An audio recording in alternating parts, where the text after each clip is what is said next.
We can start a little bit early. That's fine. Hello, Johns. I see you guys on YouTube and Twitch. Hello, hello. I was doing side quests on my phone.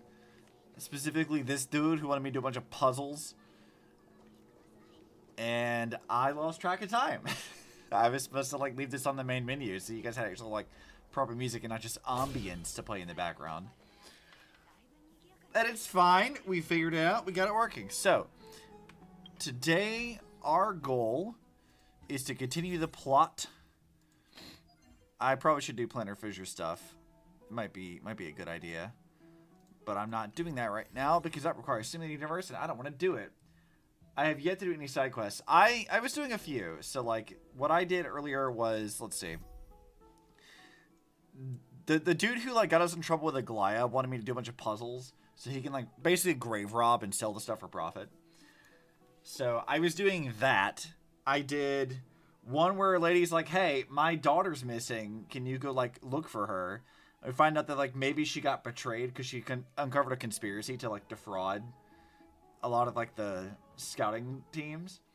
And she was maybe murdered and or killed by Titan Kid. Not really clear what exactly happened to her, but we kind of lied to the old lady. I'm like, hey, by the way, there's a chance your daughter's still alive, baby. But, like, it was pretty clear that she was likely dead. And the guy who would have been her would-be murderer was definitely dead. So there's that.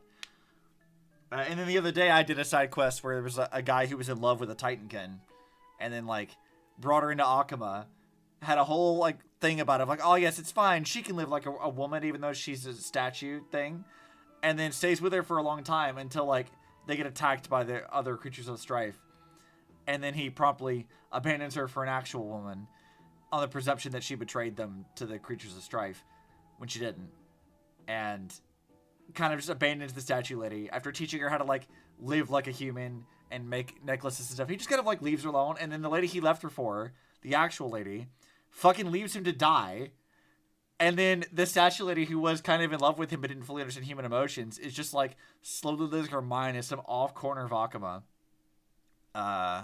Or Alfred Castro Cremnos, I think.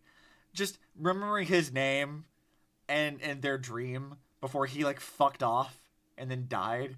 And I'm like, Starro, what the fuck are these side quests right now? Like, Jesus Christ. Shit is so fucked up. Like, that's not nice. Like, I love how unhinged. Yeah, they're really unhinged. So I still have, like, these to do. This one's been sitting here for a while. This is, like, doing, like, the Simulated Universe stuff. And I just don't want to go do this, which is why it's over here. Hi, Krail. Welcome, welcome. I still have these three to do, which I haven't got around to. We'll see how that goes. I did do a couple, like I think there was like the Pennyconey one where it was like the baseballer thing with the raccoon, because I did not want to deal with that, and I was like, okay, I'm just doing this shit. So last night I was in voice chat with Cherry and I was just doing that the whole time, just finishing it. Derek's, hello. But now we got to go back to actual plot where we're gonna become a Time Lord. That's what we're gonna do. Doctor Who's relevant now, right? They just changed over to a new Doctor, right? So this is a relevant reference to make in 2025, probably. I have actually not seen much of Doctor Who, so me making a reference is purely just I've watched like Matt Smith and David Tennant, and that's about as much of it as I've seen. All right, yeah, Trian died. I forgot. Or was it Trinan? Oh, no. One of them. One of the Tribbies is dead. That's right, she dead. All shall bid farewell to one, and that person alone witnessed the miracle. Such is the will of fate. Yeah, I wonder who that one person is. Surely it won't be Kevin. Surely not the lone soldier of the previous era won't fulfill the prophecy of being the lone soldier of a dying era. Surely not. If I take on Ornyx's time trial, or time triton, whatever, will the prophecy come to pass for me as well? I don't know. How does the prophecy affect Outlanders anyway? Regardless, I must give Aglaia an answer. I like Stella's voice in Japanese, actually. I was kind of iffy about Don Hong's, but I like Stella's. Also, Aglaia is very gold.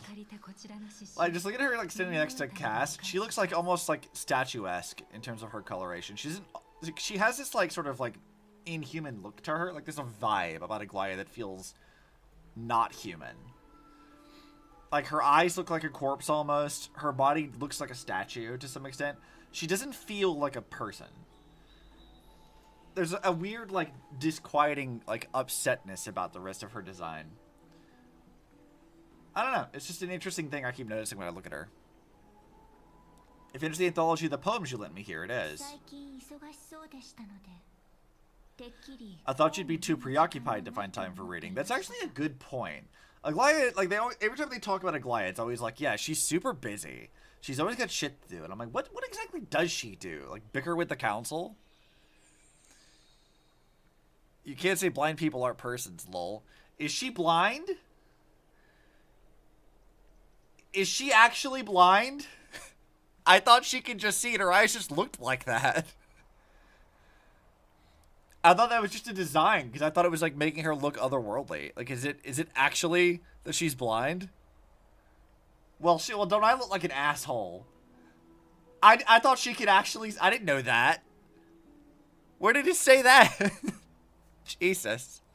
I'm not even 10 minutes into stream, and I look like an ass. Damn it. That's not what I was trying to say. Okay?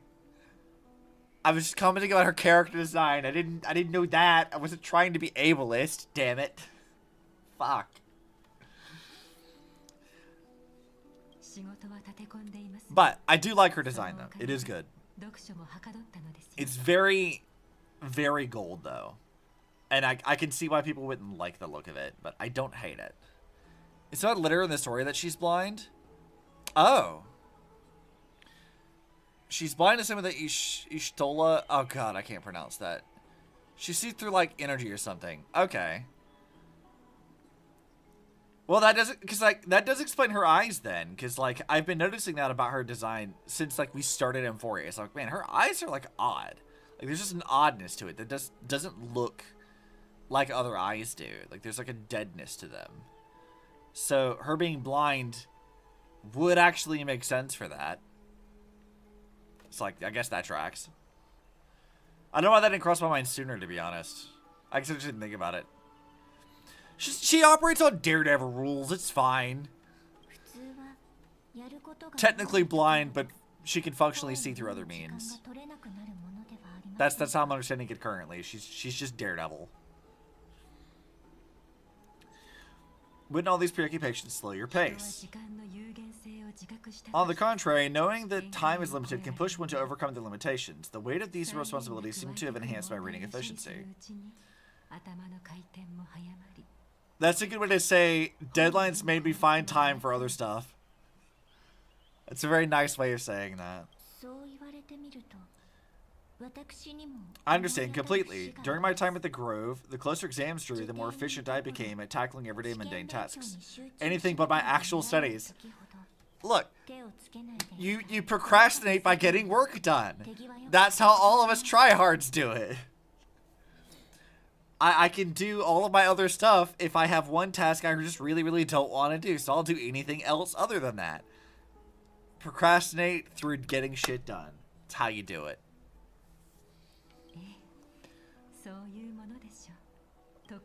As I remember, you and Finan were both disciples of Nosporists. I assume that Anax's exams were as unreasonable as the man himself, correct? I still want to know what their beef is. Like, we've had them talk about how much they don't like each other, but, like, I want to see you two actually bicker back and forth for a while. I want to know. I want to know why you bitch. I will do literally anything but what I'm supposed to be doing. Dude, that's a mood, though. Absolutely a mood. I feel it. The courses Professor Anaxa taught were Introduction to Alchemy and History of Mythology. To be perfectly honest, those two courses were the students' greatest nightmares. So he taught, like, Oakham? Whenever Cass mentions her time at school, she says a different side of her. I love it. Yeah, Cass, like, we've seen different sides of her thus far, and I'm amused by it every time. Because, like, I was talking to Charlie about this the other day, and she mentioned that, like, she didn't think the Casters would be a character that I would like. Because, like, she seems like a sort of soft type character. And I don't tend to gravitate. I gravitate to, like, sassy, like, little shits kind of a thing. But, like, we've already seen Kaz have this, like, thing of, like, oh no, she will be immediately aggro to certain people or to certain personalities, and she will be sassy on occasion. And I'm like, I saw this. I saw that underlying sass. And I have been told that she gets even more sassy. So I'm very excited about it. I'm ready to see another side of her that's not just, like, whatever she usually is, the softer side. I want to see her edginess. She's like a death goddess. Like, I want to see her edginess. You can't be a death goddess and not be a little edgy, right? Like, you gotta. The history of mythology taught by the blasphemous great performer himself. I can imagine their fear. Now that I think about it, students would often rush to the podium during class to challenge him on those blasphemous ideas. Oh, he's one of those professors. I see. May I ask, that Aglaia, has your relationship with Professor Anaxa always been like this? Yes, do tell. What was your relationship like? I want to know. Tell me. He openly dismisses people's faith and questions the very justification of the Flame Chase journey. Our positions have been destined to be at odds. While you were studying there, I assume you must have heard of his nickname. What is his nickname? A Dromus draped in finery? That's really funny, actually. As I see it, this nickname is more of an insult to the Dromas. Damn! Damn, Aglaia! Y'all really have some bad blood, Jesus. And Cass is amused. Of course she is. Despite his insufferable arrogance, I do hold a certain respect for his nature as a scholar. To remain true to his principles, he is unafraid to stand opposed to the world, and that requires considerable resolve. Yeah, I suppose. Anaxagoras' life is almost like a satire. As a Christ's heir, he refuses to heed the prophecy. While he disrespects the gods have chosen him. He was indeed chosen by Circes. Is something weighing on you, Cass? The gold thread is quivering. I sense there's more to this exchange than idle chatter. Yeah, what's going on? Tell me about it.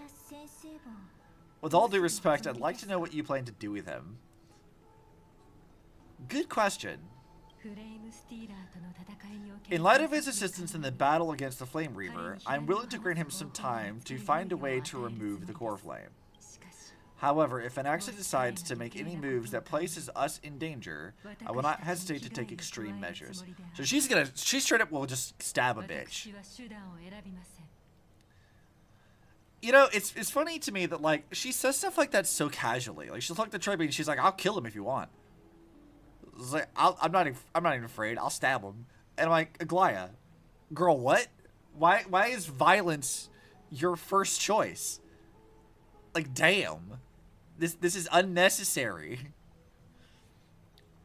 I mean, I guess smacking some people around might be worth doing around Amphoreus, especially the council. They seem to be kind of annoying.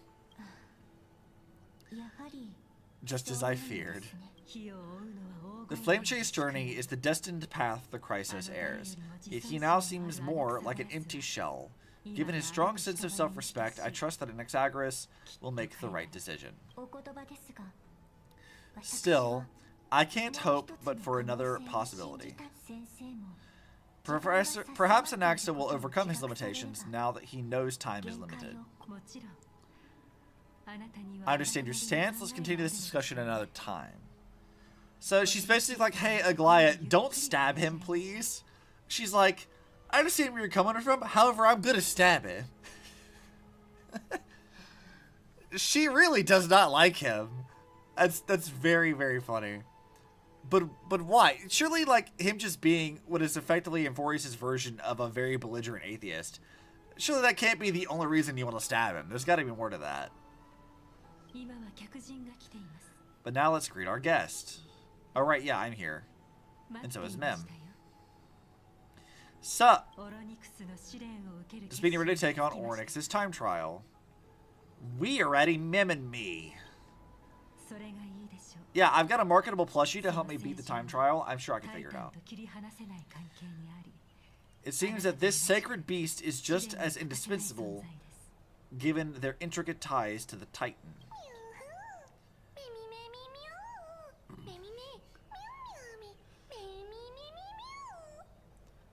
Even in Japanese, that is the silliest fucking thing.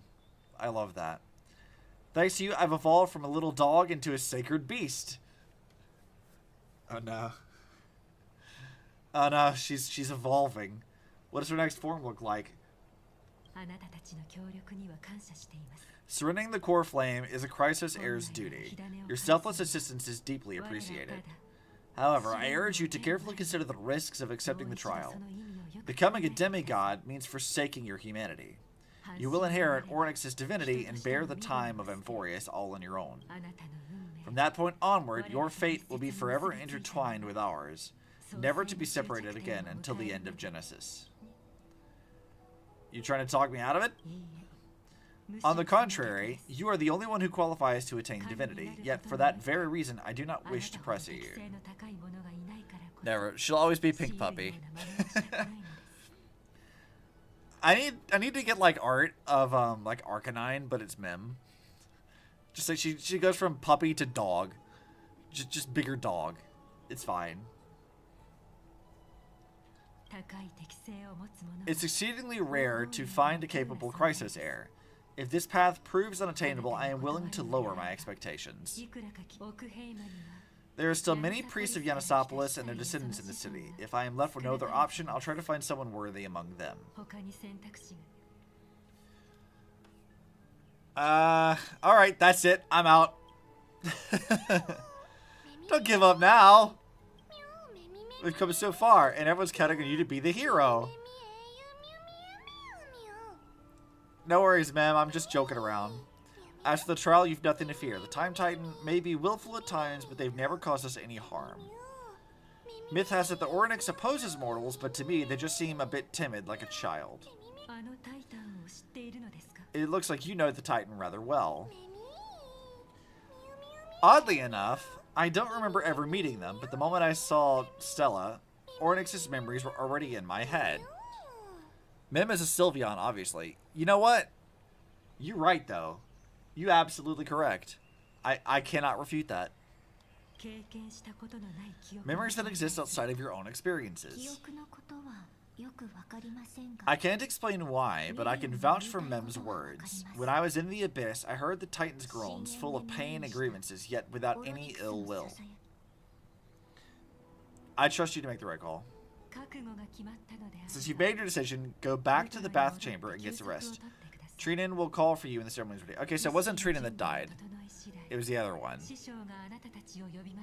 It's Trian. Trian's the one that died. It is difficult for me as the guide to absolve myself from blame for things that have progressed to this point. Time and again you have risen to the occasion for Akuma.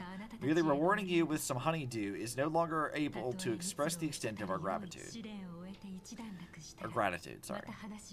When the dust settles, I hope that we'll have a chance to have a long chat regarding your return journey and the curse of the sky. That's an interesting way to discuss that. It's about time that we lift the taboo and discuss things openly. Yeah, I mean, I want to know more about that, but I don't remember. It's been so long since I started Amphoreus, I don't remember what they've actually told us about it, other than just, like, people in Amphoreus don't know about it. Before leaving, I should say, go say hi to Castris. Okay, Cass, let's talk. I think we're coming up on your plot, and I want to go to your plot. May everything go well for you and Mem. You need a glider for something too? It's nothing. I only came to discuss some matters with her. Previously, I lent her an anthology of poems that Lady Trian had gifted me. Tracing back this anthology was something left for Lady Trian by a bard before their passing. Although personal properties should be cleared out once their owner has passed on, Lady Trian gave this book to me since she knows how much I like to read. Is this book very special? I've been not so patiently badgering my best friend to actually work on story lately so I can have someone to talk to about the story with. She hasn't even gotten to the academy yet. I feel like that's how Insane feels about it with me, because I've been putting this off for so long that I've fallen so far behind. It's like when I finally started streaming this again, he was like, fucking finally! And I'm like, I know, Insane, I'm sorry. So in the beginning, Curse of the Sky is basically anything trying to go past the sky is struck down. Oh yeah, you're right. They did mention that. I do remember. No, it's just an ordinary book. It's definitely not some kind of unique copy. It just contains an allegory in a farewell land in a city known as Styxia. So River of Styx. Got it. Already seeing the Hades stuff. A dragon corrupted by the black tide descended one day, swooping upon the city like death itself. It swallowed the princess of the city whole before it was suppressed. After taking down the evil dragon, the warriors discovered that the princess's life had already met its end. Overwhelmed by grief, the queen hired an alchemist to resurrect the princess using the dragon's flesh and blood. However, having lost memories of her previous life, the rescued princess turned into an evil dragon herself and wreaked havoc on the city. As a result, the prosperous Styxia met its demise. Is this Delicious in Dungeon? Is this Fallen? Just was a question because I know it was different between what was shown in the trial and in game, and now I can't remember. Who stood on the train coming in? Was Aquila or Nikidor's sword? I thought it was Nikidor's sword, but I could be wrong. Again, this has been so long for me, I genuinely do not remember what I did, because it's been like a month. Maybe longer, probably like 2 months actually, since I started Amphoreus. I had to go back and look at it, because I don't remember. It mustn't have been easy for Cass to narrate the story so calmly. I mean, why would that be the problem? Like, oh, this is what happens when you stretch a story over 8 damn patches. I mean, I think it wouldn't be nearly as bad if they just let us rewatch cutscenes and replay stuff. They've been, like, denying us that even in Impact 3rd, and I'm like, why can't we replay shit? Like, just let me rewatch the cutscenes, let me replay things again. That makes this so much easier. I wouldn't forget things as easily if I could do that. I could just go back and check. The author of this book is a wandering bard who traveled to many cities. Don't remember either. Why can't I replay all of Part 1 but not Part 2 in any other game? Yeah. Sadly, Part 1 is even entirely all playable either. Like, I think they started this with Kolostern, like the stuff with Dust Book Apocalypse or whatever, where like you can't really replay aspects of that, and then the entirety of the Elysian Realm stuff you can't replay, as far as I know. There's aspects of like the Moon story that can't be replayed. Like, they started doing it, and people weren't happy about it. They started complaining about it, but they never really did go back and fix it. I do think that, like, in Part 2, we're getting up... It might be next patch, where they're adding in actual proper chapters again, so we can replay it. But whether or not that's going to be, like, just for that patch and then never again, who's to say? I'd have to go back and check that info, though. I don't know for sure, but I feel like I heard that. I guess it just kind of makes sense. It can be easy to take an open world space and just, whoop, rewind to a specific ones. Yeah, you're right. It couldn't be easy to do that, but, like... Also, I kind of wish we could just reset that stuff and do it again if we wanted to. Among the things she left behind are poems, dictionaries, and many tragic comedy scripts. She even clearly underlined and took notes in books that covered myths with her elegant handwriting. While flipping through these books, I felt like I was afforded a glimpse into the life of Archepia? Archepia? I have no idea how that's pronounced. It felt just like I was traveling with someone that I'd never met before. It was as if she had yet to pass on and was still alive. No one gets left without leaving a mark behind. That's right. Writing, drawing, and taking photographs, it seems like human nature to try and leave records of things. At the same time, FF14 has New Game Plus, and anyone that lets you go back to any chapter at any point in time, and it gives you entirely 10 years. Yeah, like, that's kind of where I'm at, too. Like, part of, like, Honkai Impact 3's problem is partially because the game is just so, like, old, and they've, like, redone a lot of stuff, and from what I understand, some of the older stuff especially has really, like, shit code. So, like, maybe they have some issues with that, but, like, this newer stuff should not have that problem, right? Like, the newer stuff that's coming out, they should still be able to let you, like, go back to it and, like, reset it. Because this is all being done now. But for whatever reason, they've just kind of decided, no, we're not doing that. Hence why I have, like, terabytes worth of footage recorded. Because otherwise I won't be able to access it unless I go back and watch it on YouTube. So, like, Mihayo, what the fuck? Fix that shit. Speaking of taking photographs, when I was helping you out to take a photo previously, I did not look through the photos in your photo stone out of courtesy. But I'm also very curious about the story of the Rosy Celestial Maiden. Oh my god, they're bringing this back up again? We're talking about March again? We haven't mentioned March in like 27 years. I think that at least the first 10, but even up to like 25 or more chapters of Impact 3 deserves a full-on effort of reformat.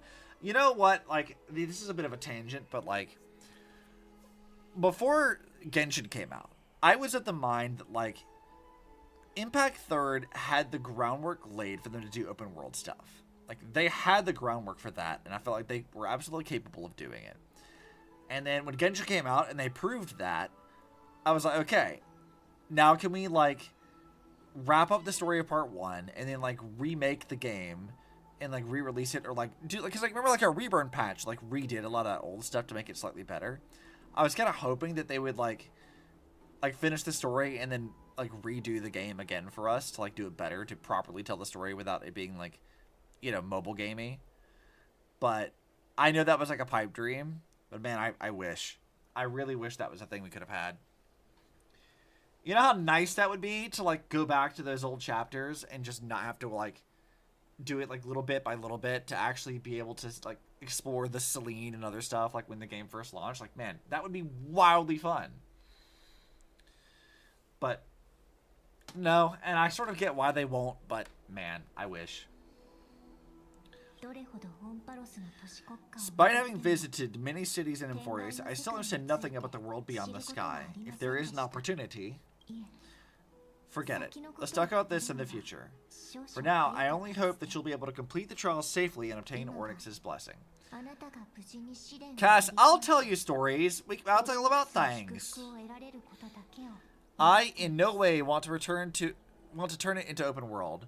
Sort of having to roam around open worlds all the time, but I need things to be fixed. Like Shattered Samsara CG in global has been broken for years.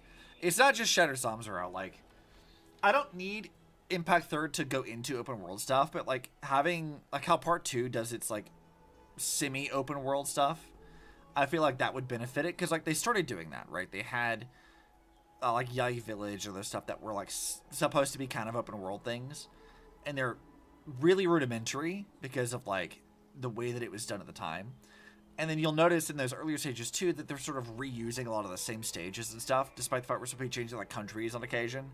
Like, oh yeah, we're supposed to be in New Zealand, quote unquote, or we're supposed to be on St. Freya's campus, but they're still using the same level. I would prefer them to like make a proper like map for those things and then do that stuff again. So like just doing like what you do in Part 2, but like redoing the Part 1 stuff to kind of fit within that same design philosophy to make it better. And they wouldn't have to do the entire game for that either, because they started doing that in like Best Book Apocalypse. So like just do that but for the older stuff and make it nicer. Like fix, like don't make it so we were clearly reusing a bunch of assets. You know what I mean? Like that's kind of what I mean. Like they don't need it to be open world, though I think it would be kind of interesting to see. But I feel like what I would rather have, honestly, is just make Impact Third but not make it a gacha. Just like make it a full-on game, complete start to finish, no gacha stuff. Just like make the entire game as like a one and done experience. Like you like download the like DLC could just be the outfits, and then just let that be a thing and just like redo all of it to make it really nice. Like I would love that personally. Are they gonna do that? Hell no. Abso-fucking-lutely not. They're gonna do that. There's no way in hell. I would like it. I think it'd be nice. And they don't need to do it. Like, I feel like updating it would be super nice, but there's no fucking way you're going to convince them to do it. Like, at all. That's just not going to happen. But oh well. Why is that story is critical scene? It's one of the best. Yeah. You know, and what I would like them to do too, and this is actually something that I think they could do and should have done like ages ago, was that a lot of those older stages, like the Chronicle stages and Shattered Samsara, all of that stuff, they have like pre-retcon information still in the text. There's like typos, translation issues, older like pre-retcon information on when events are supposed to take place that they have yet to fix, and it's still in the game. And I'm like, why have we not fixed this yet? It has been literally like almost a decade, and this stuff is still in the fucking game. Fix that. Surely it cannot be that hard just to fix the dialogue. But no. Shit's still broken. It annoys me. I wish they'd fix it, but they won't. I have notes like am I like like half completed timeline of the entirety of the events of Impact Third. I have notes about when the game actually says things take place and then when it actually takes place. Because you had to like go back and fix the stuff that was pre-retcon, or just decide when the information wasn't really accurate because the manga corrected some stuff. The whole Mount Taishuan segment is already set up to make full open realm segments out of it. I would adore more. Yeah, I would too. 100% would be really, really great. They have the like makings of that, and I think that they absolutely could, but they haven't, and they won't, and I don't know why. Half of those old stages that they had, even if they're rudimentary, were a part of like a larger map anyway. We were just teleporting around to different sections of it, whatever was loaded in at the moment. So like just let me explore that. Like I want to be able to explore that in the same way we did with Part 2 stuff, with the moon, with Elysian Realm stuff. Like I want to do that. Let me do that. But they're like, no, not allowed. I think a lot more people would really like Impact Third if they did that. If they like go back and like fixed a lot of stuff and fix a lot of the aging stuff that like people really complain about. Because right now I think the biggest point against Impact Third to get people into it is that the old stuff from when the game first launched is rough. Like it's really rough. And I think fixing that would be a good thing for both old players and new. Personally.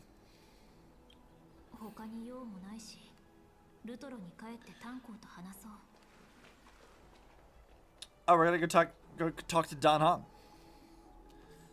I forgot he was even in this story. He's done fucking nothing, basically. Yes, teleport me nearby. Hey, Dan Heng, what the fuck are you up to? Oh, you're talking to Kevin. Hey, Kevin. Citizens Assembly. That's right. Oh, you're back just in time. It's something that both of you should probably know. More trouble? I wouldn't call it trouble. I just think it will be favorable if both of you understand the situation in Nakama better. Do you remember the Council of Elders that was on our heels previously? It seems they've made their move. Oh god. These assholes. Some background information for you. The Council of Elders is an authoritative body in Amphoreus made up of different city representatives. They hold legislative power over the Holy City and are in charge of presiding over the Citizens' Assembly held once every few years. Wait, I know what I want. What do you want? Tell me about it. This is the most important social event in Nakama. It's highly influential, and it can even affect what happens to the Flame Shoe's journey. Despite her vision and wisdom that spans across thousands of years, even she cannot win over the hearts of everyone. I have never once passed my sociology class. Perhaps you should retake some exams next time we visit Paperfold University. Next time we visit Paperfold University. Bro, Don Hung, you would be the motherfucker to tell me to go take tests and exams for fun. You fucking would be. I have not been in school for many years. I have no intention of going back. No. Illegal. Every 5 to 10 years, the Council of Elders organizes a Citizens' Assembly at Dawncloud. During the assembly, the representatives will vote on major issues such as whether the crisis heirs led by Aglaya should still hold the right to govern the Holy City and whether the Titan's conquest should continue. It sounds like some sort of system to balance the heroes and the mortals. That's correct. However, the problem lies in the fact that there are ill-intentioned extremists in the Council of Elders.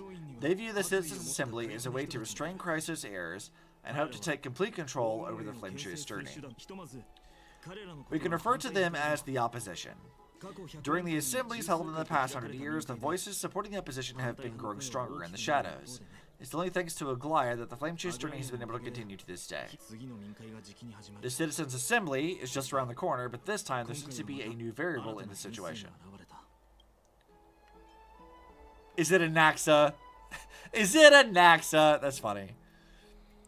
I want the whole open segment of Mount Taishuan telling Fuqua's past as Azure Imperia and her disciples, all the events in the manga, including time with Li Shu and the Second Eruption. Oh my god, yes! What? That's actually, you know what, that's a really good point. The VNs are important, and they have never made that available. Like, why is that not in the game? Bitch, what? Like, put that shit in the game. Put all that, like, let me play through that stuff. Like, I need all of that. All 3 of them. Make an open world thing and let me play that shit. Damn it. Like, it really does piss me off that, like, a character like Li Shu, who is so crucially important to Fuqua's character, and to Senti's for that as well, is, like, not really mentioned in the game much at all.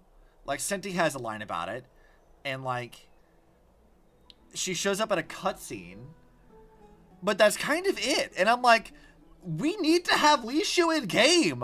Why is Li Shu not in the game? That is some bullshit. Actually, some bullshit.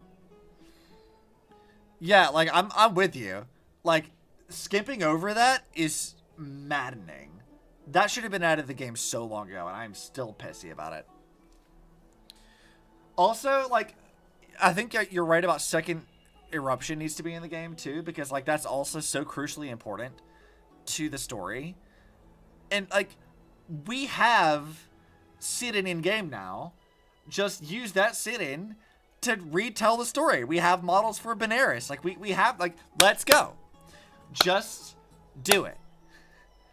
I need it. And I know some leaks that maybe reference some of these characters, but, like, just as for Li Shu, yeah, exactly. I'm with you. That's some bullshit. They need to put Li Shu in the game, damn it. Maybe that's what we'll do next time. Maybe, like, instead of doing, like, fan art for, you know, trendy things or, like, Zenless, maybe we'll just do Li Shu and Fuqua. The very, very niche thing that never gets any art whatsoever.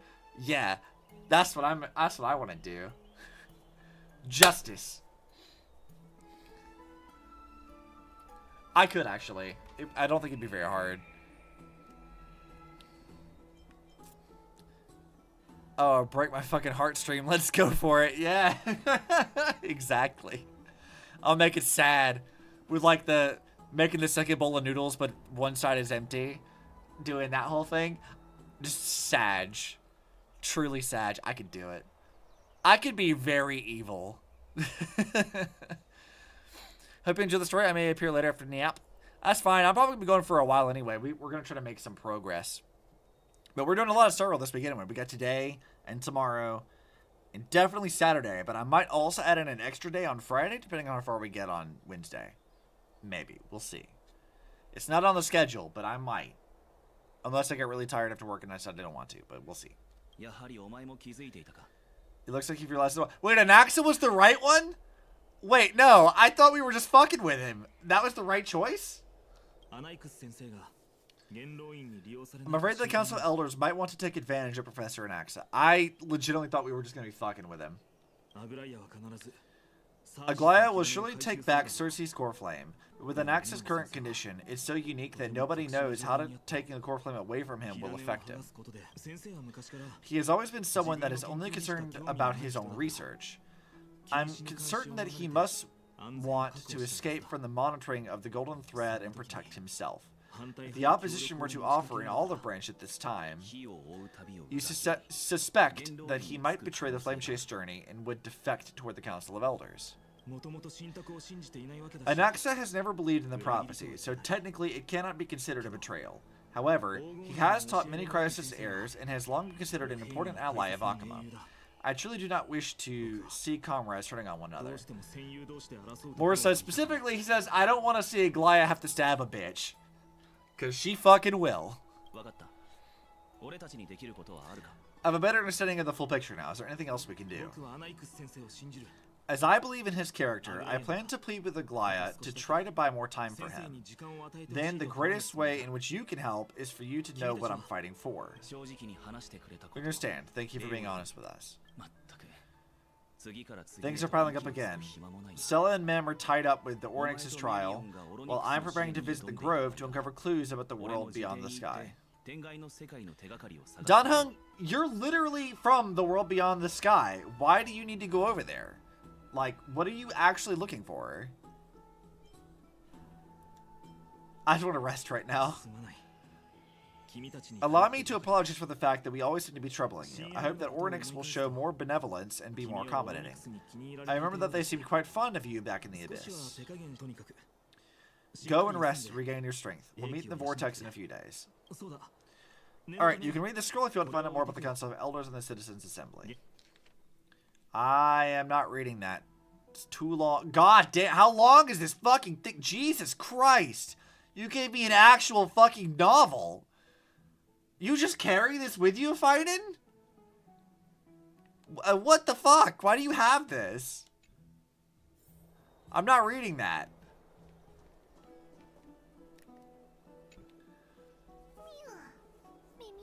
The trial feels like it's around the corner. I'm starting to feel nervous. I feel like it's sitting next to thrown into the deep end. Speaking of which, I don't recall seeing any rubber duck toys in the baths at Akuma. It seems like they only have these seals. Bro pulled out his pocket Bible, like, here's a little light reading. Yeah, for real. He just carries this like a Bible tract in his back pocket. It's like, okay, Kevin, Jesus. Let's just hope that everything goes well. After all, as someone who has earned the gaze of Eon, you should be able to overcome the trial of a regional god just fine. I mean, yeah? We've also unknowingly gotten used to sleeping with the midday sun shining brightly above our heads. Get some rest. Perhaps a new phase of our trailblazing expedition on Amphoreus is about to begin. Get some rest, wait for the trial. A few days later in the Vortex of Genesis. Stella, the Ornyx's vacant totem awaits. You remember when we first started in Amphoreus and it was like, oh yeah, we're gonna like start setting out a bunch of these like little beacons and whatever because of trying to contact the fucking Express or whatever.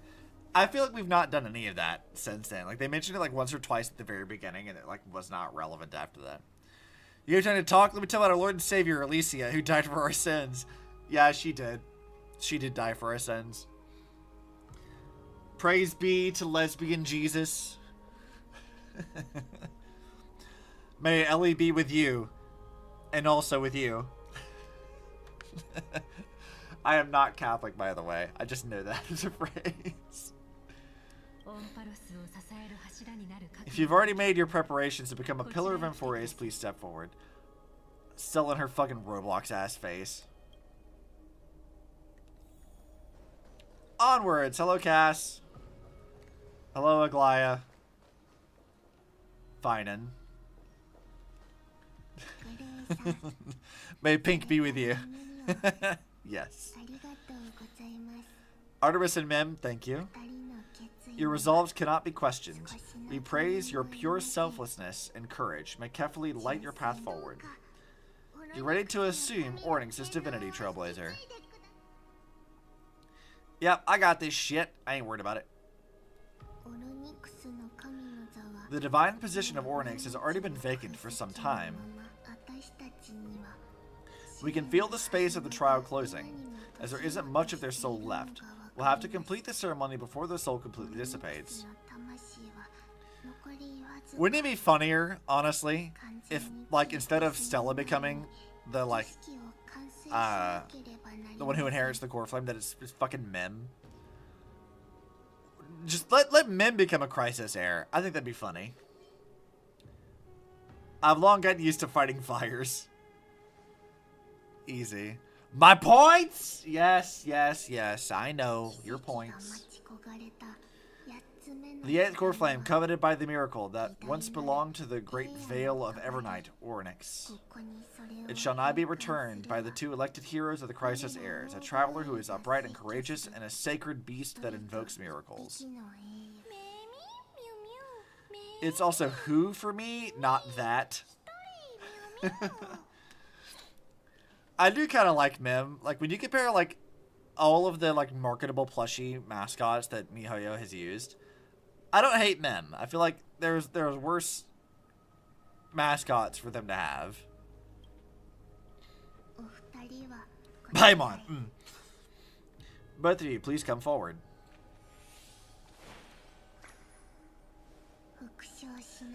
Recite along with us. O Majesty of the 12 Titans, pillars of the world, we seek your divinity to mend the rifts of the world. Fill our bodies and with blood of gold till we wither in willing service to the prophecy. Hearing Mem recite this, going meow meow meow meow meow meow meow meow. It's dumb. I love it. I don't think I have gold blood. These are just words meant to make the prayer seem more solemn. Please focus. I feel like Mem's slightly more than Pom. I like Mem slightly more than Pom Pom, but I still like Pom Pom. It's the entire other end of the spectrum for Paimon, who I had to find a mod to mute for the little time I played. Yeah, Paimon. I think the problem that I have with Paimon, also the fact that her voice actress is apparently, allegedly, kind of the worst, is like, whatever like traveler you choose, Paimon always speaks on their behalf. She doesn't let them actually talk for themselves. She's always like saying, well, this is what they think. This is what you think, right? And like the most that they'll do is like nod. They don't have like any real chemistry at all. It's as if we're playing by like Paimon Sim. And I feel like that's kind of partly why people don't like her, because she talks so much and for the traveler instead of just making traveler have a personality. Whereas like in Star World at the very least, we have Pom Pom, who's relegated to the Express, so they can't interfere all the time anyway. And like Stella or Kalis actually has a personality, so we get to know them and we get to understand what their personality is like, what they are as a person, and not just like having some little like floaty plushy thing telling you what they are and what they like and what they do. Her VA is insufferable both in act and sound, but Paimon is the Navi of Genshin Impact. Like, hey, listen! Hey, we should explore this area later, okay? Like, yeah, it is that. It's very much that.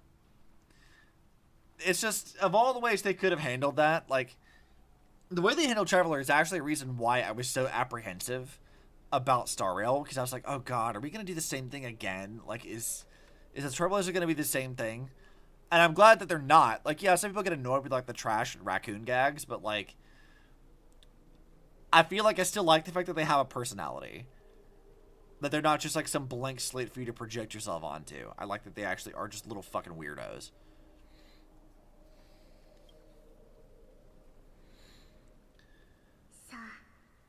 And surrender the core flame. Yeah, sure, we can do this. Alright, what am I doing? What's my trial? There's a much better method of having two companions who are usually with us, who talk to us and not for us. Yeah, I like that better too.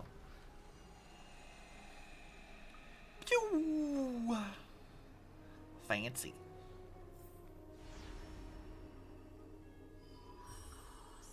Bam.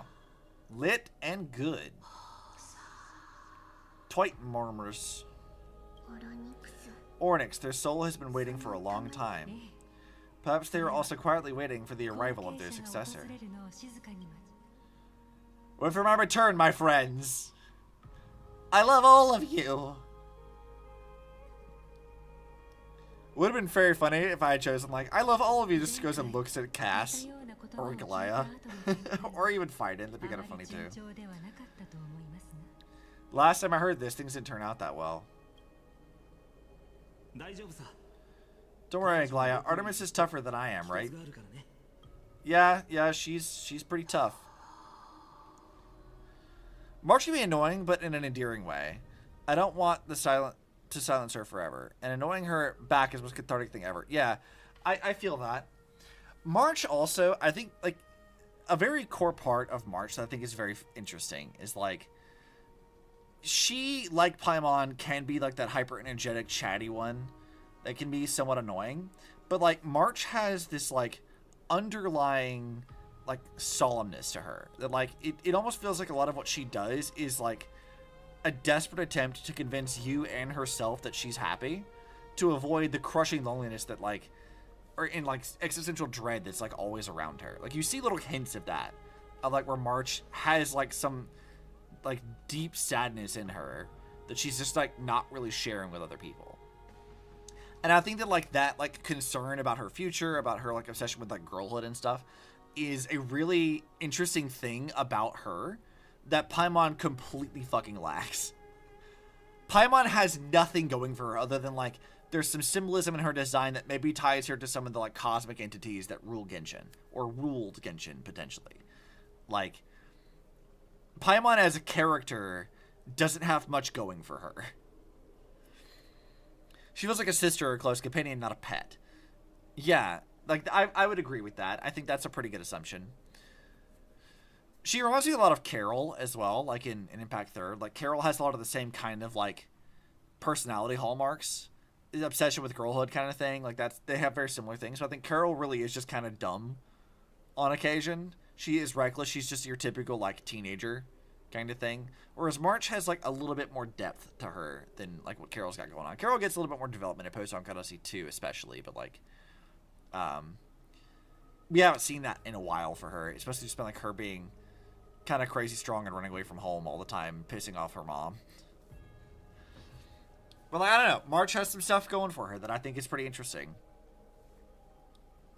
I'm ready to see more, because I feel like we're definitely going to learn more about March's past as we start unraveling Amphoreus a bit. So, we'll see. Mew Mew Mem. Let's go.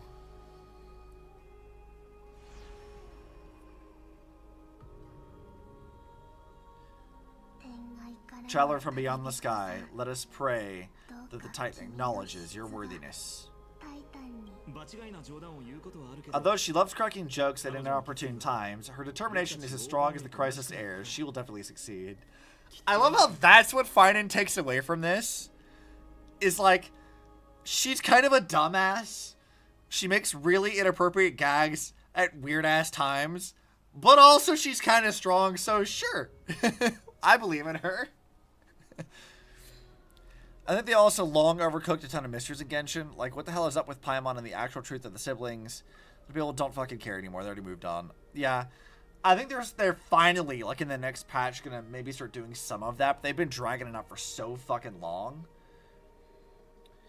And, I mean, I'm okay with a slow burn mystery, but, like, the other problem that Genshin has that I think really hurts it is, like, a lot of the interesting lore stuff is kind of buried in, like, text and books you can find in the world, which are easily missable, among other things.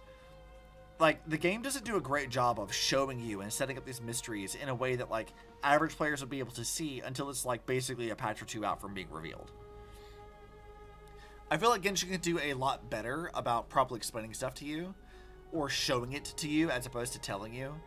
Because overall, I think that Hoyoverse has this really big problem of, like, dumping a bunch of exposition on you and never, like, relying on visuals to communicate information to you.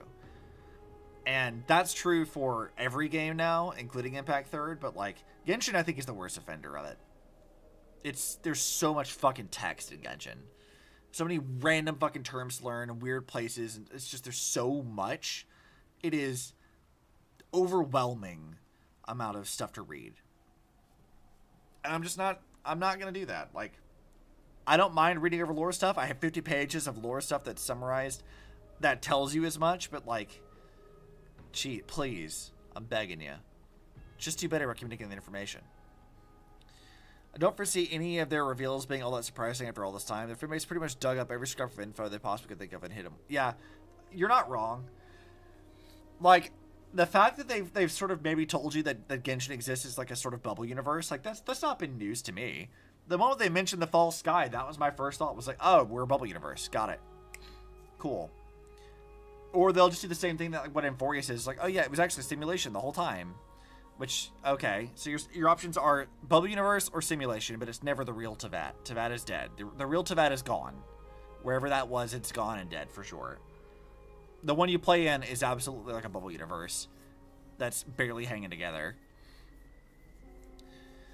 Though I do give them some credit for at least, like, putting in, like, a fucking Honkai beast as a boss. Because the fucking whale is absolutely that. Just yeets you into the Sea of Quanda to go fight a whale. So, you know. That's pretty cool. Not that they want Genshin to be connected with the Honkai verse anymore, but, like, it technically is, so.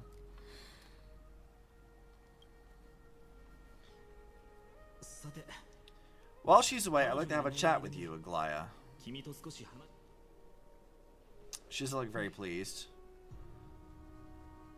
She already knows what this is going to be. They don't have any passwords to unexpected reveal if they want to keep it, technically, in the same universals. Yeah, Genshin also plays it real fast and loose with the laws, and it's mildly annoying. So, I kind of gave up on it. Speak, I'm listening. Man, Aglaya, why is this change in tone from you? Because you know he's going to talk about Anaxa? Is that what it is?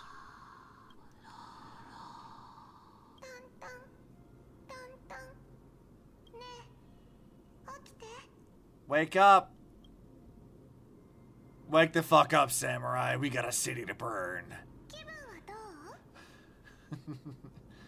Are you able to talk? Is it really, by and far, the worst constructed Hoyoverse story? Yeah, I kind of agree.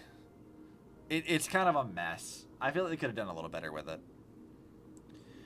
Right? I think it's amazing, too. Testing, 1, 2, 3. Testing, 1, 2, 3. That's things you do for mics, ma'am. Do you have a microphone somewhere? Oh, such a cute voice. It must be because of all the memories that I collected. They allowed me to grow beyond my expectations. Uh-huh. Also, listen. The words of the Titan are becoming clearer. Mother. Okay, yeah. Explain this shit. It hurts. Have I finally reached the end? are the years of isolation coming to an end. Ornyx, how heartbreaking. Ever since that figure draped in black cloak robbed them of their core flame, they've been relegated to waiting in isolation in such a confined space. We're gonna help alleviate their pain, right? Memories broken.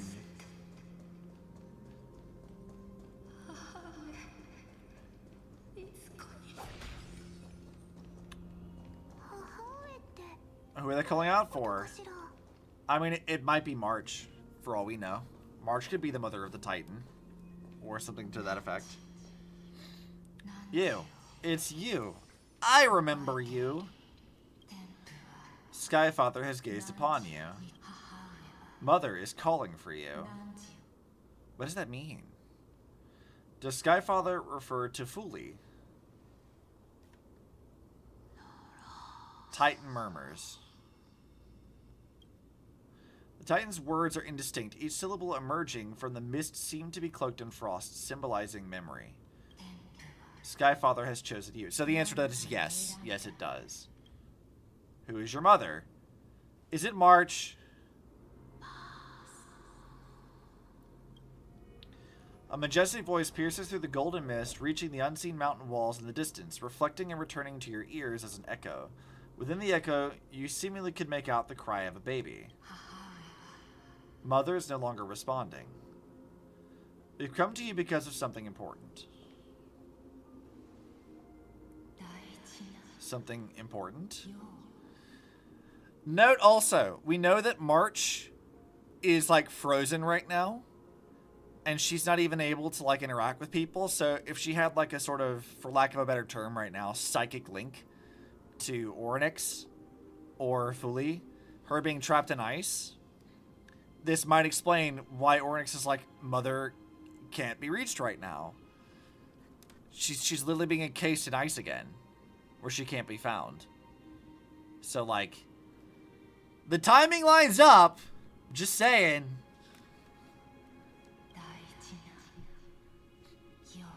An important matter. Ornyx, listen to me. Aren't you tired? Aren't you tired of being nice? Don't you want to go ape shit?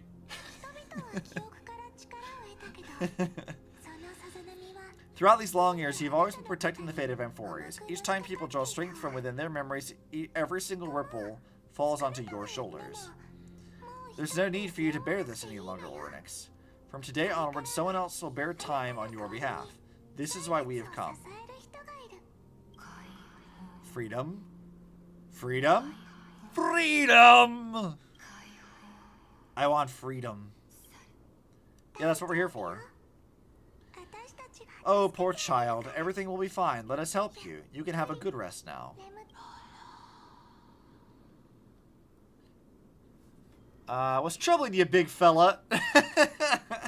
What's up, champ? Tell me your problems.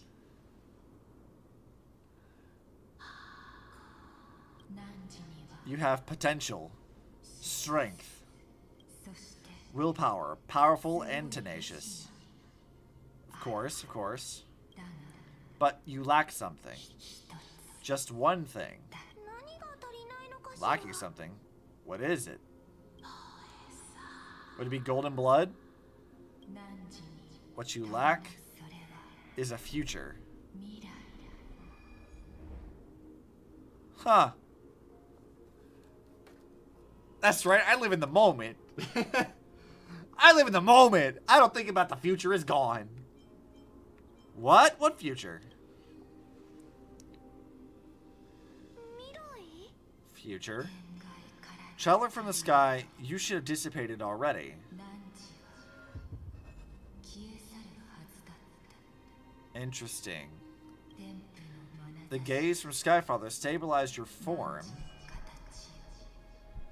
Damn, we died when we arrived in Amphoreus? Unfortunate.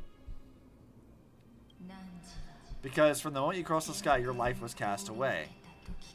So we got nuked immediately. Me and Don Hung are already dead. Damn. Right now, you are simply a collection of walking memories. What is a man but a collection of walking memories? How is that possible?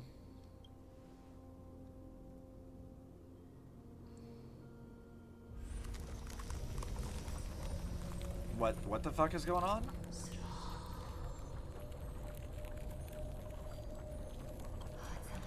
This space is collapsing. Someone must inherit the authority of time. Is it gonna be Mem? If the pillar is lost, the laws of time will collapse. Amphoreus will succumb to eternal disorder. Revive me quickly! Time never compromises, never bears grudges. Never forgives, never makes a choice. Child of humanity, Titans, Mother, Skyfather. Time restrains everything that exists in this world. Ornyx's divinity is dissipating. Is the trial coming to an end? Pathstrider of Remembrance, my strength I shall entrust it to you. You're a mimetic entity right now, same as Memo Keepers. Yeah, so we became a meme. We're no different from Mistalin at this point. The fate of the world, if you wish to save it. Go and find your future that has been stolen. Look, Mom, a meme! Even if that means you'll have to cheat death. You'll have to challenge that hand of shadow clasped in your unyielding fingers.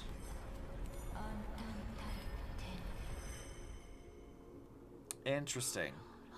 Before the passing of 15 entry hours, go forth and reclaim your future.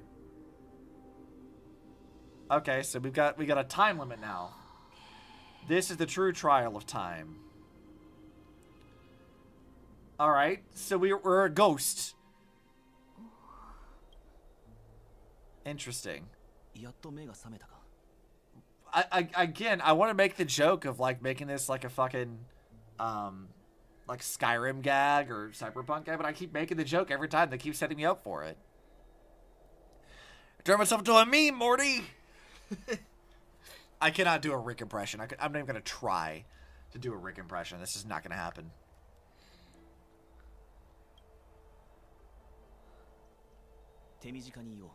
I'll keep it simple. You succeeded.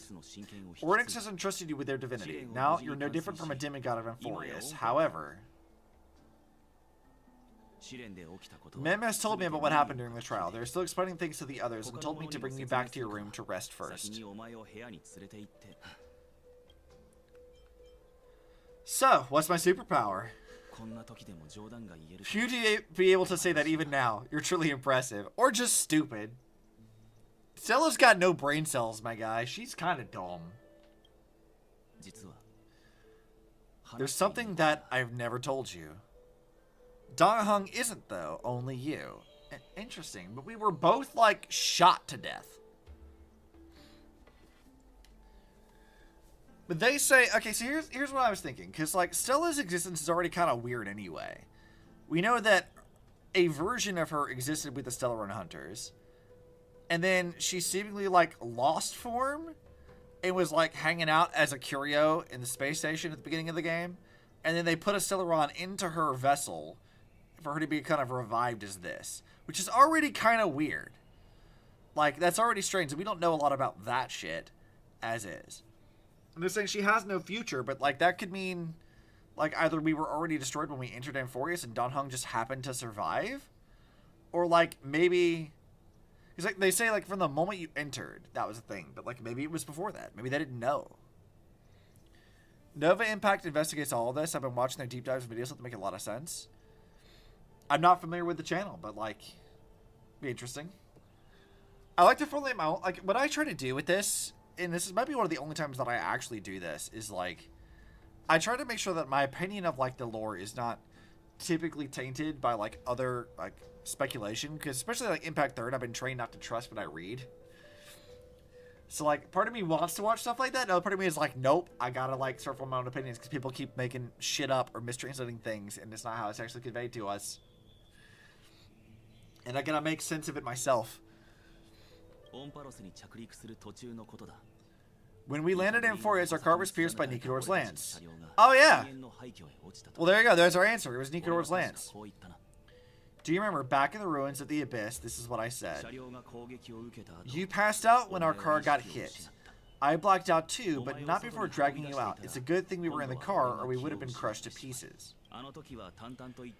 Actually, my account kind of made light of the situation. What actually happened was much more complicated. Okay, so you're going to explain this. It's not about her just innate nature as a weird vessel for a Stellaron. You were severely injured back then, with several wounds still bleeding profusely. I struggled to carry you out and used the last of my strength to stem the bleeding. But then, I was also hit by a falling rock and lost my consciousness. The last time I checked, you still weren't breathing. When I regained consciousness, I saw that you were alive and full of energy, so I never brought it up again. Haha, so you were knocked unconscious by a rock. I love just like avoiding the topic of my own life. That's beside the point. The theory is that Stelle is a Stellaron hunter, and they were chosen to lose all their memories in order to be a vessel for the Stellaron that the Stellaron couldn't manipulate, because Stelle would have no desires to use against her. I mean, that's part of it.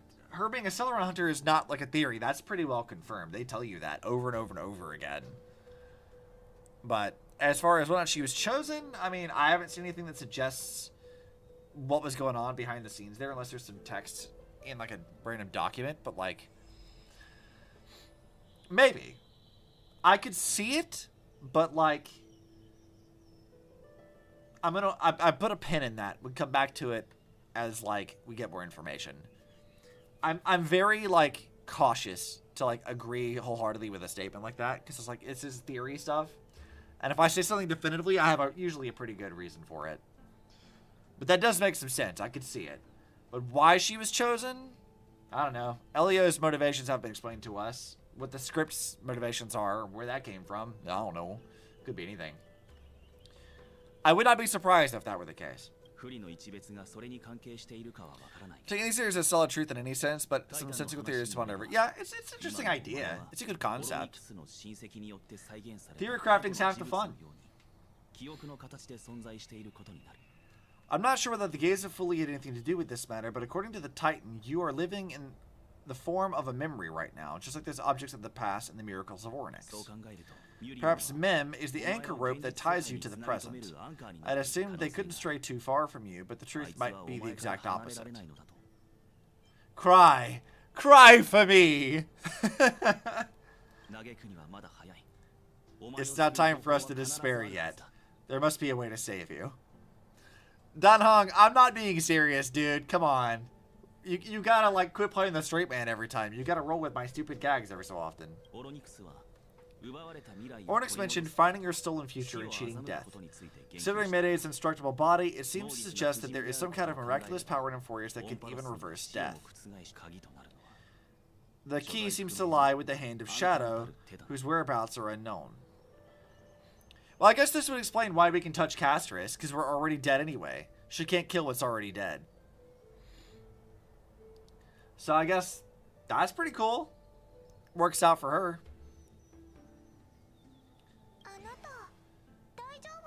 Also, I thought Ornyx was the only being on this planet to directly mention the term Past Rider, which is an Outworld term. Yeah, I noticed that too. That was like, that's the first and only time we've seen that mentioned by anyone at all.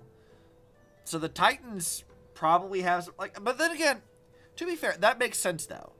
The Titans in general would make the most sense to have an understanding of like the world beyond the sky. Like, just because like Nikidor or somebody else is like restricting that knowledge does not mean that like the Titans are also restricted by that. They, if anybody would know, they would, right? Like that would make the most sense. Whether or not any of them actually do outside of Ornyx, who's to say? Amphoreus is supposed to be like meddled with by like 3 different eons, so you know, Fuli is one of them. Destruction's the one of the others, and I don't know what the last one is, but I'm sure we'll remember it. Are the two we talking about Thanatos? Cass is also very concerned about the warning. She has left the vortex and returned to the garden. Shall we go look for her? Thanatos is the Titan that Cass has always been looking for. Regardless of whether there are any clues, there's probably no one else that understands death better than her. I don't want to think, in Danhong waking up after the accident with Stella dead and no help in sight from an undefined period of time. Yeah. Danhong, I don't know, his actions are like not unjustified, but like, my guy, you didn't think to tell us this? You didn't think to tell anybody about this? That's kind of an important detail, buddy. He's a trooper. He is a trooper. He just found out that his friend is dead. And she's living as like a sort of meme ghost. And he's like, yep, I'm just going to keep wandering around doing my own shit, I guess. I'm not in this story except to give you exposition whenever I like neglected to tell you stuff earlier. But don't worry about it. It's fine. Let's do that. So they're going to tell you, Chrysler's already know everything that has happened to you. Well, that's not too surprising. I was worried, so I told them everything. Please don't hate me, okay? Mem, it's fine. Just let me pet your ears. And it'll be good. They seem nice and floofy. If you let me pet, then we'll call it even. Let's see. Where do they want me to go? Way over here? Like, how do you tell your closest companion that they died, but then undied, don't remember it, and act like nothing happened? Yeah. I mean, I still feel like you should try. Like, he just was like, you know what? I'm just gonna not. And I'm like, I don't know, dude. You should have tried at least. I get it's hard, but like, come on, buddy. Miss Artemis, I'm right here. You hear soft steps coming closer one at a time. Please stay there and turn slowly around. For some reason, you feel you have seen this scene before. You want to turn your head, but you glimpse a dash of purple brushing past your face. Then, a chill seeps through your skin, spreading into your veins. Thump, thump, your heart begins to slow. Spin around and immediately cast her as a scare. In the blink of an eye, time seems to have frozen beneath that cold sensation. You just happen to close your eyes. Please pardon me. Hi, Cass. Like, you know what? They're up and walking around. We'll call it magic or some shit. I've seen stranger. You know what? Yeah. That is fair. He has seen some stranger shit. Hi, Cass. This is a nice CG for you. A subtle fragrance of an unnamed flower fills your senses, its sweetness making you forget the need to breathe. You realize you are still alive. No, to be more precise, your death was not thorough. The coldness of the initial touch disperses as quickly as it came, and replacing it is a touch of fingertips, and a tremble born of trepidation that originated from a certain lanky arm. Her quivering finger gently brushed against your cheek, causing a faint tickle. Just as I expected, I cannot feel anything. Castris, you're shaking. Back at the Grove, I was puzzled as to why you were not affected by my curse. I thought that it might have been the special ability of a traveler from beyond the sky. Never did I expect that this would be the true reason. I'm sorry, I should have noticed that something was amiss earlier. If my abrupt behavior just now offended you, I hope that you can forgive me. I mean, it's a bit odd that you went out and touched my face a bit, but like, I get it. So, it's fine. I'm just thinking, if your soul has really left your body, as a mortician, I might be able to trace where it has gone to. Cass, did you find anything? Yeah, tell us about it. My apologies, not as of yet. Perhaps I have overestimated my capabilities. But, would you be willing to let me try again? This time, I'll increase the area of contact slightly. Perhaps the result may be different this time. She just wants a hug. There's no harm in trying again. Yeah. I have never touched the living in this way before. If my actions are in any way disrespectful, I hope that you can forgive me.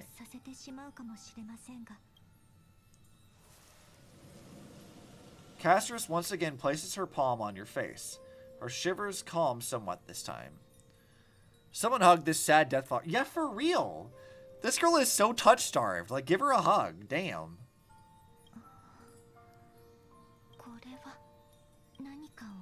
I seem to have caught a glimpse of something. Your soul is currently roaming someplace and cannot find a way to escape. But perhaps it might not be a bad thing. If your soul is still wandering around, it means that we still have time. We have a chance to find it before the fingers of Thanatos sweep everything away. clues. Just a few more. I need more guidance. Huh. The connection has been severed. With my strength, I'm not able to trace it. It was me. I was a little too hasty. Don't worry. Although we have no leads, I will do my best to search for the whereabouts of Thanatos, bring back their core flame, and personally return it to you. The life that is you have lost too soon. You know, here's the interesting thing. I don't know if anybody really remembers this, but when Alicia was first brought into Impact 3rd, there was a very vocal division of people who did not like her because they felt that she was invading May's personal space and was being a little bit too touchy, too feelsy. And people didn't like that. They didn't vibe with that very well. And there was a lot of, initially a lot of, Alicia hate specifically for that. And I can't help but feel the same whenever I go on Twitter and I see people bitching about Casterus. That, Cass is, story-wise, a touch-starved person who, she is trying to help. She's making it very clear, hey, if this, bothers you, just let me know. She's trying to be respectful here. And I do know that, later on, there's still more about this, of, her just getting a hug, I think is part of the story thing, too. But, she's not, even in context of, other characters, she's not, doing anything that's weird or unsettling. She's just hey, this might help, but also I have some ulterior motives that are personal. And it's okay, I get it. A little odd. It's a little strange. It's not weird, but I don't as far as her situation is concerned, she's being as respectful as she can. It's not super strange. It's not weird. It's not a huge fanfare of something. I don't get the complaint really. And yeah, you're right. To be fair, Ellie was invading her space, but this is true. And she was being a little touchy, but May did allow that. May could have stopped it at any time. She did stop that at certain points. Ellie was not.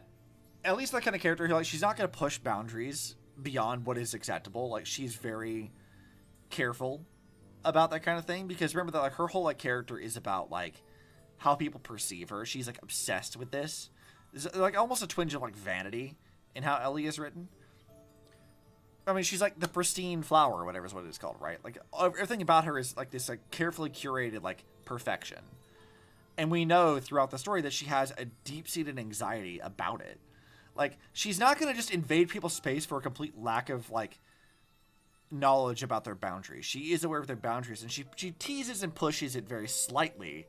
But she's not going to, actively harass you and invade your space without your consent, right? She is very pointed understanding of boundaries, I feel like. She pushes it a little bit because she's a little shit, but,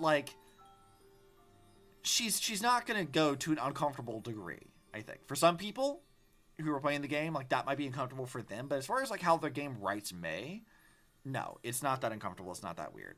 And you're right. May's the goddamn Hersher of Thunder. She could have absolutely put a stop to it. But she allowed it. It was consensual. She may have pouted about it, but May is she's a bottom. If there's one thing that's true about May, at every possible turn in every fucking universe, May is a bottom. And she's a tsundere. So, this is just how she is. And that's how she's written. It's fine. And Casterus, I'm looking at Casterus' stuff, and I'm there's nothing egregiously bad about how they're writing her thus far.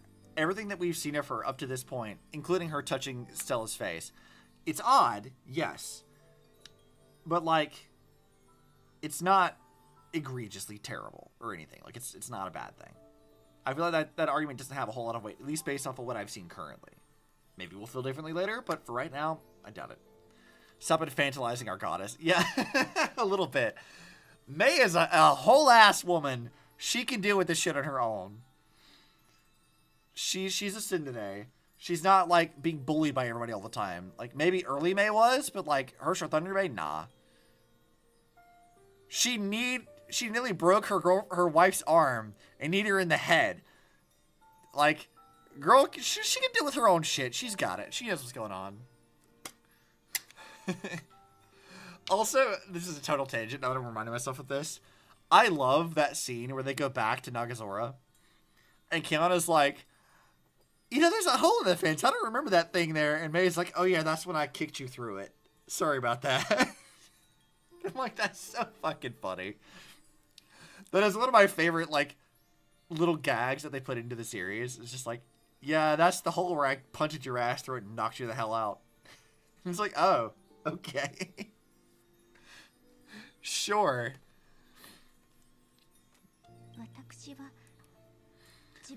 I know that I'm lacking in confidence, but I hope that you can keep this promise of mine in mind. Before I manage to deliver on this promise, please do your best to hang on. Yeah, sure, Cass. Amphoreus needs you. Live on bravely, I understand. Aglaia and Finan are currently discussing some matters in the baths. They're worried about you too. If possible, please go there and let them know that you're well. Although I don't actually know whether your current situation can be described as well.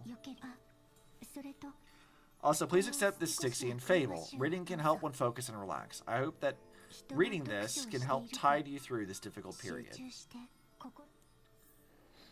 See, like, she's trying her best to, like, comfort us, right? Like, this, from her perspective, you just found out that you're, like, a walking ghost who's kind of half dead. And she's like, hey, I know it's a bit weird, but let me touch your face. This might help you. And also, like, if it offends you, then sorry, my bad, I won't do it again.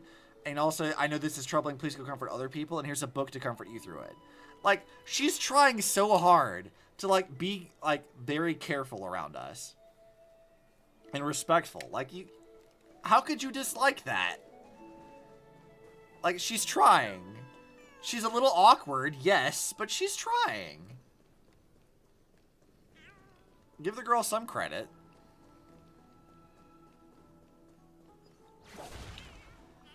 I don't know why I'm walking to this. I should have just teleported. Hey, Aglaia and Finan. What's up?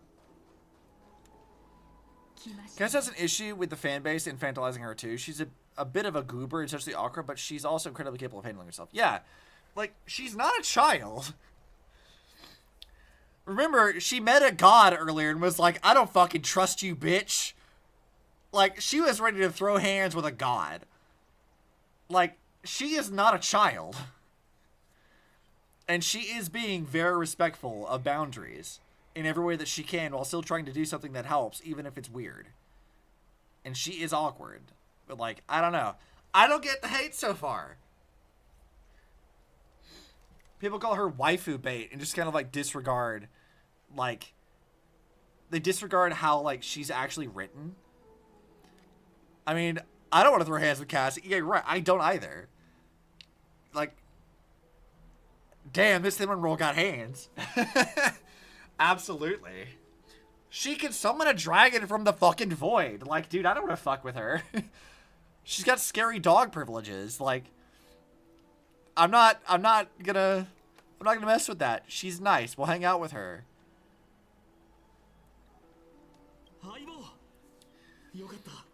Hyacinth said that you're definitely wake up. How do you feel?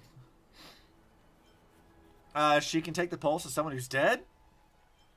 It feels quite cool being a departed spirit. Well, at least you look no different from the living. I think the most living people don't even look as good as you do. Damn, Finan. Okay. He starts flirting with us immediately. Dude, why are you trying to rizz me up?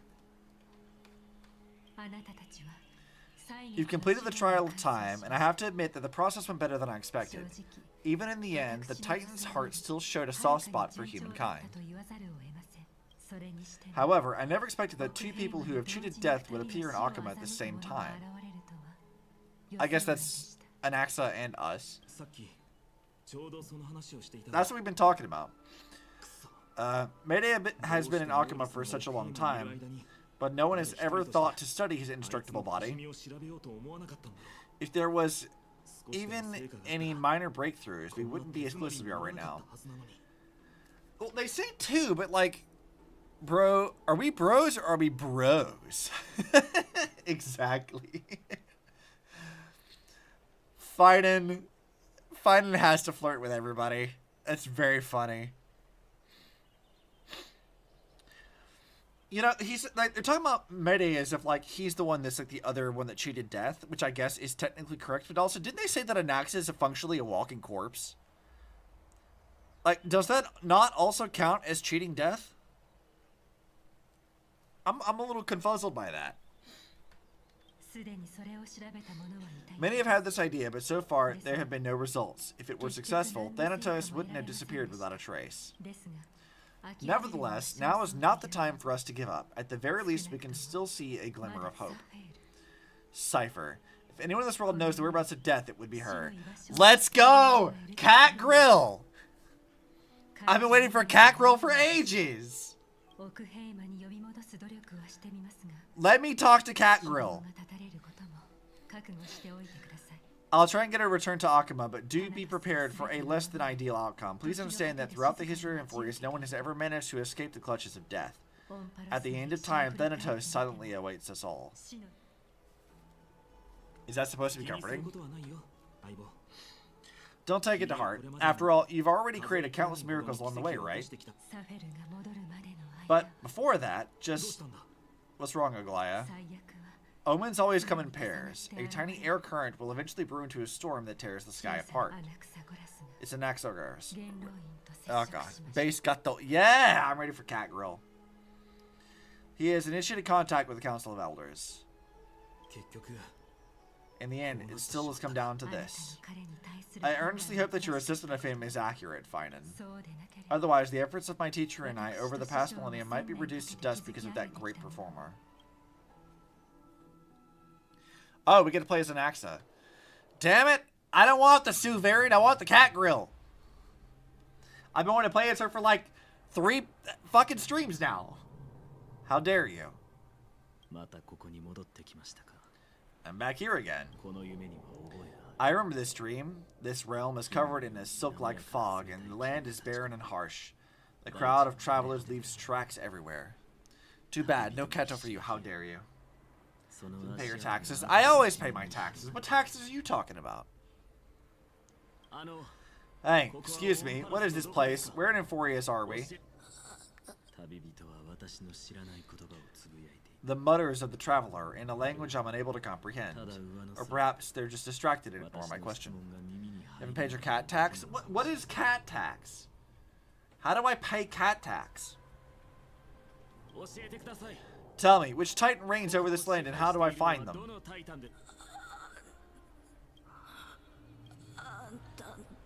Hand of Shadow. Hand of Shadow, Thanatos? Could this possibly be the Netherrealm? Not Netherrealm. Then where is this? River of Souls, the outskirts of the Netherrealm? Are you headed downstream towards the Netherrealm? The Netherrealm, nothing but an illusion. It's the tax that pays for the automated cat delivery system. Yeah, the system hasn't delivered a cat to me yet. Hasn't happened. I had a bird once. Titan rejects you, me. Listen. What? The traveler lifts their wrinkled fingers and remains silent. I look in the direction they are pointing and listen closely. There, a massive shadow brought the sound of rushing tides. The sound of tides.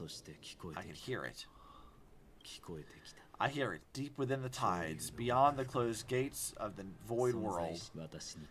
A voice about to recount something. Child of humanity, is it death's embrace you yearn for with such urgency? Hi, Circes. Oh, you've awoken. Welcome back to the mortal realm. Your consciousness is dissipating much faster than I expected. Ultimately, it seems like the Titan's core flame is incompatible with a mortal's body. How much longer can my consciousness remain in the mortal realm? In my estimation, at best, you'll see 15 more entry hours. Same as us! Look at that. We've got 15 hours. 15 days and nights. What is it? Are you finally starting to become attached to the mortal world now? On the contrary, 15 days feels a little too long for solving a singular problem. Stop giggling. It's time for us to go. The messenger for the Council of Elders is almost here. Let me ask you one more question. Are you really planning to betray Aglaya's will? What betrayal is there to speak of when I was never loyal to her to begin with? A valid point. What about that white-haired student of yours, acting so recklessly? Do you not care about what might happen to him? There will be a price to pay for blind faith. This is also a lesson for Finan. You truly are a strict teacher. Let's see, where do I want me to go? Gotta go talk to the elders. Which, by far, has been kind of a very unpleasant experience. Don't want to deal with them.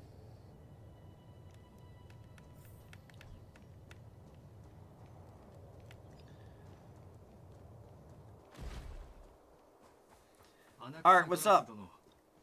Sorry to keep you waiting, Lord Anaxagoras. God, his name is annoying to say.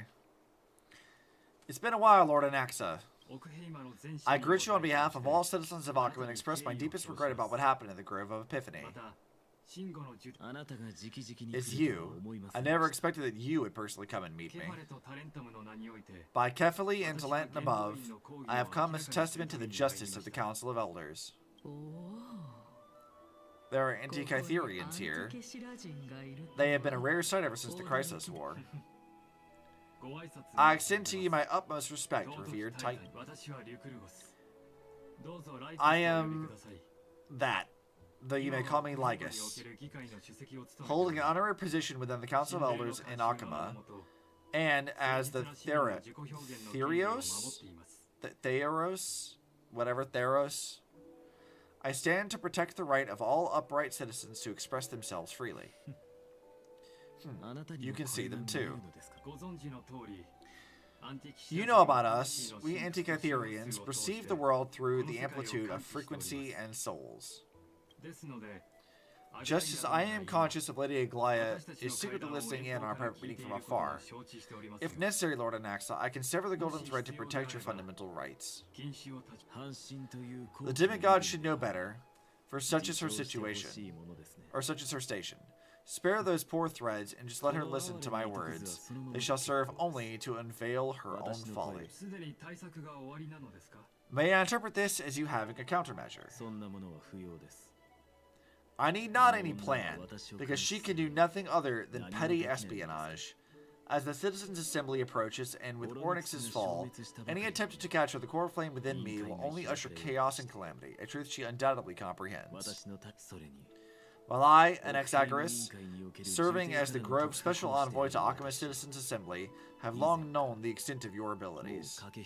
Let's forego the formality of asserting authority. Lord Lygus, lead the way. God, he's so fucking pretentious. Everything he says is pretentious. Very well. Surely Lady Canis would appreciate such assertiveness in an ally. God, you're gonna align yourself with that fucking lady? Oh, she's the worst, though.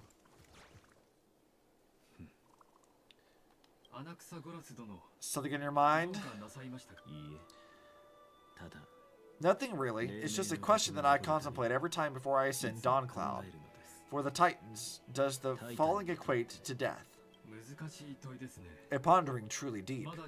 Time is on our side. Do you mind sharing your reflections with me? Is he also, like, blind? I've been wondering about his, like, eye patch thing for a while. What the fuck is that about? While all living beings must ultimately face their demise, Kephili has yet to meet theirs. Their journey continues unhurriedly along this long path. Are you suggesting that Kephili may not have truly passed? I'm glad I can hang out and chat now without ads. Yeah! Enjoy that. Also, if you wanted to chat without ads too, there's also YouTube. Because I am dual streaming on both. So, if you're on Twitch and you're annoyed by ads and you don't have the money to pay for subscriptions, go over to the YouTube side.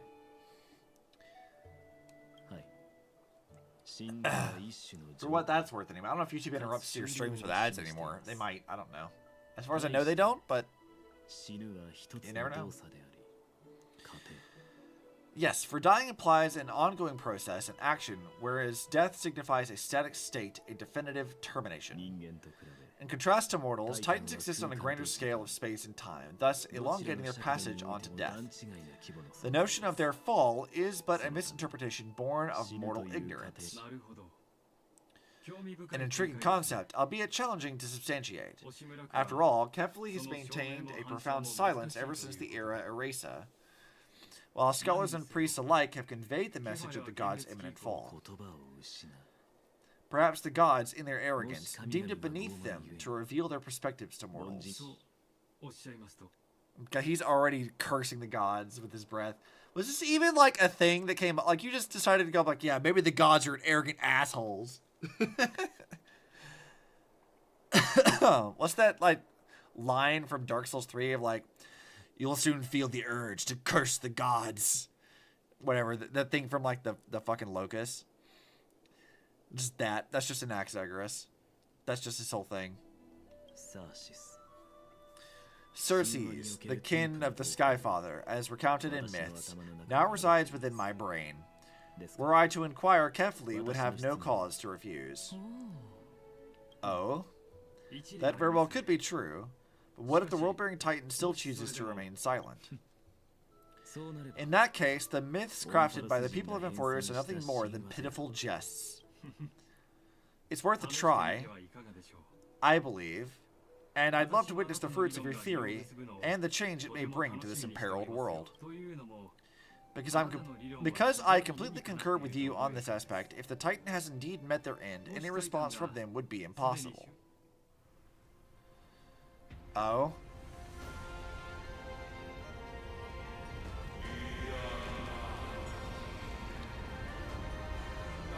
Well.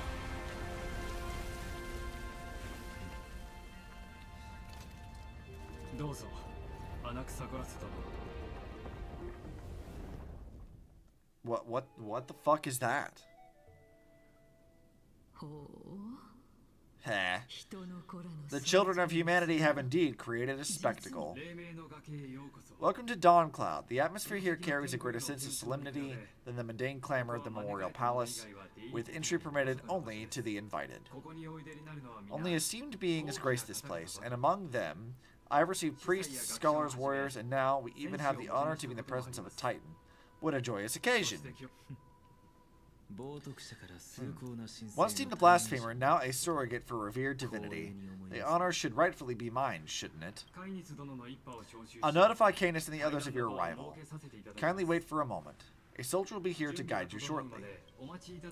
In the meanwhile, you are welcome to explore the vicinity, but kindly remain within the guard's view. Delaying the crucial meeting is something none of us wish to see, I presume. I'm well aware of Canis' methods, so I need to emphasize that. As you wish, your cooperation is much appreciated. Cool, let me run amok! I want to collect chests and things. Alas, I had hoped for a brilliant plan from you, but it turns out you just left one cage to enter another. Save your concerns. I know very well what I'm doing. I shall depart to explore the surroundings then. Now that I look around, I wonder if there are any murals bearing my portrait around here. I'm quite intrigued to see how the children of humanity beyond the grove perceive another Titan. Off you go. I won't be joining you. This Titan appears to be quite at ease. I should investigate the Council's elders' recent activities first. Be aware, I can hear you perfectly well from here. Lamau. He's trying to talk shit in his own head, and she's like, bitch, I can hear you. You can't hide this from me. Which I think is hilarious. Alright, let's see. Are there any chests around for me to collect? Let's go! Shinies! And whack.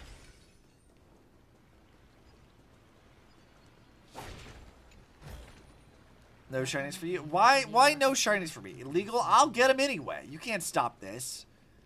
It's happening whether you like it or not. I get as many shinies as I please. I'll just tax you. You would tax me anyway. If I were to not get shinies, you tax me. If I were to get shinies, you tax me. It don't matter. You will tax me regardless. So I'm not the least bit concerned about it.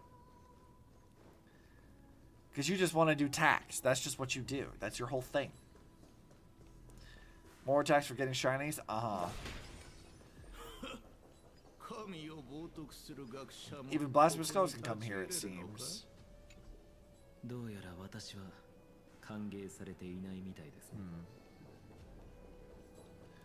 Oh, hey, look. Thing. I think I solved this one. I was doing a bunch of these earlier today.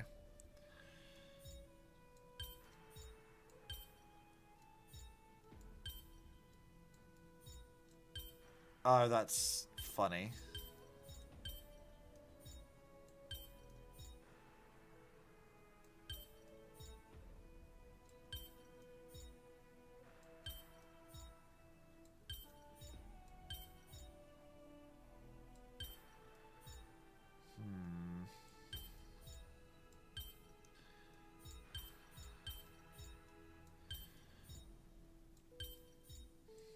What would be the best way to do this?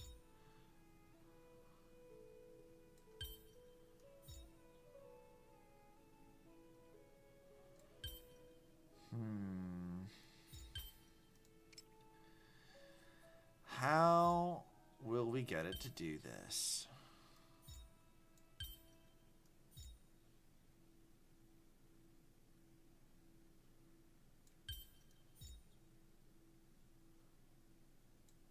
I mean, I gotta do that.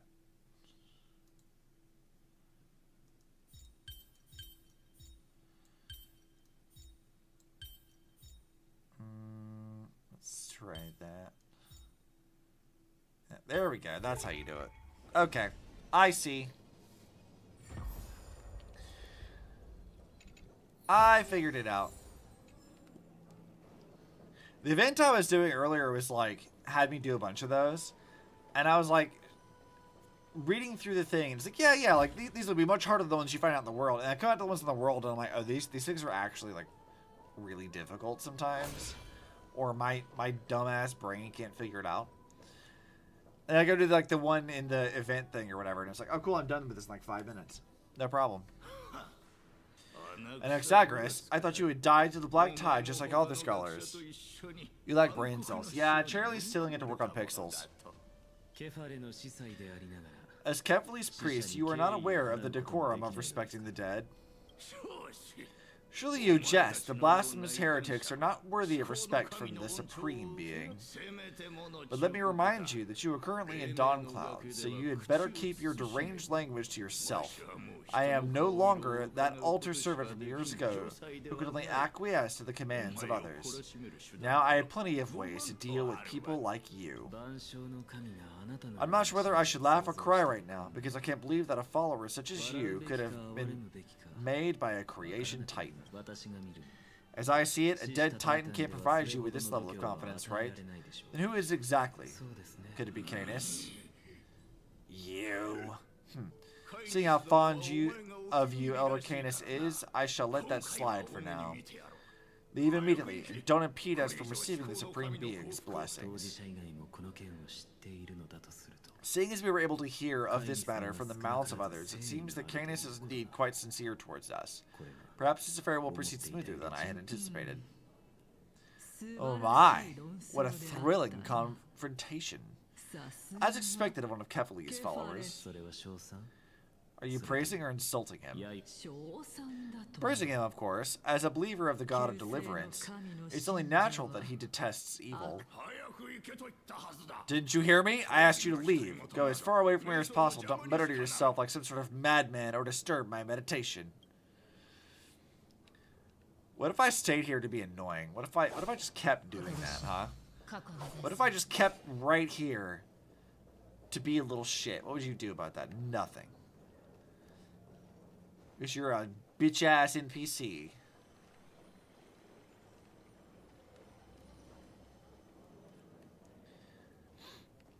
Okay. Let's go talk to the other peoples. I need that. Over here? I mean, in a minute, lady. I'm a little busy. I'm breaking shit. Oh, hello.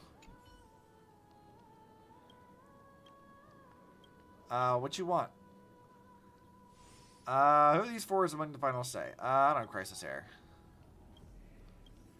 I'm not reading any of this shit. Alright. You. I gotta put these 2 brain cells to use today. Okay, so I need to go...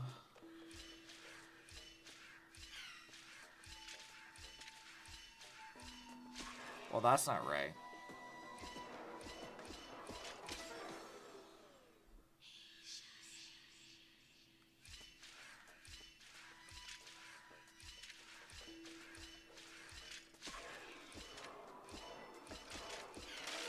Well, that was close, but I fucked it up.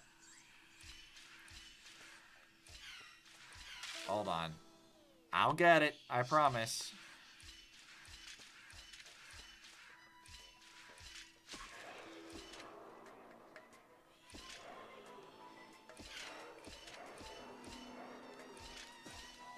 There. Easy.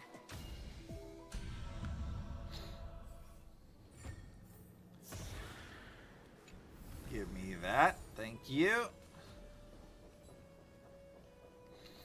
Any other shinies? Lady, why are you on the floor back here? You're not even on like a pillow. You're just on the floor. Why?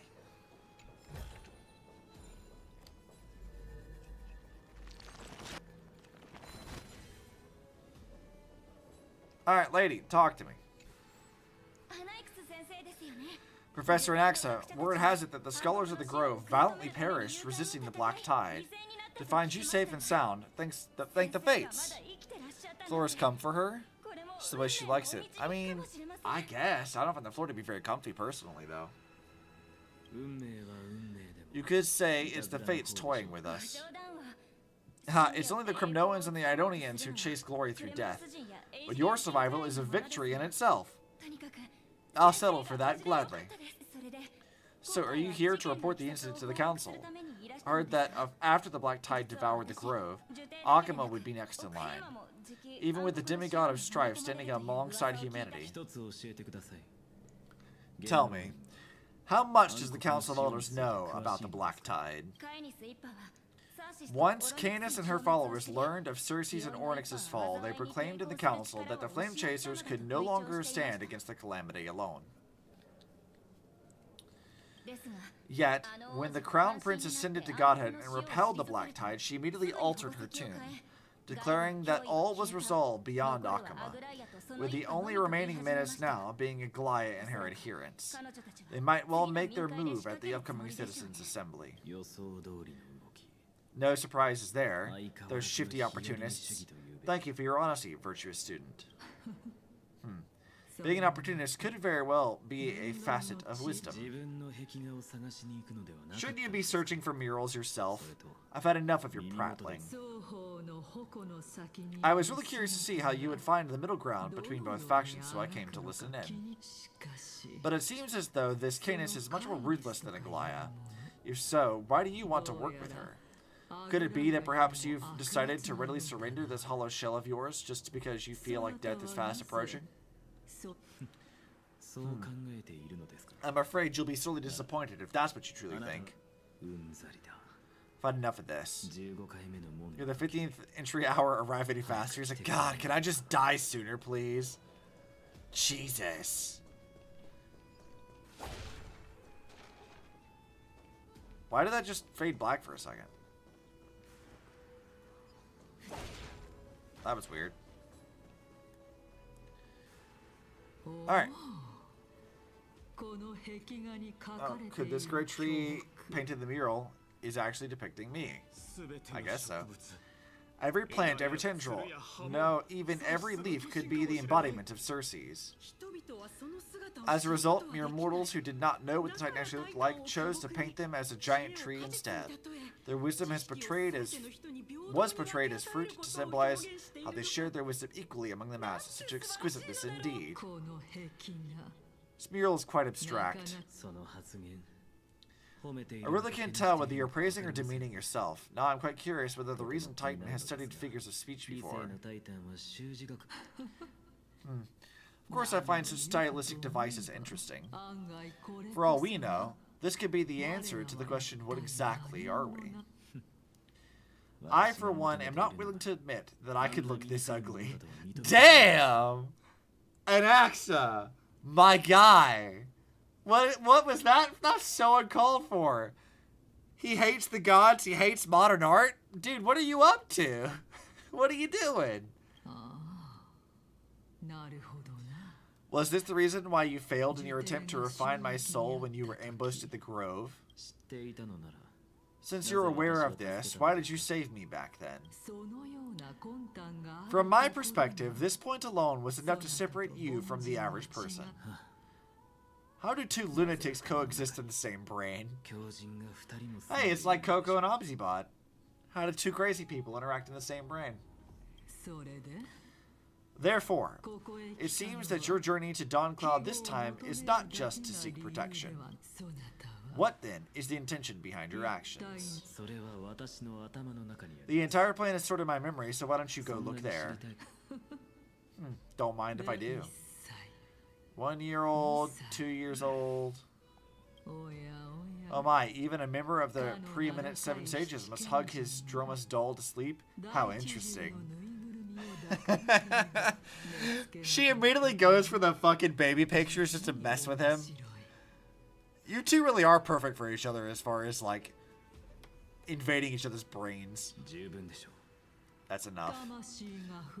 How unusual. Your soul is actually trembling. This must mean that behind this toy hides a secret that nobody knows, right? Since our days are both numbered, I don't mind telling you more about it.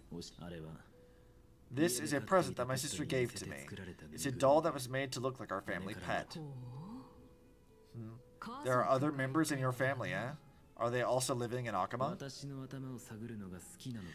Don't you just love to pick through my brain? Go on. Continue flipping through my memories. It won't take long. You'll discover the answer when you reach the memories of when I was 5. The black tide is everywhere. I can't bear to look. When I was young, I couldn't accept this outcome either. Georios, Akala, Kefali, and you, of course.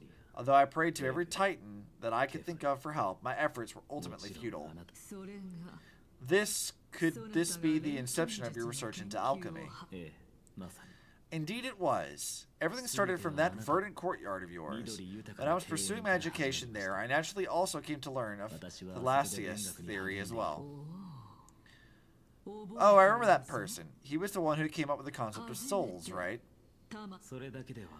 Not only that, he also believed that life, as well as the composition, movement, and the transformation of matter, all stem from the souls themselves. This is why I thought that, since all living things stem from the same origin, why could I not sacrifice myself in order to resurrect my nearest and dearest? I guess. I don't really follow the logic there, but sure. I did it, teacher. But this is absolute blasphemy. Regardless of how much freedom the grove provides, such an act could cause you to be burned by the pyre. Your beloved, where is she now? Send her away from the grove at once, to a place where nobody will ever be able to find her. Otherwise, the both of us will be judged by the council of the Seven Sages. Calm down, teacher. My sister, she's still not in the mortal realm, even to this day. What do you mean? It was naive of me to think that I could snatch the deceased from Thanatos' grip by merely sacrificing one eye. Oh! That's what happened to his eyeball. Equivalent exchange. All I received for that price was but an opportunity to see her for one final time, nothing more. Let it go, Anaxa. As one of my best students, I cannot watch you go down the wrong path without doing anything to stop it. Never do something taboo ever again. Don't disappoint the deceased and never harm yourself. If you can do that, this classroom will still be yours and you'll have a chance to live out your own life. Since I was able to see her one last time, I have no other desires. You're right, teacher. It's time for me to start a new life. I am seriously glad for you, child. Now then, what topic would you like to study? I wish to continue Thalassius' research. Continue the research into souls, but you know that the Grove has long since understood his philosophy like the back of their hands. Even if you continue digging into the subject, your efforts will likely be futile.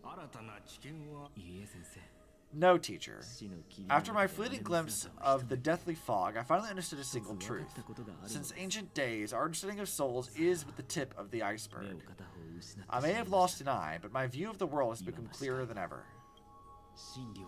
I have grasped the truth with my bare hands. Watch as I turn this farcical world upside down.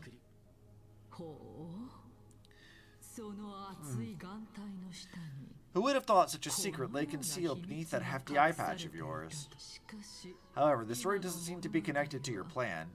In fact, I'd say they aren't related at all. The answer lies within my tale. If even you cannot understand it, perhaps you should relinquish the divinity of reason to me. After all, it'd be a waste for you to hold on to it. I love that, like, he literally has a god living in his head. He's like, you know what? Fuck you. If you can't grasp my genius, then fuck off. I'll take your place as god. I don't give a shit. He's such an ass. My story ends here. Now, it's time for you to tell me your secret. After all, this is what equivalent exchange means, correct? As expected, you laid a trap for me to step into. Unfortunately, even if I was willing to talk about my past, I may not know more about it than you do. Oh? Are you saying that the renowned Reason Titan is now admitting a lack of wisdom? Your followers are going to be sorely disappointed by this. Child of humanity, remember this. Being cognizant of one's ignorance is the greatest wisdom of all. Now I understand.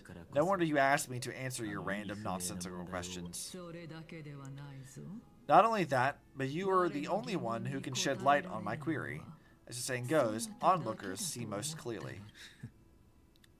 Alright. So they're just kind of like shooting the shit, talking about his past. She's digging through his childhood memories, and like, just so she can understand what his whole stance is. So let's think about, like, he said that the answer lies within his story. His story was that he watched his family die, then researched how to resurrect them through alchemy, managed to get his sister's body to come back but not her soul, and then decided to go continue research into souls. So how does that relate to him going to talk to Canis, who wants what exactly? Him to turn against Aglaia so she can gain power? How does that relate to that?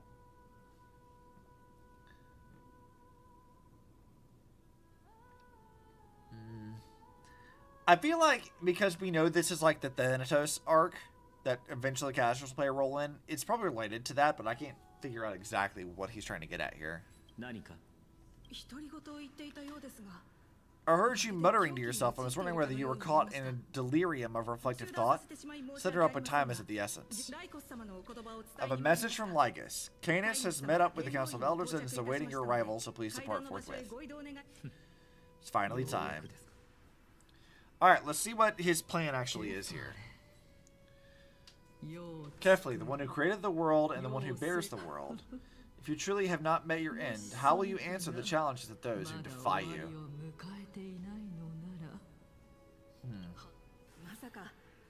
Interesting.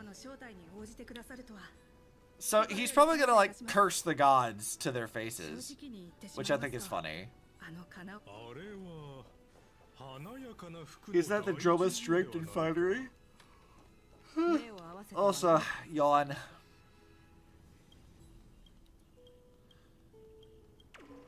Also, they just put a SpongeBob reference in that. I saw that. I didn't read that out loud, but I saw that shit.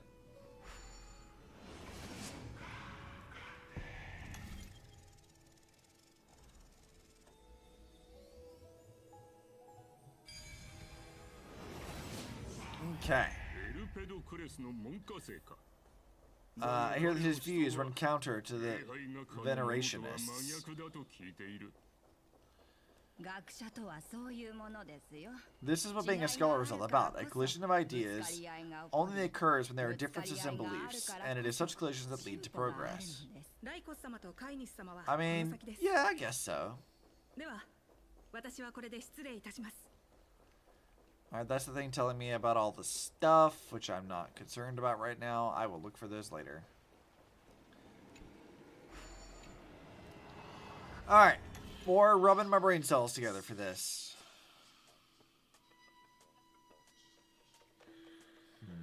Okay, let's see. I need to go.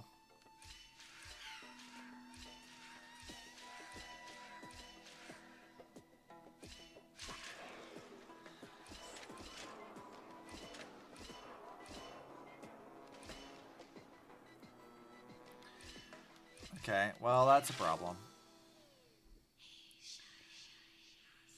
Let's see. So there.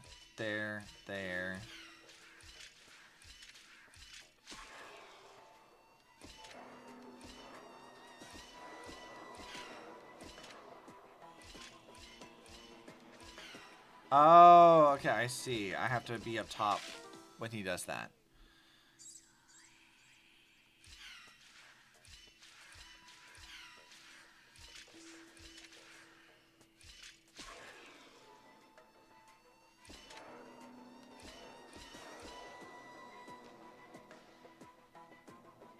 Alright, I need to go.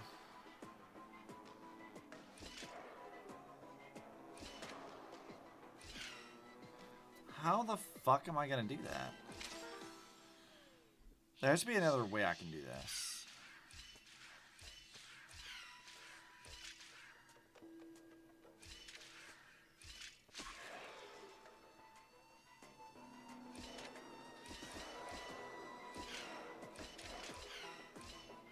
That's really annoying. Okay. How do I... Okay, if it drops here, and I can drop it there, go there,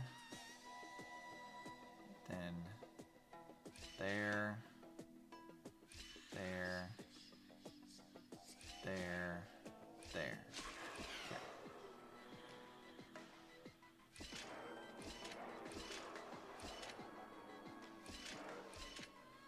I feel that's kind of part of how you need to do it, but I'm not exactly sure the way to do this yet.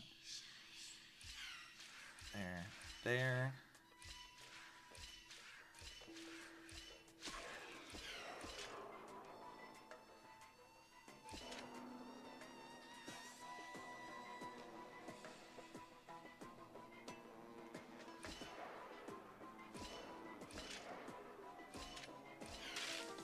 I mean, that's still close to it.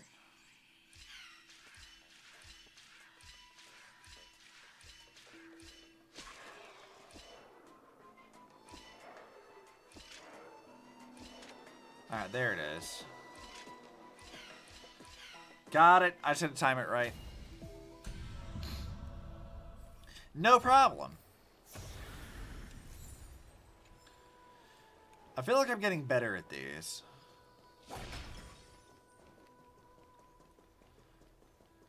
Yatta! Yeah, exactly.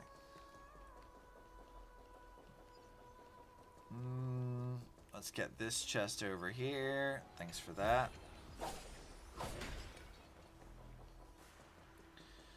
Does it have like a little thing that shows you how long that like buff lasts? Because I feel like there should be a thing that shows you that.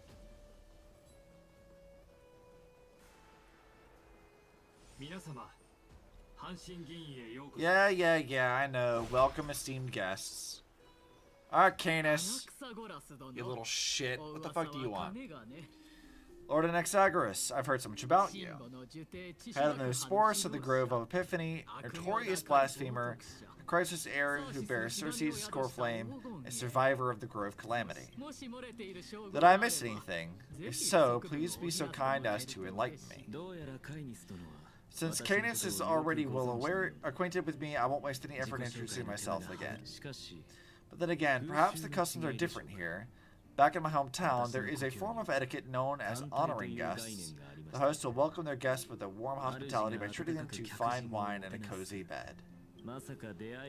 And yet, ever since I arrived, I have not been welcomed with warm courtesy or ceremonial gifts. Instead, I am met with an intense scrutiny.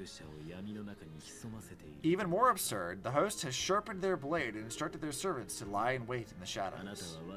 Perhaps you intend to cut open my heart, retrieve the core flame, and hold a grand feast for all the guests. Everyone stand down. Thank you for understanding. I am but a feeble scholar who is not used to the stench of avarice and blood. No need to be humble, my lord. From my perspective, your courage and gumption are worthy of the reputation of the Seven Sages. Your bravery is more than adequate to accomplish our perilous endeavor. So you wish to start a war. Since the Chrysos heirs are calling for war, we will respond in kind. Conflict is inevitable. Aglaya's endeavors to suppress the virtuous commoners with blood of gold. We will not hesitate to display the rights and metal that the citizens of Akama are so entitled to. As to your question of whether peace is still a viable option, well, to that I can say only this. Everything hinges on the next citizens' assembly, and whether they have a sudden epiphany amid the clamor of the masses. And since you, as a Chrysos heir, accepted our invitation, you have indeed given us a glimmer of hope. What brazen arrogance. Yeah, it is a bit arrogant of her for this. What you're saying right now is, worlds apart from what you were saying before you retired your cleaners. I don't deny it. After all, they're responsible for cleaning up any threats, and just a moment ago, you were on the side of the Chrysos heirs. But now that you're an ally of ours, we can continue talking somewhere else. As you know, these walls have ears. I was fortunate enough to have the opportunity to discuss a treaty of, people from the thing. Yet it seems that you subscribe to the Newsports instead. I heard that this school of thought is one with many detractors. It's someone for ideas, you have supporters and dissenters, just like how there are two types of people in this world, geniuses and dimwits. Wow, he's such an ass. The more of, like, Sue variants we see, the more I'm realizing that, like, the previous era Sue, being kind of just chill as fuck, is the outlier, not the rule. He's usually an asshole. That's really funny.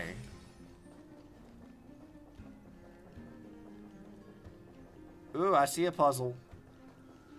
Also, that's totally a core flame. Welcome back to the hub of the Demigod Council.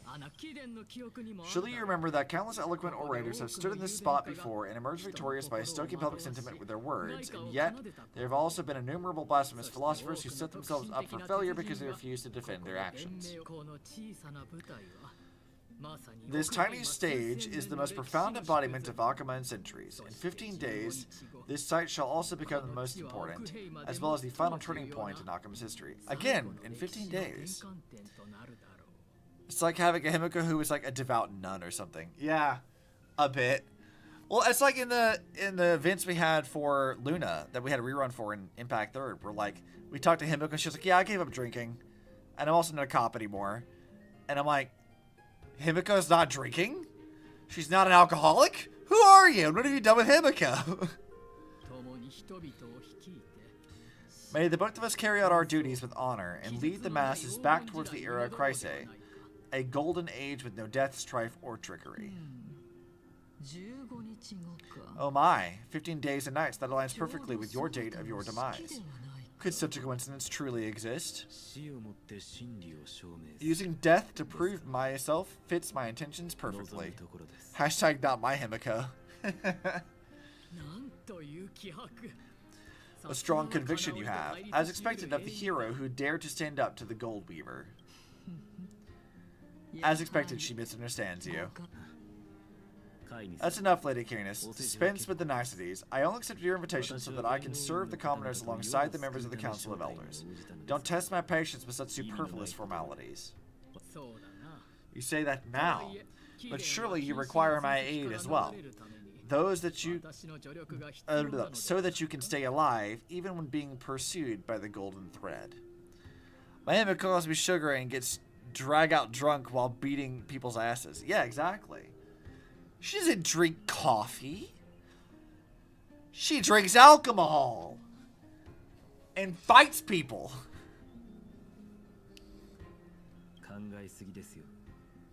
You worry too much. She won't show her hand too freely.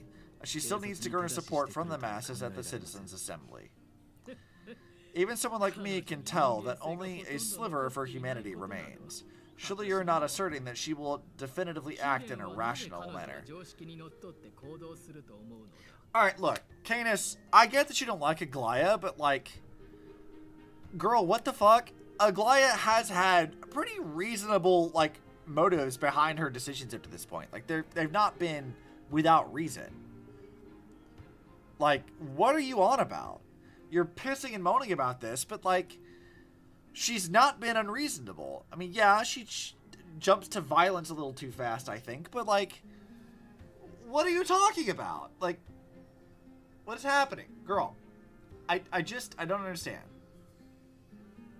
Tells orphans to go cry back to the daddy in hell. Yeah, she does. It's great.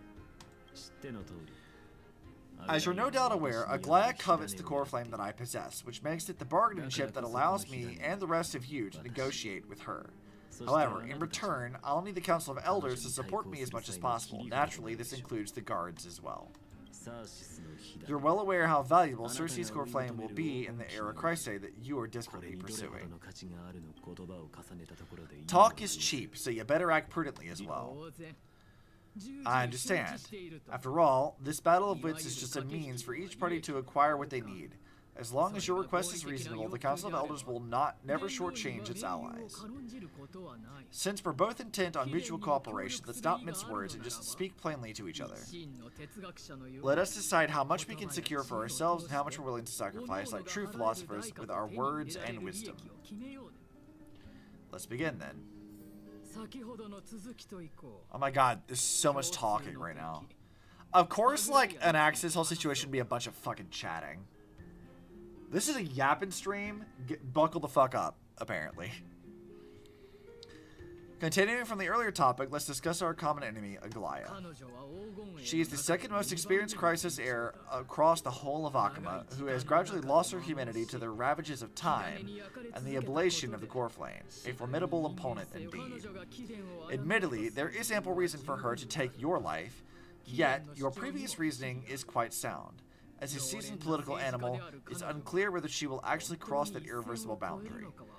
Moreover, she still needs you alive so that the Titan's trial can be completed. Is there anyone present who can swear by the sacred vow of Kefali and guarantee that you weren't in league with that woman before coming here? And are you just trying to pull the wool over her eyes and aid her in her savagery? In what way is what she does savagery? I don't understand your point here. Like, what exactly is your stance? I don't get why you're so antagonistic to her. Like, I don't understand why you're so pissy about this. Other than just, you're mad that she has power and you don't. She's vassal to do her bidding without question. If Aglaya required a suitably intelligent crisis heir, then I'm the best fit for her needs. However, it's quite evident that she has no need for a crisis heir who can break free of her control at any time. It's almost like she doesn't give a shit trying to seize control of Akuma. Yeah, exactly. All this, like, pontificating she's doing about this, that, or the other, like, oh, she's butchering other... What is she butchering? You make no fucking sense, lady. You're just pissy. Anaxa, surely you're not, like... I have a feeling that Anaxa knows how dumb she is, because, like... God, Cadus is dumb. Like, what the fuck are you talking about? Since I believe in neither Titans nor the prophecy, there's no way that I would willingly walk on the path that she extols. Given how rigorously she enforces her principles, how would she ever accept a heretic such as me? I understand what you mean. At the very least, the both of us agree that this tyrant who wallows in extravagance and greed is the greatest threat to achieving peace in Akuma. The Council of Elders is willing to defend your right to live, just as we defend every oppressed citizen. This thing of like tyrant who wallows in extravagance and greed. What are you talking about? The fact that she's like the avatar of the like goddess of beauty or whatever?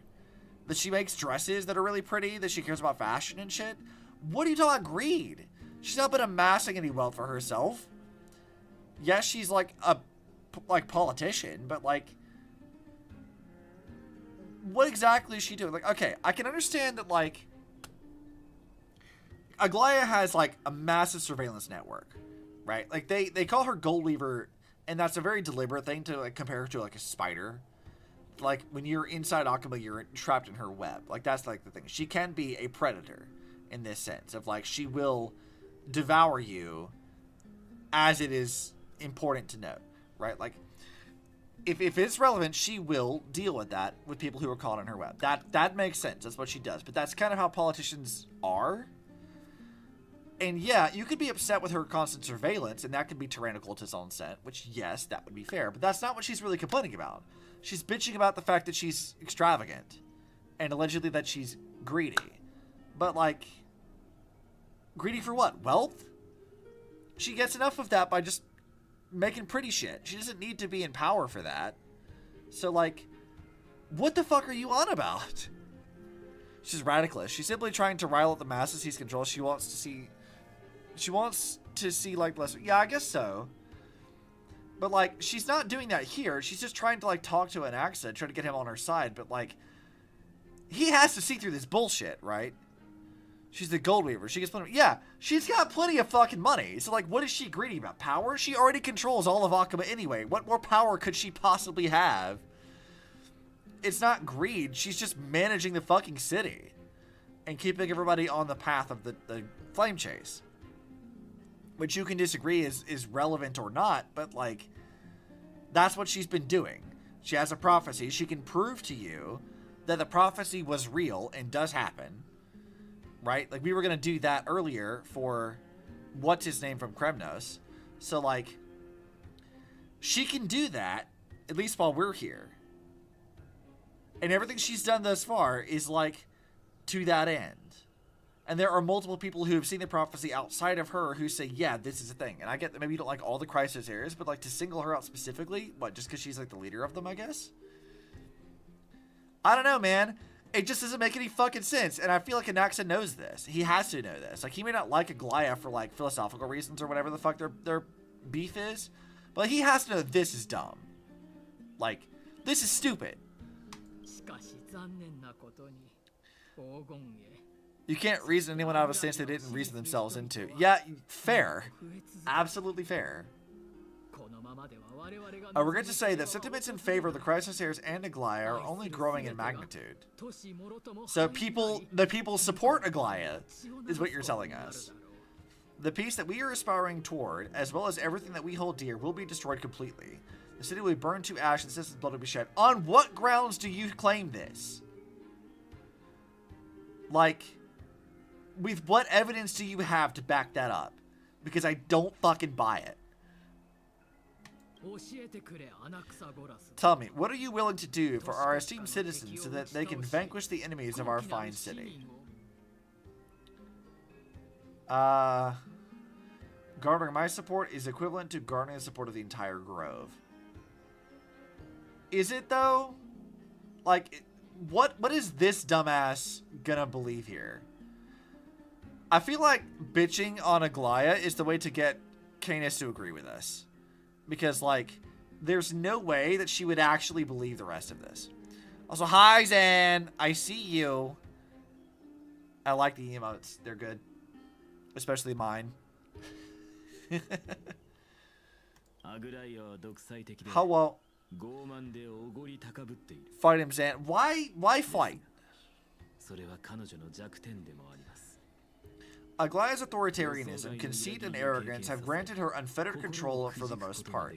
Yet, these traits are also her greatest weakness. If I can render her helpless by forcing her to experience the agonizing pain of betrayal, I am certain she will never recover from such a setback. Surely you don't believe that such a tiny betrayal will be enough to push her to wit's end? What's more, there are many who remain silent, merely watching to see how much chaos I can unleash. Not to mention, you know full well that the Chrysos heirs have never been a united front. In the name of Kefli, Akuma thanks you for your sincere and valuable thoughts. At this stage, it's clear that you and I understand the benefits to be won from this discussion. Let me put it plainly. The Council of Elders has always been renowned for its fairness, and that fairness is built on the foundation of sincerity. Except nothing you have said has been fair or sincere. You are so full of shit. Like, God. Like, there's so much bullshit coming out of your mouth at every fucking turn. Jesus. Also, what the fuck is that emote, Zan? What is that? Is that a knife? You've got a knife! It matches Obsibots. I appreciate it. The Council of Elders has vowed to all citizens of Akuma that it will always remain loyal to them. As for you, how will you guarantee that you'll be able to live up to such earnestness and will not betray Akuma's indomitable citizens when the opportunity presents itself, just as you now betray Aglaya when it suits you?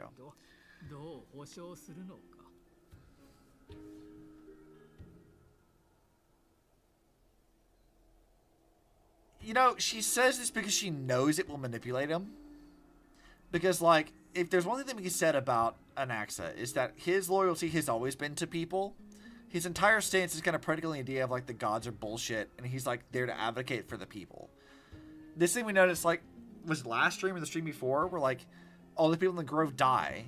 So he goes against Aglaya's wishes to go comfort the people whose families remain, right? Like, whose relatives who were in the grove didn't survive. Like, his priority has always been to the people. That's kind of been his thing. He might be a blasphemer against their, like, religion or whatever, but, like, his loyalty has always been to the people. And she says this, I think, specifically to just, like, rile him up. How absurd. My loyalty is unquestionable.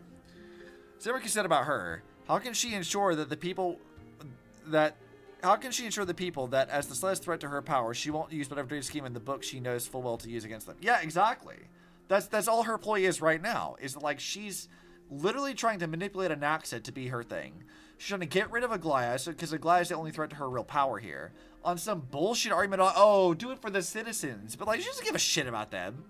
What has she done thus far that actually, like, benefits the people? All she's done is piss and moan because Aglaya is in power. Like, oh, like, she's a butcher. I'm a butcher for what?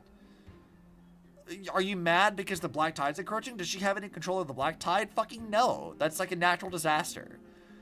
So, what, you're just mad that she's not doing enough? Okay, then complain about that. She's not, like, blindly sending people to their deaths, but if you want to, like, piss and moan about it, complain about the right shit. Like, this is nonsense. You could have, like, if you want to, like, betray people at this, like, earliest community to consolidate power for yourself, there have got to be better arguments to be made than this nonsense. I reject this entirely. Surely you jest. My loyalty does not need to be proven. The fact that the Council of Elders is asking for proof of my loyalty is itself akin to a form of betrayal. If you're gonna complain and bitch and moan, at least have a somewhat decent point. Yeah, exactly. Like, if you're gonna bitch, have a point. Don't just make shit up. Like, that just undermines the validity of your stance. Like, if you want to get something, if you're trying to get there, you need to have a fucking point. It needs to be rooted in something that makes any damn sense. This doesn't make any sense. Yeah, you're just wasting everyone's time. Exactly. I'm incredibly honored to have witnessed the both of you bury the hatchet in a civilized manner. However, I am afraid that I must interrupt for a brief moment. As a Theros, I have observed the following. Aglaya the Gold Weaver is currently on her way to Dawn Cloud. Oh? Well, I do believe that we might have a slight overabundance of guests today. Fairly dissatisfied, Canis? Despite the Council of Elders' lofty residence on Dawn Cloud, it must still tolerate the whims of the Chrysos heirs. See, now he points out the actual underlying problem. Is that, like, Canis sits here in Dawn Cloud thinking she rules everything, and she's mad that Aglaya has power in Akuma. And then here he points out that, like, oh yeah, you still have to deal with them. You can sit here all you want to, but you still can't escape their influence. He targets right for that shit. Huh, so you were holding back just now? Seems like you are better at playing this game than I.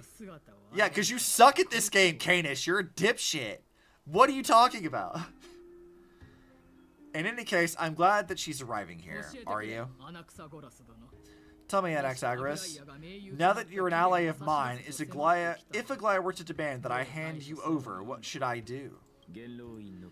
You can do as she says. Tell her that the Council of Elders merely wished to chat with me and had no intention of offending her. However, by doing so, the authority of the Council of Elders will be as thin as papyrus that has been soaked in blood. Not only can it be destroyed at the slightest touch, but the Council will also lose possession of a valuable core flame. See, he knows his bargaining chip. He already knows. He's like, if you hand me over, you got no bargaining chip, and you're fucked. No, more like 2 core flames, after all. At the next Citizens' Assembly, a young lady who is synonymous with death will also be standing on our side. Why would Cass turn against Aglaya? Do tell. Yeah, how can you be sure of that? Is that of importance to you? All you need to know is that I have a plan. In my opinion, you should be more worried about the impending threat.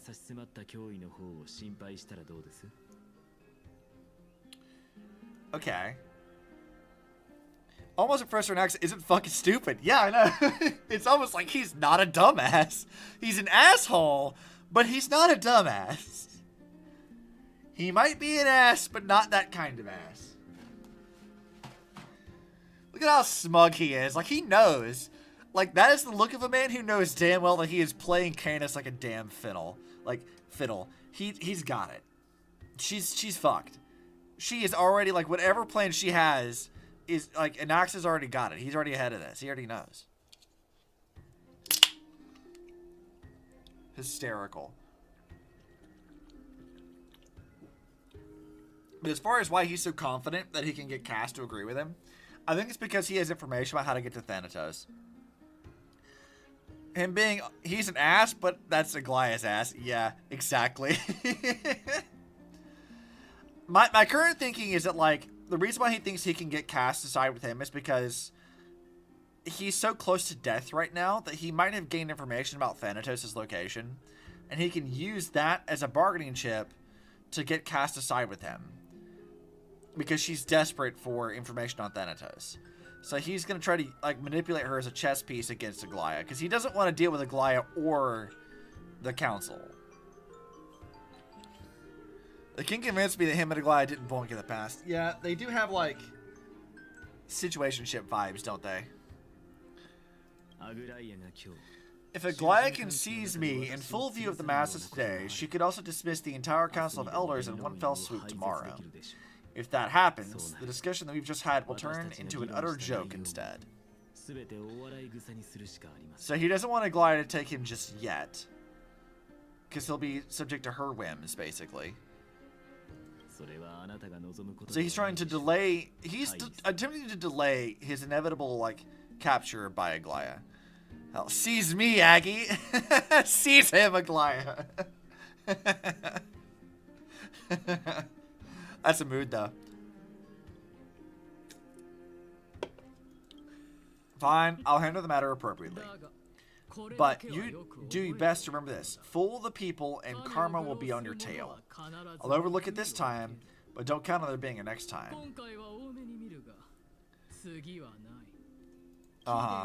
Unless, of course, you crave cruel punishment and consider suffering the perfect state to ponder the true nature of souls.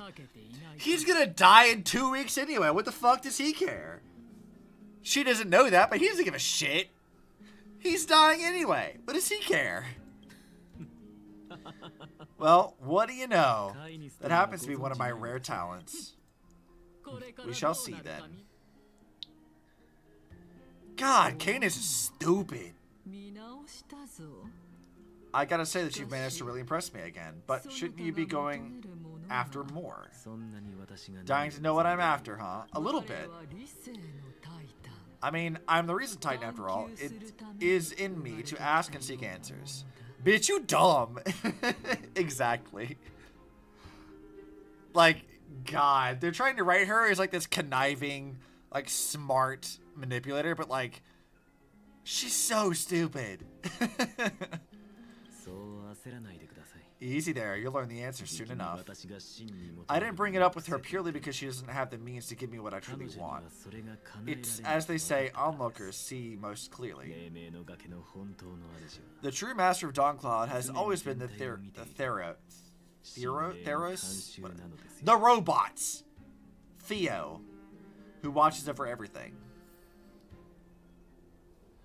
Oh, we can actually play now instead of, like, chatting for 45 fucking minutes?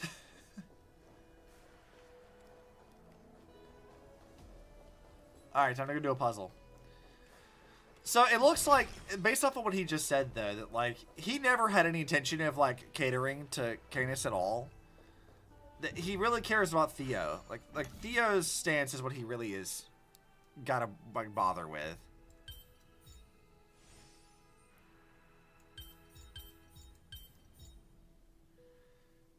Nah, she might be intimidating if she was like, well, intimidating. Yeah, exactly.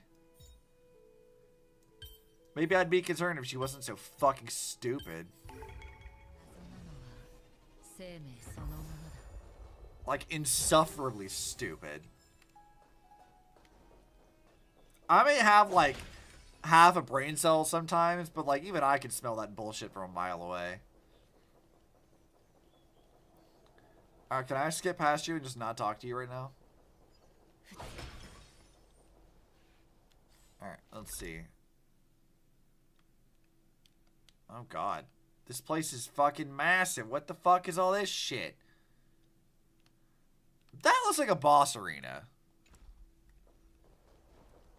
It feels very, very boss arena. As expected, welcome once again. You know, you could actually skip all the pointless debate and come straight to me to seek audience carefully.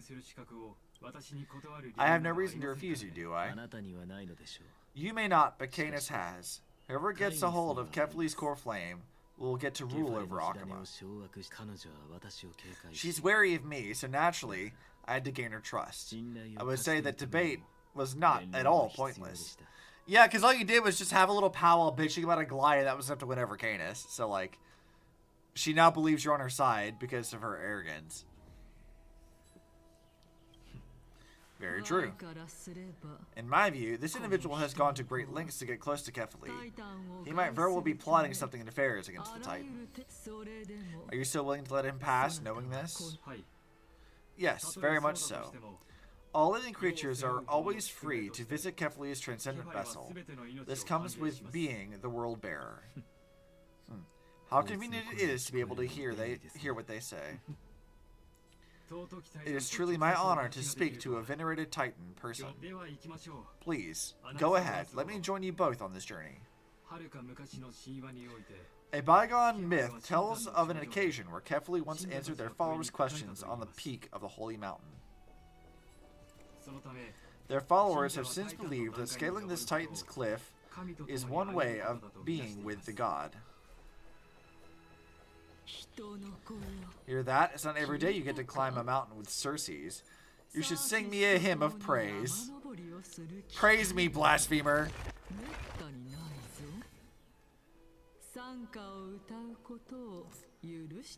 And G-Man, I mean Lygus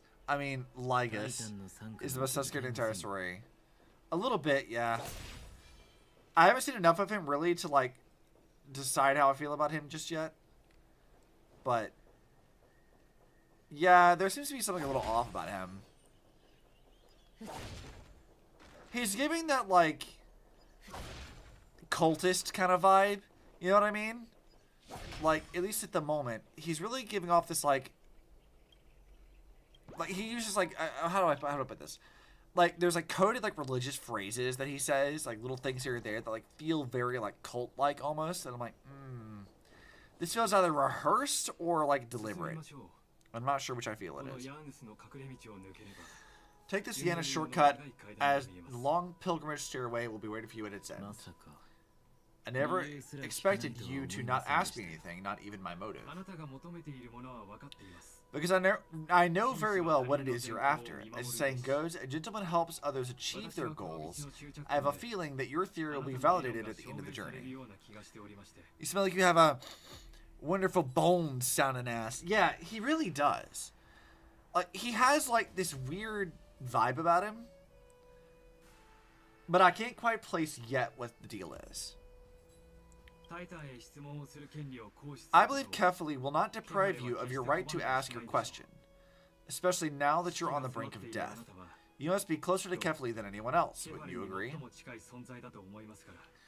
See, and unlike Canis, who seems to not know that Anaxa is dying, Lygus does know. So, like, he has a lot more information here, which means he's actually, I think, like, Anaxa's not wrong. This guy's a lot more of a threat than Canis would ever be. She's like a pretend threat. She's like a Karen who thinks she has power because she leads the HOA. Like, she's not a problem. This guy, though, this guy has a lot more information. He seems like he would be a lot more of a problem. I hope things go as you say, then. Putting a child of justice into a farcical world is bound to turn it upside down. It is my hope that you bring a much-needed change to this world, which is on the brink of destruction. If you say so.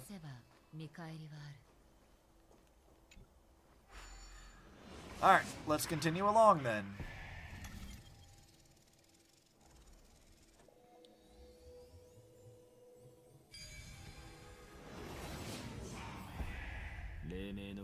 Honestly, this is my first time going up to Dawn Cloud's peak. What a splendid view. Isn't it about time you recognize the magnificence of us Titans? Well, I don't see how this place is different from those temples in the sky. All they have are magnificent facades. And even though I've come this far, I'm still doubtful about getting useful clues from him. I must be getting ahead of myself to be expecting to hear something nice from you. Her fucking with him like this is pretty funny. Careful. She'll tell you that your garbage can needs to be set 3.25 inches closer to the sidewalk or they'll charge you a $350 fine. Exactly. She really does give off that kind of vibe, right? Like, that's absolutely how she feels like to me. Haven't you been in my head for some time now? It's high time you get used to how I feel about things. Alright, we're just a short hike away from Kefali. No time to waste here.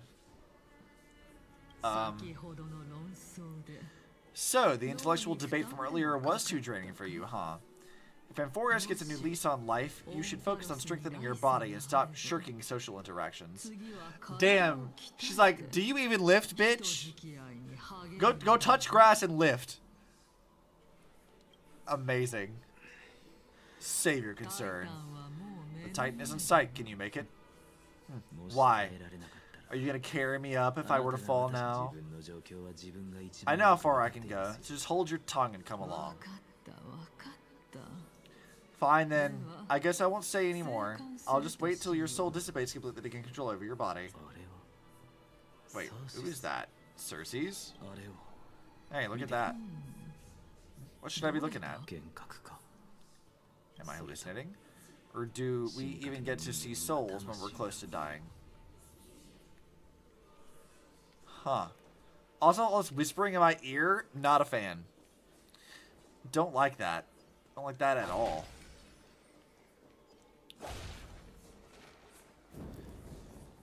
I've said this many times, but I am not a huge fan of like all the Titan whispering. It's like ASMR vibes, and I hate ASMR. Oh, why didn't you bring your favorite spear with you on this trip, Nias? Okay, so Nikador. Nias. I know I've heard the name somewhere. He really is the whole ass, but an entertaining one. He is. I do like him. Like, he's just such an unashamed dickhead that I'm like, yeah, alright, I'm here for this. He's hysterical. Ah, it's unfortunate. The black tide destroyed every last inch of my calyx. How could that be? Even a creation of Gerios from their prized ores of molten fire couldn't escape the fate of destruction. Xerxes, do you know a certain Nias? Nias? No, not that I remember. How did you even think up such a strange name?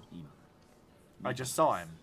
Nias, a warrior-like figure who was chatting with you here.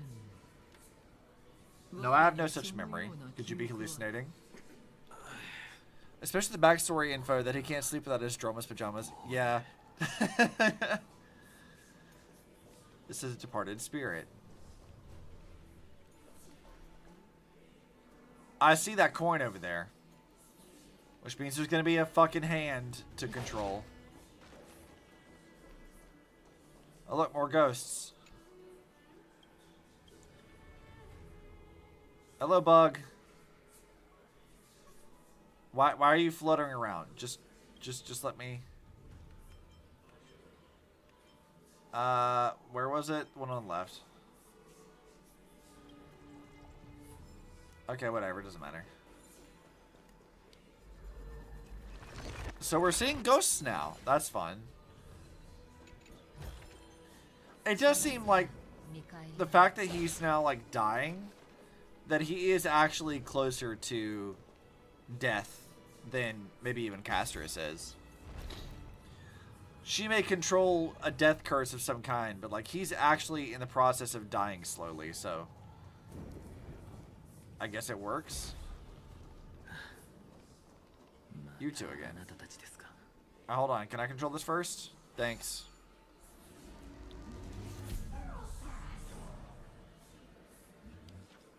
Alright, let's see. Give me this coin. No, come here, little bug. You're mine, please. Thanks. Beauty within a box? I have no idea what that's for.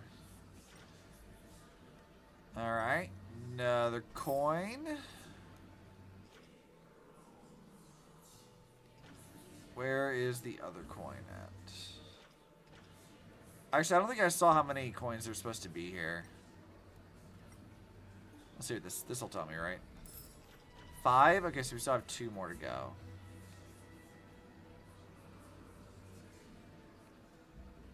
Did you hide some all the way over here? Or is it like an invisible wall?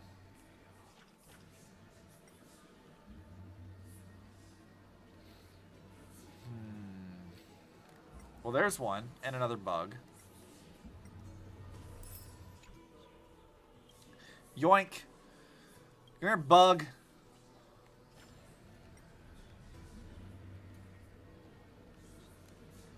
Yoink. Exactly. Yoink the bug. Where's the other... There it is. There's the last coin.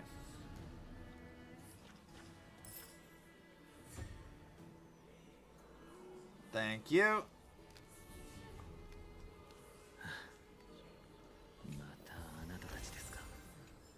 Rad, I'll take that. Onwards. Enough of me. Did Chaos ever reply to you? Ah, well, regrettably. Seems like the price of becoming a demigod is a lot heftier than we thought. Chaos. Demigod? I've never heard of this person. Which Titan's authority did he inherit? Look on the bright side, Nias. Since we've come all this way, I doubt he'd snub his old friends, would he? Let's just hope we mean as much as the world to him. Are you seeing the same hallucination again? Yes. It's still you and Nias, but you're talking about a certain Chaos. I'm guessing he's one of your companions. Chaos. This name sounds just as strange to me. Never mind. I think I know what this is about. If things are as I thought, then they aren't hallucinations, but the souls of people. But if those are the souls of the dead, then what am I? Beats me. For all I know, you're just an illusion I conjured up in my dying moments. Just keep going. As long as I take in more sights and hear more stories. Know your limits. Wander too far among the dead and even I might not be able to save you.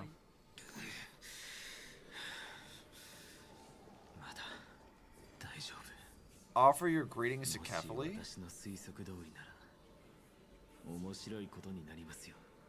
Am I supposed to do that? This is a pilgrimage platform dedicated to devout believers, but you, Anaxagoras, never kneel to false gods. That's actually hilarious. You're like, kneel to the gods. And he's like, no, I fucking won't. I refuse.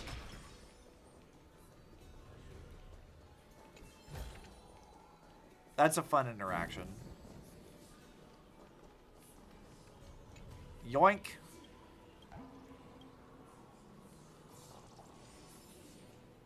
Alright, let's go solve this thing.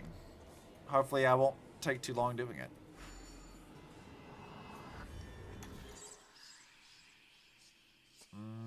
Okay.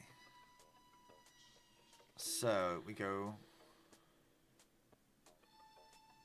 1, 2.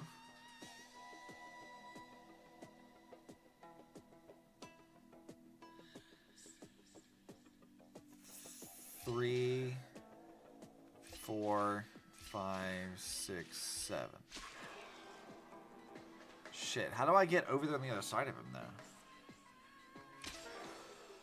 I have to end on the other side of that somehow. So how do I do that?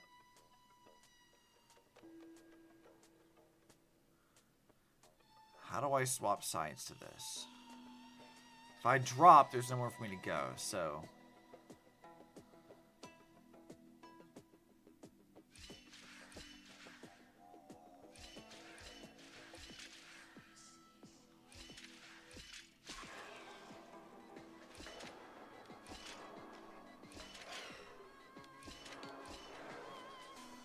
Oh, I guess that works. Did not take as long as the other ones did.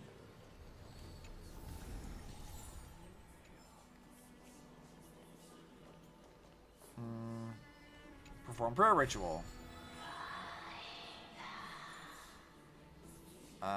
Receive blessing. I don't know what that did, but I'll take it. Can you keep going? Of course, I'm just... If I knew we had to climb a mountain, I wouldn't have come along with you. I guess this also counts as one aspect of the world-bearing burden. If Amphoreus does have a next life, you may want to get your body in shape. Keep your sarcasm to yourself. I'm not getting anything of value from them. I would sooner throw myself off this cliff and hit rock bottom than exercise even a little.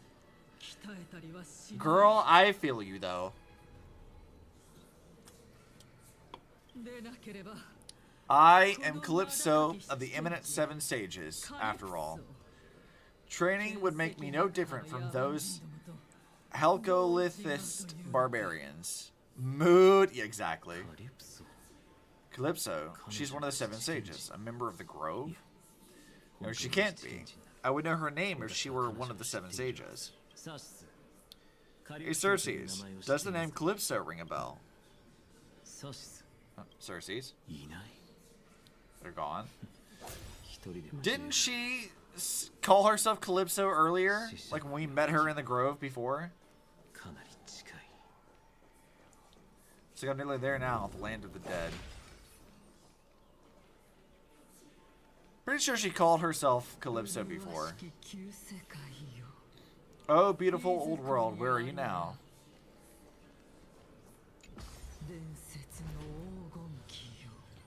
Oh, legendary era Chrysae, return to the mortal realm. Splendid gods once walked the paths we walk.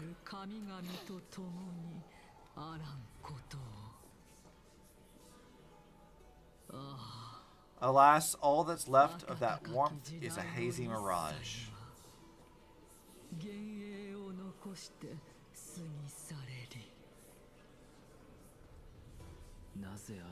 Why are you chanting that too? Yeah, good question.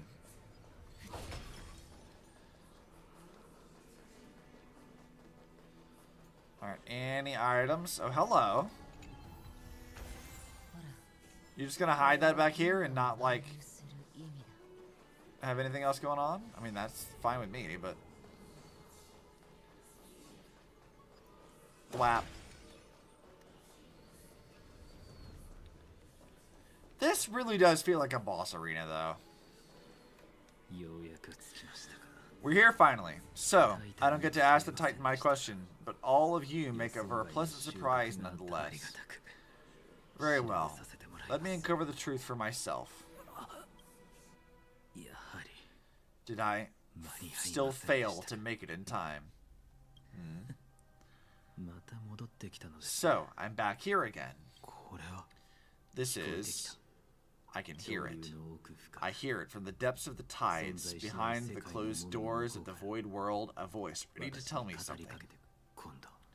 This time, the voice is a lot clearer than before. Oh, hello, Nias. Since we've come this far, let's just wait.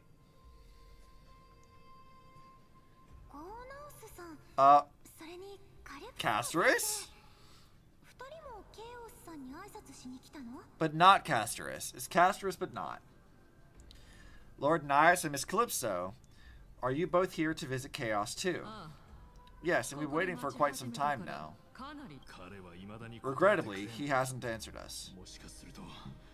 The worst case scenario is that he's already been overwhelmed and crushed by the world-bearing burden. You're overthinking it, Lord Nias. I can still sense Chaos' soul in the area. And besides, we both know Chaos' nature. A deliverer like him wouldn't fall so readily, much less give up on all that he holds dear. Isn't that so? So they're very clearly drawing a parallel between Kevin and Chaos, who's Kefali. So they're definitely setting it up like Kevin will become the next Kefali in the next era. Like, that's the whole point. He'll become the world-bearing Titan. Which, I guess that means that every Titan was once a person from the previous era. So that means Amphoreus is absolutely on a cycle. Yeah, that seems right. That makes the most sense so far. Yes, I have faith in him. That reminds me, why are you making this trip on Polixia? So she must be... Seeing as she looks like Casterus. Calypso is who becomes Circe's. Nias becomes Nikador. So Polixia, given that she looks like Casterus, has to be Thanatos then. Or who Thanatos was. Oh, my sister needs more time to make sure the flowers are fine. Sister. Such a pity. Both of you have hearts kinder than anyone else, yet you are born only to take over Thanatos' divinity. Or maybe not, because Thanatos already exists? Unless there's always a Thanatos, in which case she's just like... It's like a mantle passed down from person to person.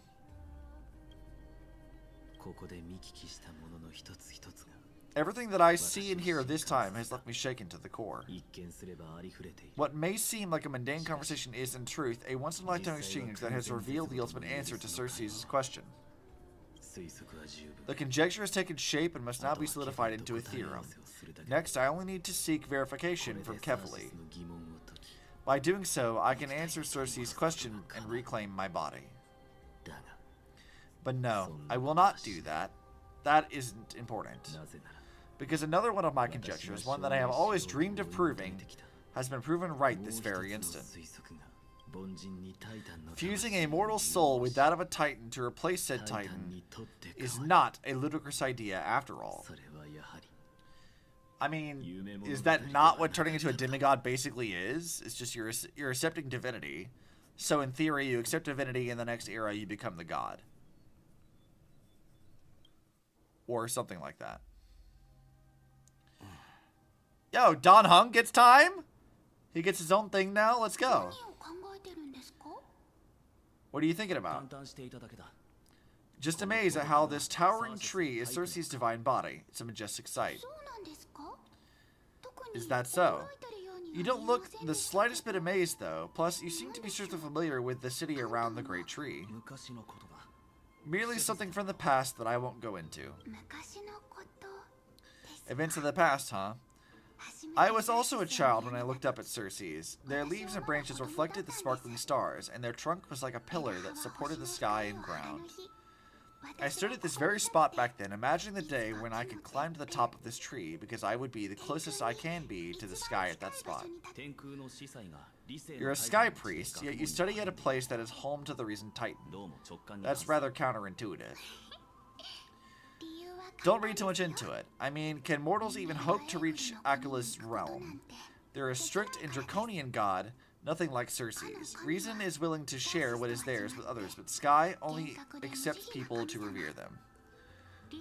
But he openly refused to believe in it, even if it was a theory. He needed proof and evidence in order to actually put any credence into it, I think. I mean, yeah. Like, from an X's perspective, yeah, he needed proof for it, and that's perfectly valid. But for those of us, like, playing it, that seems to be actually what the case is that, like, I guess we'll rewind, and I'll say where I currently think things are. Anaxa is part of, like, the Noose Forests, which suggests that Amphoreus is some creation of Noose, right? It's something related to him. Whatever that eon actually is, it's related to that eon. A scholar isn't going to just believe and kill gods to become gods. I mean, yeah, you're not wrong. From our perspective, we're looking at it, and it's like, he's part of the Noose Forests, and whether he realizes it or not, he's picked up on the fact that Amphoreus exists as something deeply rooted and connected to Noose. Like, that's kind of a given, I feel like. And he's probably one of the most correct people in all of Amphoreus about the nature of this world and how it exists. It seems like Amphoreus is either like a digital thing or like, I don't know, something else that's on a cycle. And so every cycle there are equivalencies of Chrysos heirs who take on divinity, and when one of them resets the world by becoming the last survivor or whatever, then they become the Titans of the next era and things repeat again. That's currently where I'm thinking things are. But like, why? Like, why even do any of that? What would be the point of that? Unless the whole point of doing a cycle is to see how humanity reacts to the Black Tide, which could be maybe simulating how to deal with Honkai stuff, but like, I can't think of any reason why that would exist other than just because. So, I don't know. I have questions about that. If that theory proves to be correct, I definitely have some questions. You get what I'm saying, right, Danny?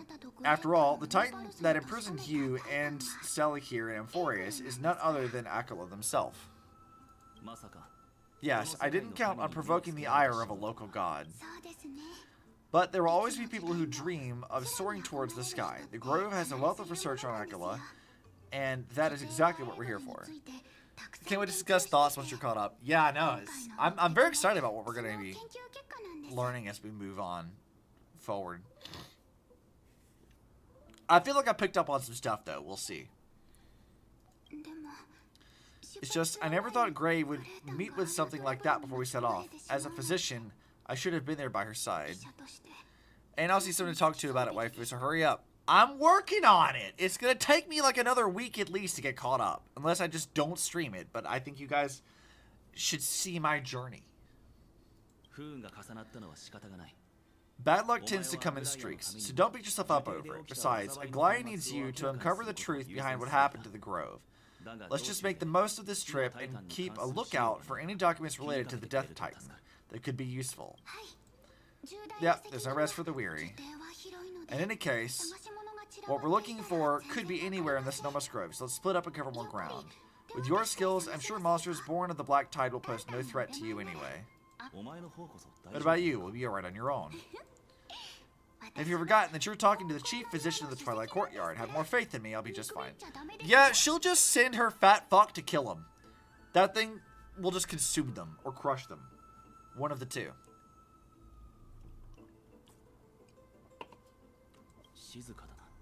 The silence in here is near deafening. With the vast amounts of knowledge it holds, this academy is akin to a labyrinth of information. Even the cleverest of scholars would easily lose their way here. I should gather my thoughts before heading in. Let's go, fat fuck! Yeah, the best fat fuck. Let's go! How to leave Amphoreus. In the myths, Aquila, the titan who reigns over the domain of the skies, is the colossal bird that overlooks the world beneath them with 100 eyes. As long as they continue to soar above the clouds, the people of Amphoreus remain trapped on the ground. Asin's forebears were priests who worshipped Aquila. Nobody is more familiar with the taboos of the Sky Titan than her, saying how Aglaia sent me here as a guide, or sent her here as a guide, it's possible that she plans to have Hyacinth take on a trial in the future. Amphoreus' Titan mythos. And Amphoreus, Titans are a common topic of discussion. People create myths that in turn conceive Titans. It's a tricky task to keep an objective view when among the people of Amphoreus. Is there any way to step out of the situation and look at it from a different perspective? Oh god, okay, Titans and Eons. Titans and Eons, or Ions as he just pronounced it. Eon of Veracity, yeah! Eon of Veracity, fat fuck, let's go! Titans and Aeons are two distinct classes of beings. Titans can communicate with us humans, and it is not impossible for us to overpower them. Upon their demise, we can even take over their divinity. In this regard, Titans can be said to be a lot more similar to humans than Aeons are. Christ's heirs and demigods. Christ's heirs are humans who possess heroic qualities, with most of them demonstrating extraordinary combative prowess and strength. Upon clearing a core flame trial, a Christ's heir can even ascend to a demigod and inherit a Titan's divinity. Wait, something about that feels off. Is this a selection process of some sort?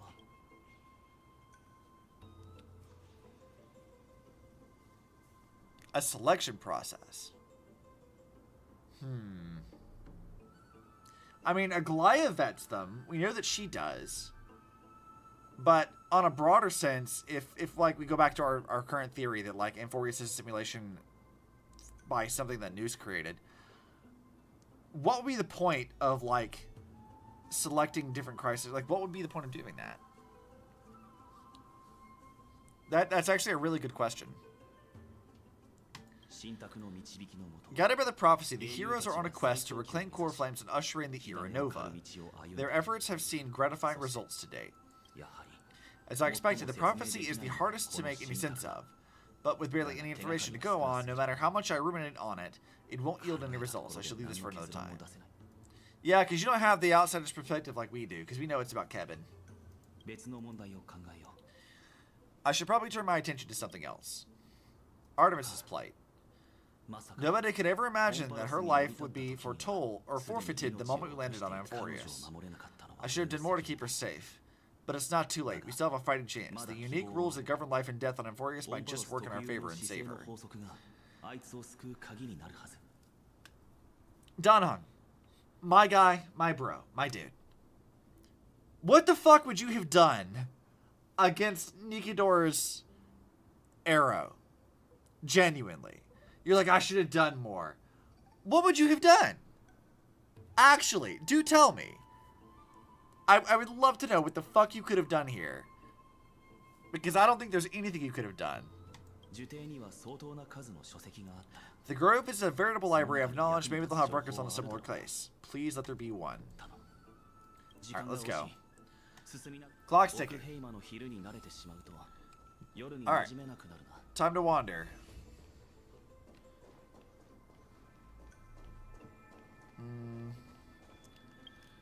Let's see. We've been here before, I'm pretty sure.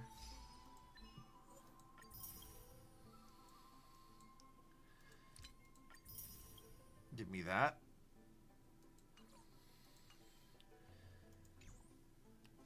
Let's go look at the map.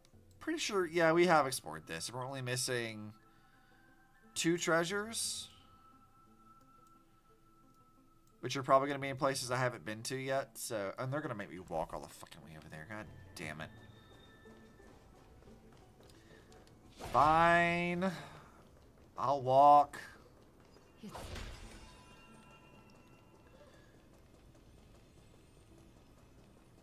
I don't wanna, though.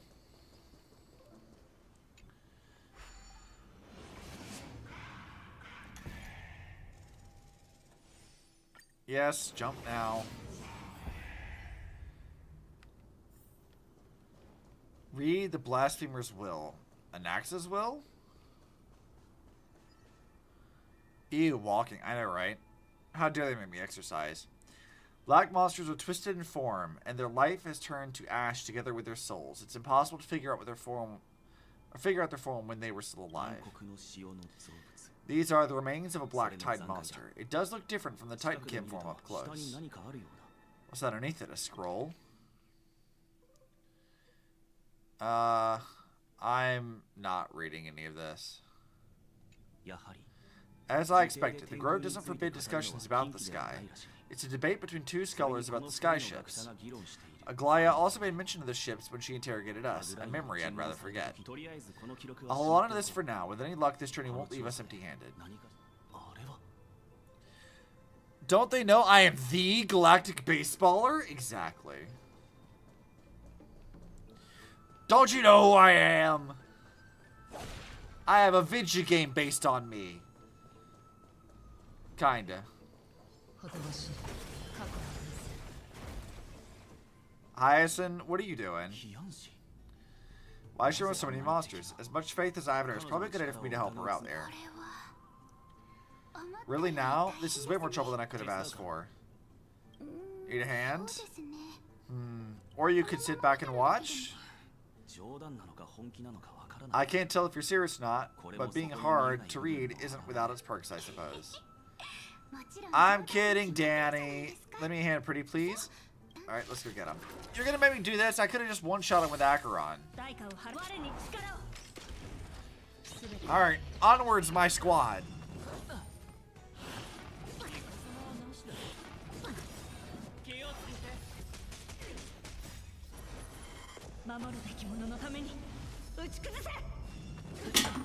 Man, I like hearing Bronya's proper voice. That's good.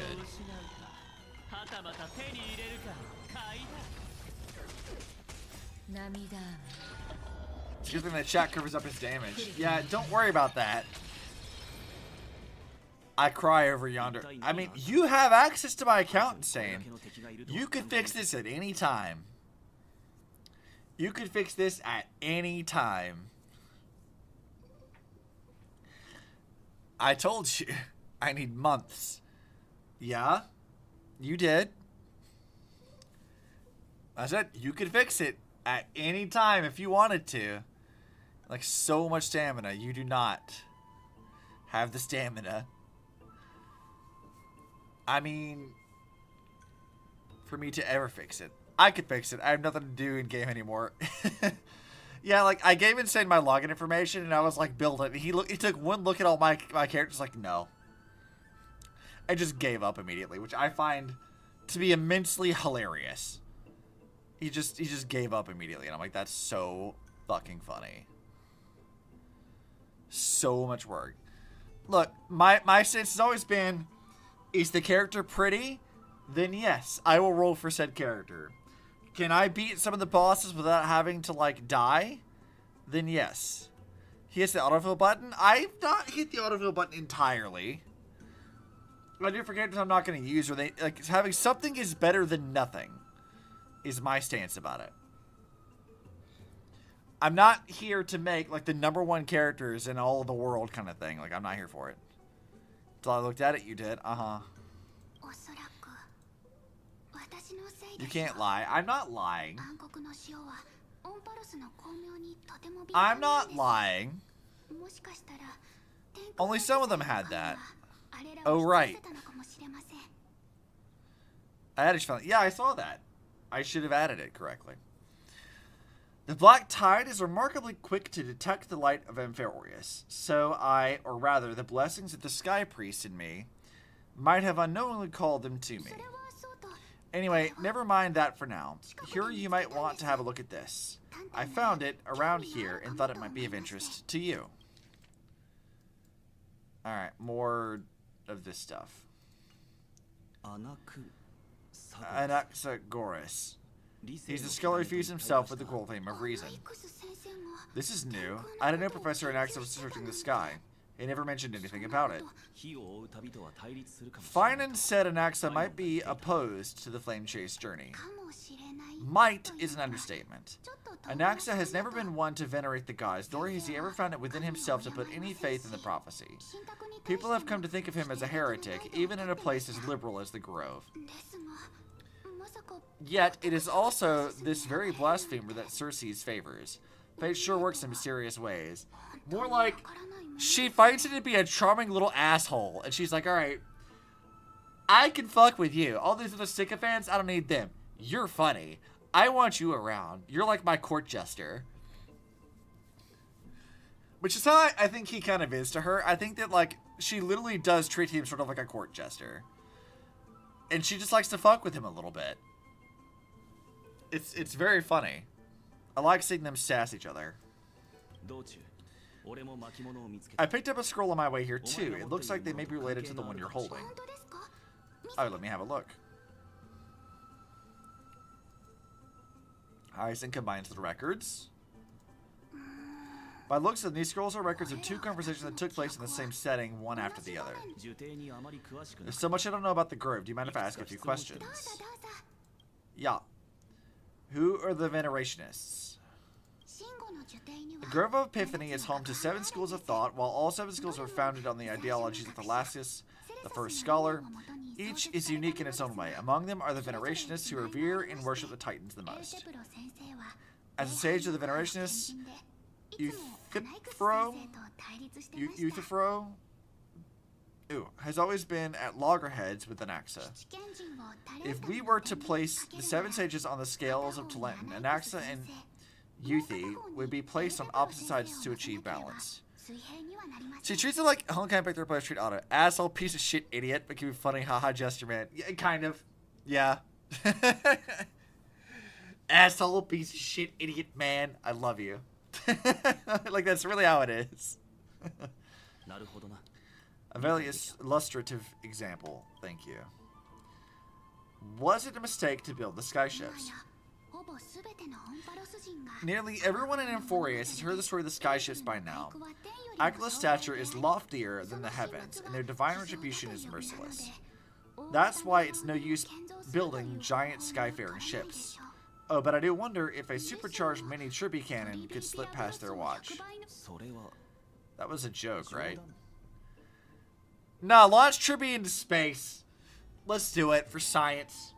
I think we should do it. New Spores primarily study the applications of alchemy and soul repair. Everyone considers Anaxa a blasphemer that has never stopped him from sharing his ideas, no matter how taboo. If you must say that he's hiding something, then it's likely what lies beneath his eye patch. Amphoreus space program! Exactly. Launch the child into space. That's what we need to do.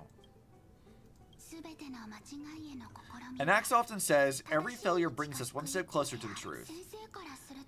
Perhaps to him, the crash of the skyship carries a different interpretation. The firmament is not impenetrable.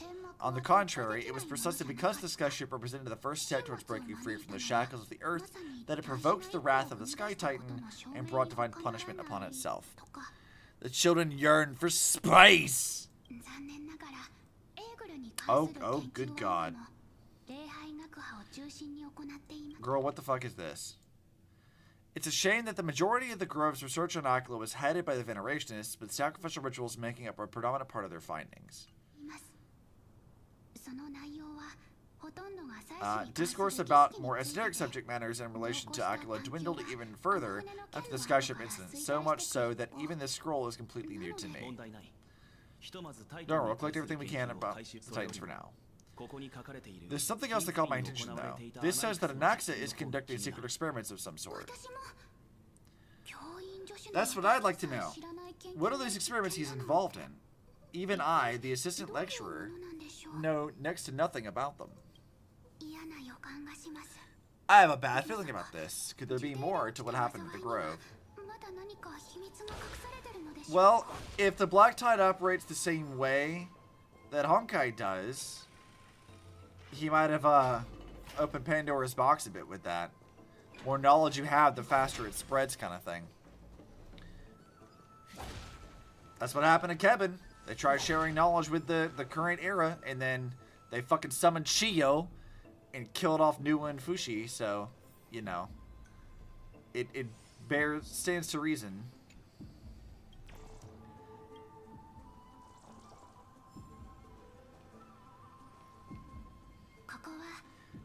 This is the Library of Philia, a place where the Grove stores its collection of tomes.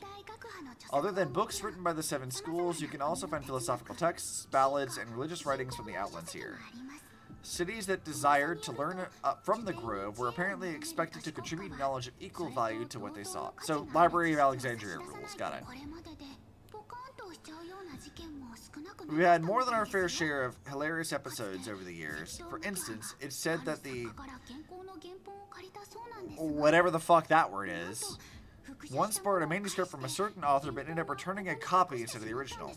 What's more, the original manuscript was supposedly then hidden here. Doesn't seem like a nice thing to do. Nice? Don't hold yourself back, damn it. You can tell like it is. Their behavior was no different from bandits. Oh, she's very, very firm about returning books to the library. Well, if you don't mind, did the Grove ever rob Castrum Kremnos? You've got me there. Some said you couldn't even find a dictionary in Castrum Kremnos, so I guess they were spared.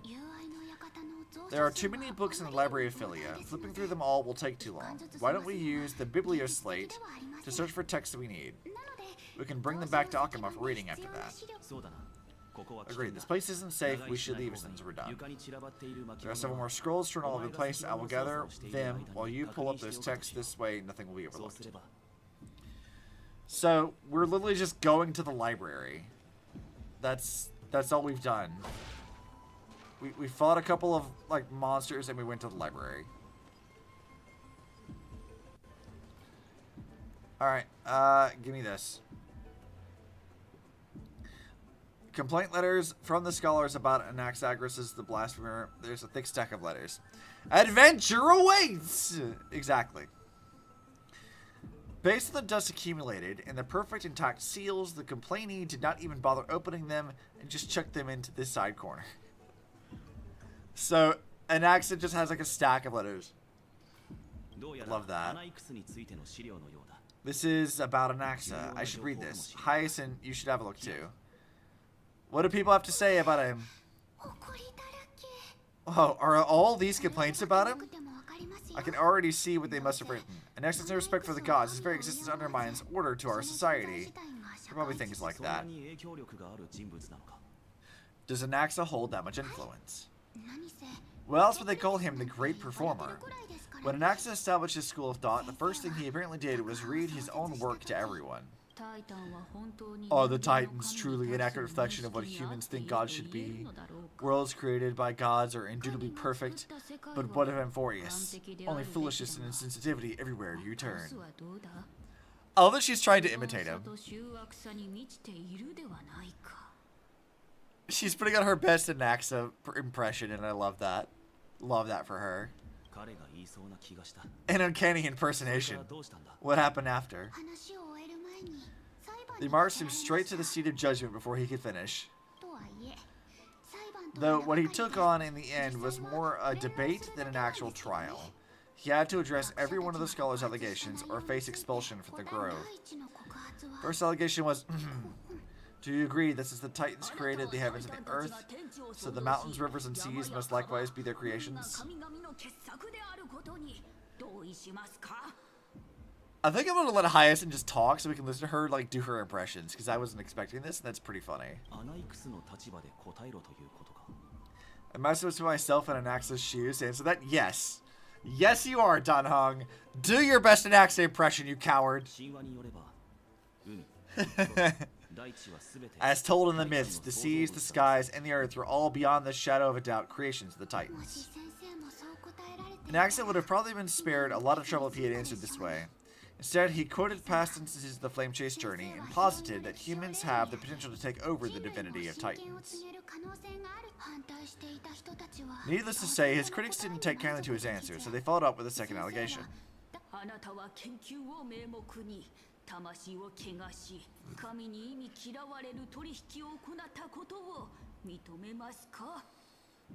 I love her impressions. That's actually hilarious. You claim to be studying souls, yet you are, in fact, defiling them and committing acts condemned by the gods. Do you admit it? That's a serious allegation. Did he really do that? Anaxa always wears an eye patch, never removing it, even when alone. Some say he used one of his eyes as an alchemical ingredient. Every being in the world owes their safekeeping to Kefali, and this is even more so for the Crisis heirs who have divine blood coursing through them. If he has really done something of that nature, then it indeed would be sacrilegious. Thankfully, they had no way to prove it, so it amounted to nothing more than an allegation in the end.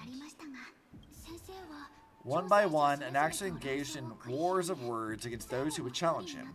Toward the end, a scholar asked him, Anaxagoras, I cannot pronounce his name properly.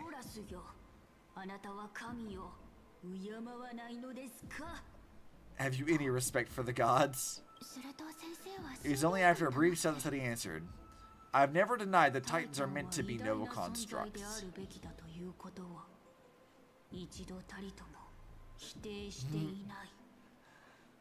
That's a clever answer, though. Because he sort of, like, skirted around what they were asking. Like, do you have no respect for the gods? He's like, I've never denied they were meant to be noble constructs. Like, that's a very, like, non-answer answer. Because it's, like, one of those, like, technically correct, which is the best kind of correct kind of thing.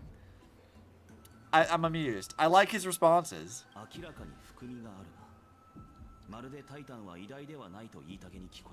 What he didn't say, that the Titans are not noble, rings louder in this case. Yeah, exactly. He's like, yeah, he's like, they're meant to be. I never said they were, but they're meant to be. That's funny. Yes, I'm not sure how that controversy was eventually resolved. But what's for certain, at least, is that Anaxa was allowed to stay in the grove where he continued his research despite being regarded as a heretic. They've done a really good job at making me like characters I initially thought were interesting 2 patches ago. Yeah, I would agree. Like, this is actually something that I've noticed with Star Rail as a whole, is like, there'll be characters that come out that I'm like, I'm not sure if I'm really into that, you know? Like, I'm not sure if I'm buying it. And then I play the patch and I'm like, God damn it, you got me. You got me on this one. And the biggest culprits of this are the guy characters. I didn't think I was going to like Aventurine. And then I played Pentacode and I'm like, damn, Aventurine's fucking hilarious. I love that guy. I didn't know if I was going to like Anaxa. Now I'm playing it and I'm like, damn, this dude's fucking funny. I love this dude. Like, I wasn't sure I was going to like some of these guy characters. And I come in and I'm like, man, actually though, I kind of love them. The writing for them has actually been getting pretty good. Not every guy character's like this. I feel like I find Luca to be kind of Jingyuan is fine. But like, I don't know, their writing tends to be like fairly decent and they win me over for characters I didn't think I was going to like. Simpo was a smarmy piece of shit and I look forward to hanging out with. Dude, ever since the fucking beta, I love Sampo. He is such a punchable little fucker and I love him. Like, every time I see that smug little shit, I'm like, I want to smack the shit out of you. I cannot wait to see him again. I love that, like, they put him in Impact 30, they made him a boss, gave him a little, like, cowboy hat and everything, and I'm like, he looks so stupid. And then in the event, he's, like, face down, ass up, and I'm like, why are you like this, Sampo? Why are you doing this? Like, I love him. And I've always loved him, because he's just stupid. He's great. I love him. They've done really great with that. And even like the female characters that I may or may not didn't like, I'm finding little aspects about that. And I'm like, you know what? Like I kind of like the writing for this. I wasn't expecting this, and that's kind of fun. Like Hyacinth, I'm still kind of indifferent about, but like her doing impressions of Anaxa or the Council or whatever else, it's kind of funny. I kind of like that. I like that she's just like being a little bit sarcastic. It's like, nah, I'm just going to do impressions now, just because. And I'm like, okay, that's kind of funny. I don't know much about her story yet, because I think her story is supposed to be in the current patch. So, like, this is, like, the Casterus and Anaxa patch. So, we haven't really got to her story yet, but I'm like, go off. Go off, queen. I don't know. I tend to trust MiHoYo's writing, unless it's Genshin, in which case I don't trust it at all.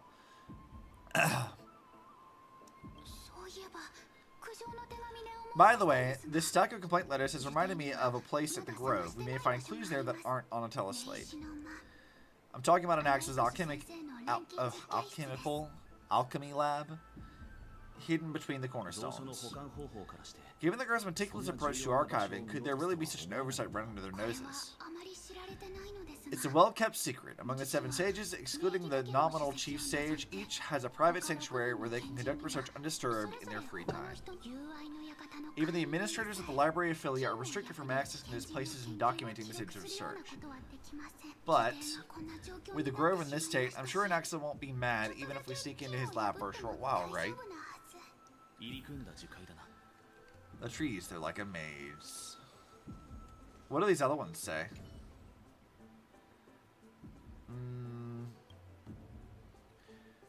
Topic 1. A discovery that many mythical beasts renowned for their longevity actually reside in areas with poorly managed birth and death records for such creatures. Version of research. Reply, lacks research significance, not approved. Topic 2. An observation of real plants within the Grove imitating the growth patterns of nearby white dryads. Permission to report. Research. Reply. Falls under the domain of the Litophagist School, not approved. Topic 3. Investigating the feasibility of placing flying birds into rocket tubes to guide the direction of a rocket's flight. Permission to research. Reply. Too fanciful, not approved. That's a real fucking thing they wanted to do. Like, in real life. They wanted to put pigeons in, like, the heads of missiles to guide them properly by using their homing instincts or some shit. Or, like, a drone thing. It was like, that was a real thing. I remember reading about this a while back. That's so funny that they put that shit in here. I don't remember the details because I didn't commit it to memory other than just the novelty of, like, what the fuck? What do you mean they tried doing this? What do you mean they wanted to put pigeons in missiles to help guide the missile or some shit? What? Why? That's like a real thing. That's really funny. The subsequent topics grew increasingly erratic, yet the outcome of the replies remained unchanged. Impressive tenacity. Hopefully it helped him survive the Black Tide. That's amazing. I love that they did that.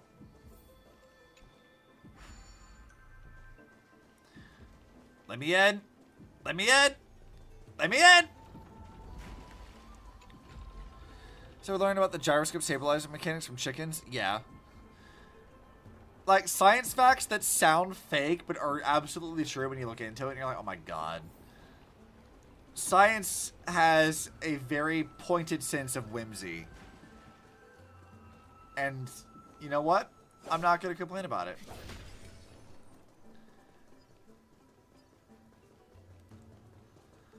Alright, more talking.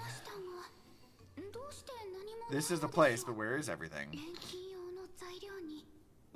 Materials for alchemical experiments, matrix diagrams, even the seal to the lab, they're all gone.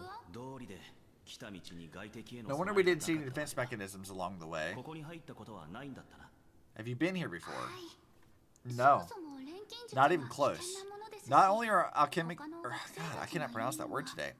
Alchemy experiments high-risk activities, but Professor Anaxa also has a penchant for using bizarre materials. Students often saw him walk in looking right as rain, but come out covered in soot with his hair singed.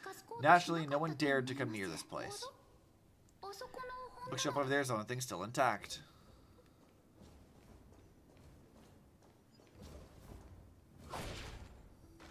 What the fuck is that noise?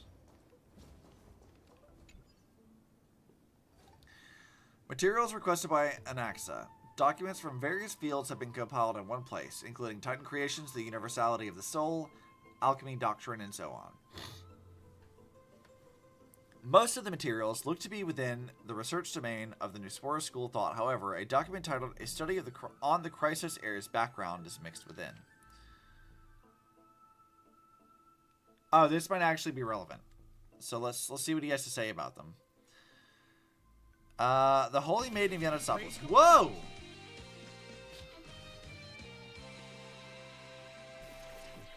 Hi, Charlie. Hello. And hello, the other peoples that came with her.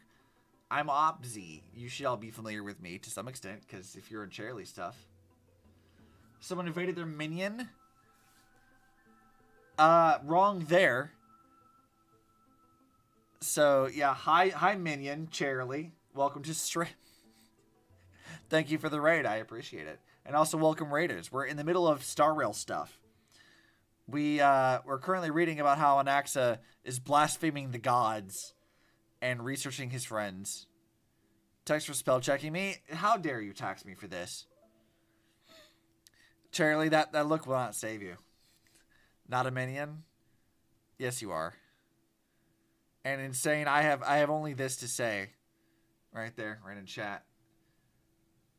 That's my only response to you. Using my new emote. How dare you? He said he was the minion. No, I never said I was the minion. You made that shit up. That is not correct. Run it back. It's not real. Never happened. I corrected your spelling because I know what you meant, but that's not what I meant.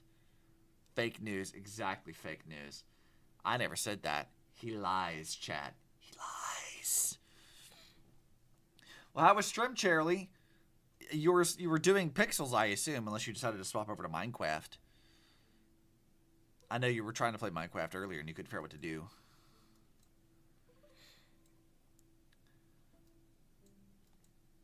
Let's see, while we're waiting for Shirley to respond, I'll go read about what Anaxa thinks of the other Chrysos heirs. Finished Penny's jacket. So Penny's not naked anymore. You finally made all of his little, like, pixel things like you were supposed to. So he's not naked. You better. The Holy Maiden of Yanasopolis, Tribi, Trian, and Trinan, descendants of the Holy Maiden from the Temple of the Three Fates, Goldweaver Aglaia of Akama from the Nestia priestly family, Prince of Castrum Krymnos, Hyacinth of the Twilight Courtyard. All of their ancestry have varying degree of connection to the Divine Titans or the Divine Authorities. He still has no pants. How dare you not get pending pants? He's just legs right now, Charlie. You've got to fix that. Does the golden blood come from the heritage of priest families or royal bloodlines? Anaxagoras. I myself show no such connection. Kephali, the creator, what criteria did they use to create the golden blood to shape the Chrysos heirs?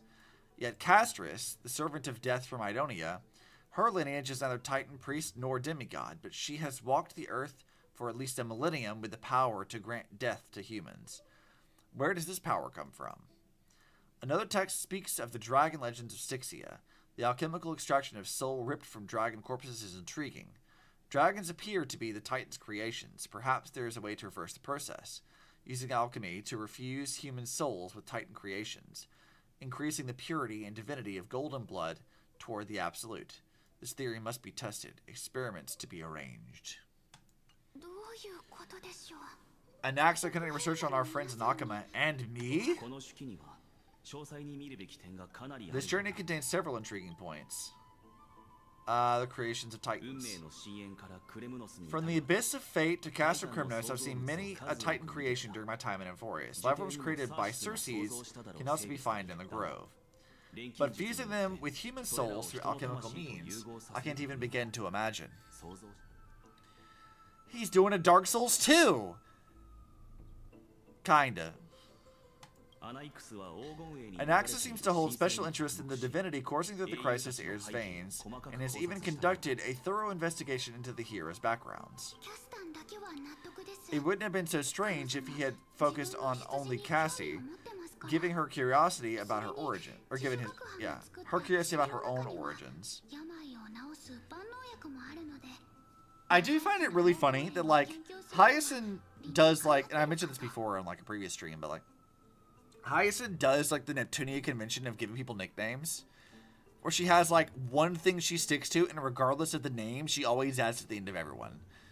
It's, like, instead of Don Hong, it's Danny. Instead of Castris, it's Cassie. Instead of Gray, it's Gray. Like, she just sticks to this consistently, regardless of person or name. It's like, girl, what are you doing? Your imagination is sorely lacking. But it makes for a good bit, so. Plus, considering that the new Sporists have crafted omnipotent medicines capable of curing diseases, it also makes sense that he would conduct research on immortal Chrysos heirs. But now it seems Anaxa's objective was never to create medicine, but to identify the origin of the golden blood and figure out its inner workings. She's cotton candying her names. A little bit, yeah. The funny thing is, like, if I were to change, like, Stella's name to, like, mine, she would just call me Obzy, which is exactly what everyone else calls me, so it works. No problem. Alright, Anaxa's research. Through alchemy, Anaxa aims to refine the golden blood in the Chrysos heirs to a degree of purity equal to divinity. This must be what he means by close to true purity. But treating both Titan creations and the human body as materials to be used in alchemy experiments, that's rather extreme. Then look at this. I have a bad feeling about this. Oh, we have more things. Document's period complete. Judging from what's up behind, the important alchemical formulae may have been taken away. Only the author's reasoning remains. The previous approach has flaws. Fusing human souls with Titan creations does not purify golden blood. Even pure Titan creations are contaminants to the Chrysos heirs' golden blood. Soul fusion between humans and creations merely repairs impurities of the soul or maintains a connection to dying souls. While creation myths tell us that Chrysos heirs and other creations were all made by Titans, their nature differs fundamentally. The Titans' creations are no intermediate products of alchemical process, and the Chrysos heirs are closer to the Titans than the creations. In other words, I should not have considered Titan creations equal to Chrysos heirs. The hypothesis I should focus on is one pointed towards the Titans themselves. Such rare chains to study Titans demand a meticulous selection of research subjects. Living Titans prove impossible to restrain, and dead Titans offer no insight worth pursuing. But dying Titans, they are the perfect research subjects. Only by understanding the fundamentals of creation can we ensure perfection at the moment of everything's birth. Through my own hands, I will melt a Titan and reach the true essence of the soul. My biggest fear, it's all coming true. After going through his notes, I can piece it all together now. Anaxa was carrying out experiments on soul transmutation. He was trying to reconstruct human souls alchemically. Well, yeah, by his own admission to Cersei's earlier, that's exactly what he was doing. Yeah, this is what he was secretly conducting research on, something he had to keep hidden from others. Compared to his public speeches, this was the real blasphemy. He's Edward Elricking it! Is he gonna merge his sister with a dog? Anaxa. Bad. I just thought of something. Go to jail. Do you remember, when the Black Tide was approaching, the Grove had planned to send Cersei's core flame to a safe place, but an accident happened along the way, and Anaxa lost his life in the process. But Cersei took over his body and resurrected him, which led to the situation we're in now. That's right. But what if Professor Anaxa's fusion with the core flame of reason wasn't an accident? What do you mean? Put yourself in his shoes. Knowing that the Black Tide was closing in and your time was running out, what would you have done? I'd put my theories to the test, no matter the cost. Exactly. When the Black Tide came, the true reason Anaxa headed to the Lunar Throne was to transmute and fuse himself with the Titan's core flame. Did he succeed? No. Judging from how he reacted after the event, the results came as a surprise. Maybe he failed to consider the possibility that Cersei would make a similar decision. The manuscripts detailing all the alchemical formulae have been taken away. His research is still ongoing. Could he have taken them for other purposes? Like what? There's only one Titan left in the world now. No way. To conceive an entity of perfection, one must first understand the principle of creation. If Anaxa is an Akuma now, then that means he's after Kefli. Dude, he's gonna try to merge himself with, like, the god of, like, Amphoreus. Or one of them, anyway. Good job, buddy. I respect the effort, you know? I respect the hustle. He's like, I'm either gonna kill God or become him. Sir, the sky above us, it's not real, is it? Of course not. This is just an image from a projection device used for educational purposes, a simple trick. The day-night cycle has been lost to this world. So that students like you may still learn about the night sky, astronomers have harnessed the Titan's miraculous power to manipulate the light, projecting the nights of past here for you. Much like how the sky above the holy city is also illuminated by Kefli's dawn device. So the skies of Akamai are fake too. You mustn't conclude that, Anaxa. You should know that only a child would expose a trick and be proud of it. Often, people know more than they let on. They simply choose to feign ignorance because they have no other choice. Then they're just deluding themselves. People believe in Kefli's tale of Genesis, accepting wholesale whatever the priests preach. But we're different. We've already walked out of the firelit cave of ignorance. We have already realized that we live in a world where Titans make the rules. Even when we look at the sky, we're only seeing what they allow us to see, rather than gazing at this mockery of a night sky fabricated by them for the rest of my life. Why shouldn't I be the one to take control of the projection device instead? So much time has passed since you sowed the seeds of doubt in my heart, child. Many a night I find myself penning down all my theories and wild ideas, only to burn them to ashes when I open my eyes in the day. Why? Because we'll face death by burning if word gets out? As a sage of the Venerationists, my soul has already become inextricably linked to the great tree. Every word I say and every move I make is certain to influence every leaf, branch, and even the tree itself. But above all else, my days are numbered. Instinctively, I have my doubts about the golden blood and the human soul, yet I have no means of verifying them. The golden blood in my veins is woefully thin, and I am loath to waste what little time I have left obsessing over a hypothesis that cannot even be proven in the first place. But sir, I can do it for us. The time is right. Give it me all that I need, and I shall accomplish this grand feat on your behalf. You know, that's an interesting point they just brought up here. Empedocles, or whatever his name is, told us that, like, the quality, or he like basically confirms what Anaxa was saying earlier, that the quality of golden blood between the crisis areas varies wildly. So when Don Hong talked about this earlier, and he was saying, like, yeah, there seems to be a selection process. There seems to be, like, the more golden blood you have, the closer you are to a Titan, therefore the more, like, capable you are of inheriting their divine essence to become a Titan in the next era, is, as I understand it, based off of my own theories currently. So this guy's basically saying, yeah, my blood is thin with gold. It's not nearly as, like, rich as others. So that's just further confirmation of that, which is pretty interesting. You're right. I shall do just that. In the next meeting of the sages, I will spare no efforts fighting for the rights you deserve. Go, establish your own school of thought. Find out what we are. Become the one who conquers the ultimate truths of the world.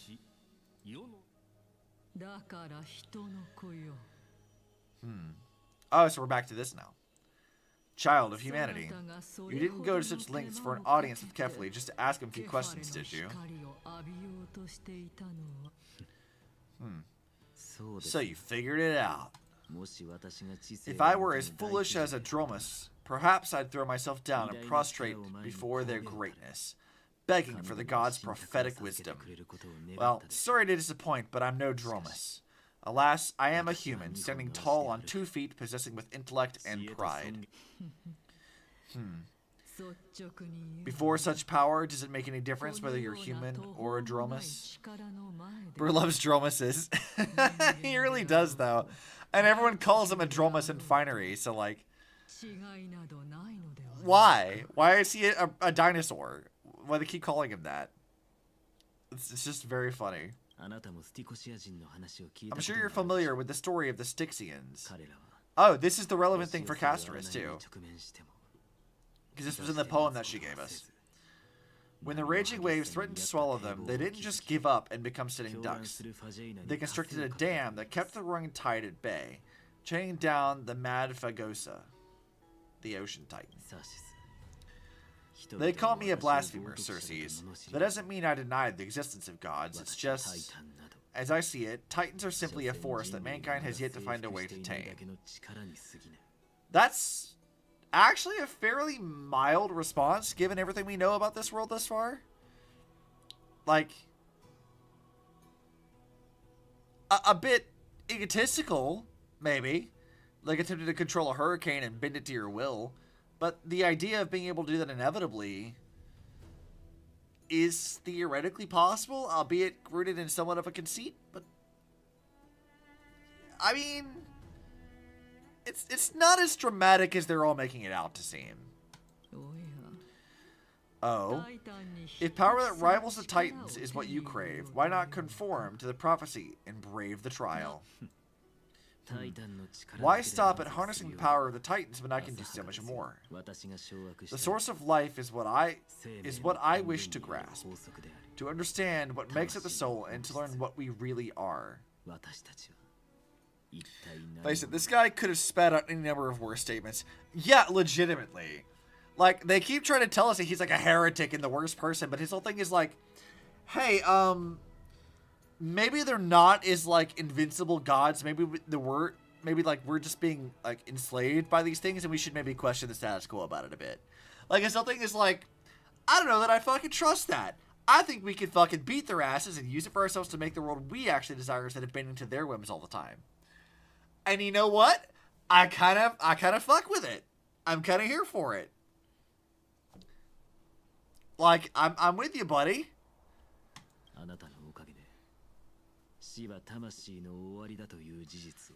Thanks to you, I've had a chance to personally verify in more ways than one that the soul indeed ceases to exist in death. But where there is death, there is life, and where there is an end, there must also be a beginning. I'm gonna turn God into a toaster. Make me breakfast, Strife. Just starts using Nikidor's lance as a fork. Just easy. How then is a soul born?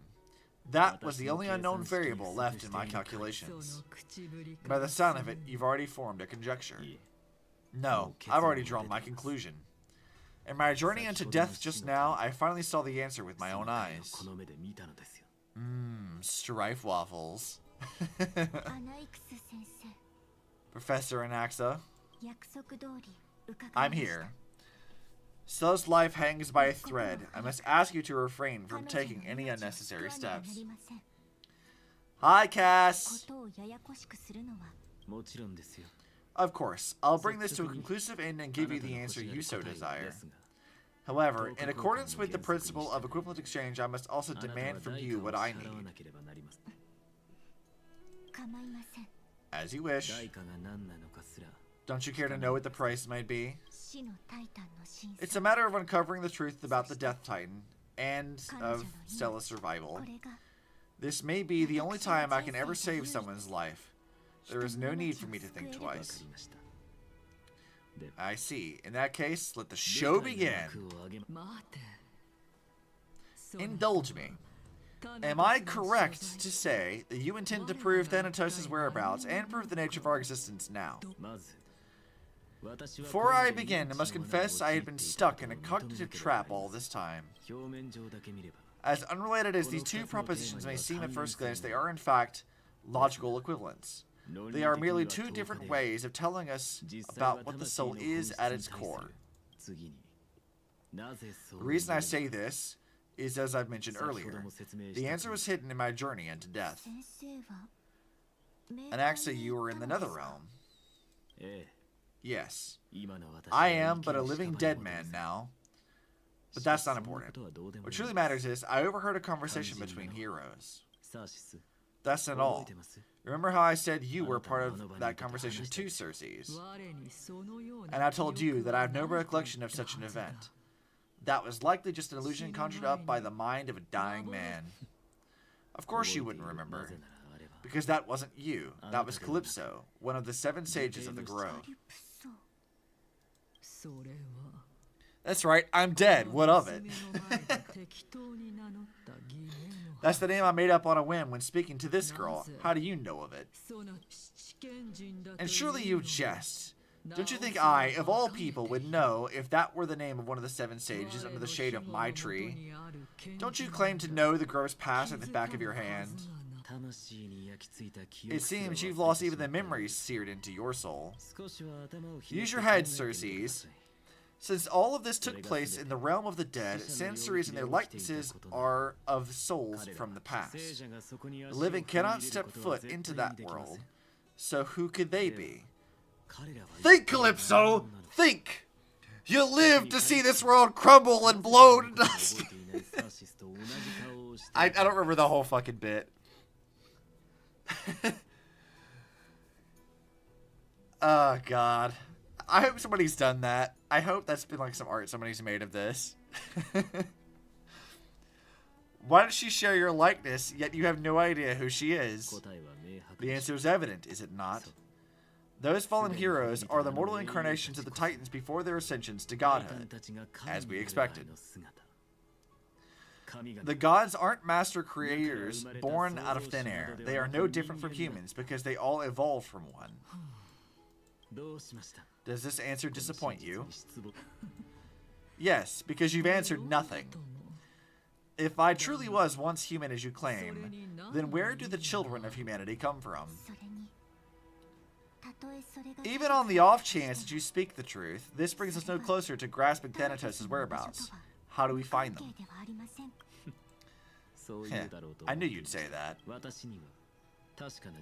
But it matters not. I know what I'm doing. Actually, why don't we have this supreme being standing before us tell us everything? I love that Anaxa understands this world so much that he can condescend to a god. Like, that's fucking hilarious. Because he's talking to, like, the literal embodiment of reason, logic, and science of this world. And he's like, use your brain. Think, Circes. I figured this shit out. Don't you call yourself the Reason Titan? Like, he's, like, trash-talking her and everyone else constantly. But he also is right. It just makes it better. I love him. Again, he's such an asshole. But he's our asshole. So we like him. You can revive a Titan. Humans cannot return from the dead, neither can gods. But all we need to do is look at this from a different perspective, and the problem will resolve itself. The solution is simple. Just like what you did to me. If I'm reborn as Kefali, I can rebuild the world and all within it as they once did. Simple, is it not? Lily's like, yeah, what if I just become a god? That should solve this problem. I have news from Hyacinth and Dunhong. Anaxa might be trying to do something with Kefali's divine body. Kefali? Well, what could Anaxa want? Is the Council of Elders going to sit around and let such a sacrilegious act unfold? That's not possible. He is indeed the great performer, capable of fooling anyone and everyone with his tricks. I'm sorry. No need for guilt, for this is good news to us. The Council of Elders has found themselves a traitorous ally. Anaxa's ambitious desires will be something we can exploit. What we should be doing now is keep our eyes peeled for whatever trickery Canis is up to and react accordingly to thwart her plans. Being Akima's political center, the Demigod Council holds just as much significance as the Vortex of Genesis. Someday, after my duty is over, this site will take the place of the battlefield where you hunt gods, become the next to challenge you ought to overcome. I probably misread that, but it's fine. Till then, it's best to get used to this place as soon as possible. Come find us anytime you need something, I guess. And she says nothing. Okay.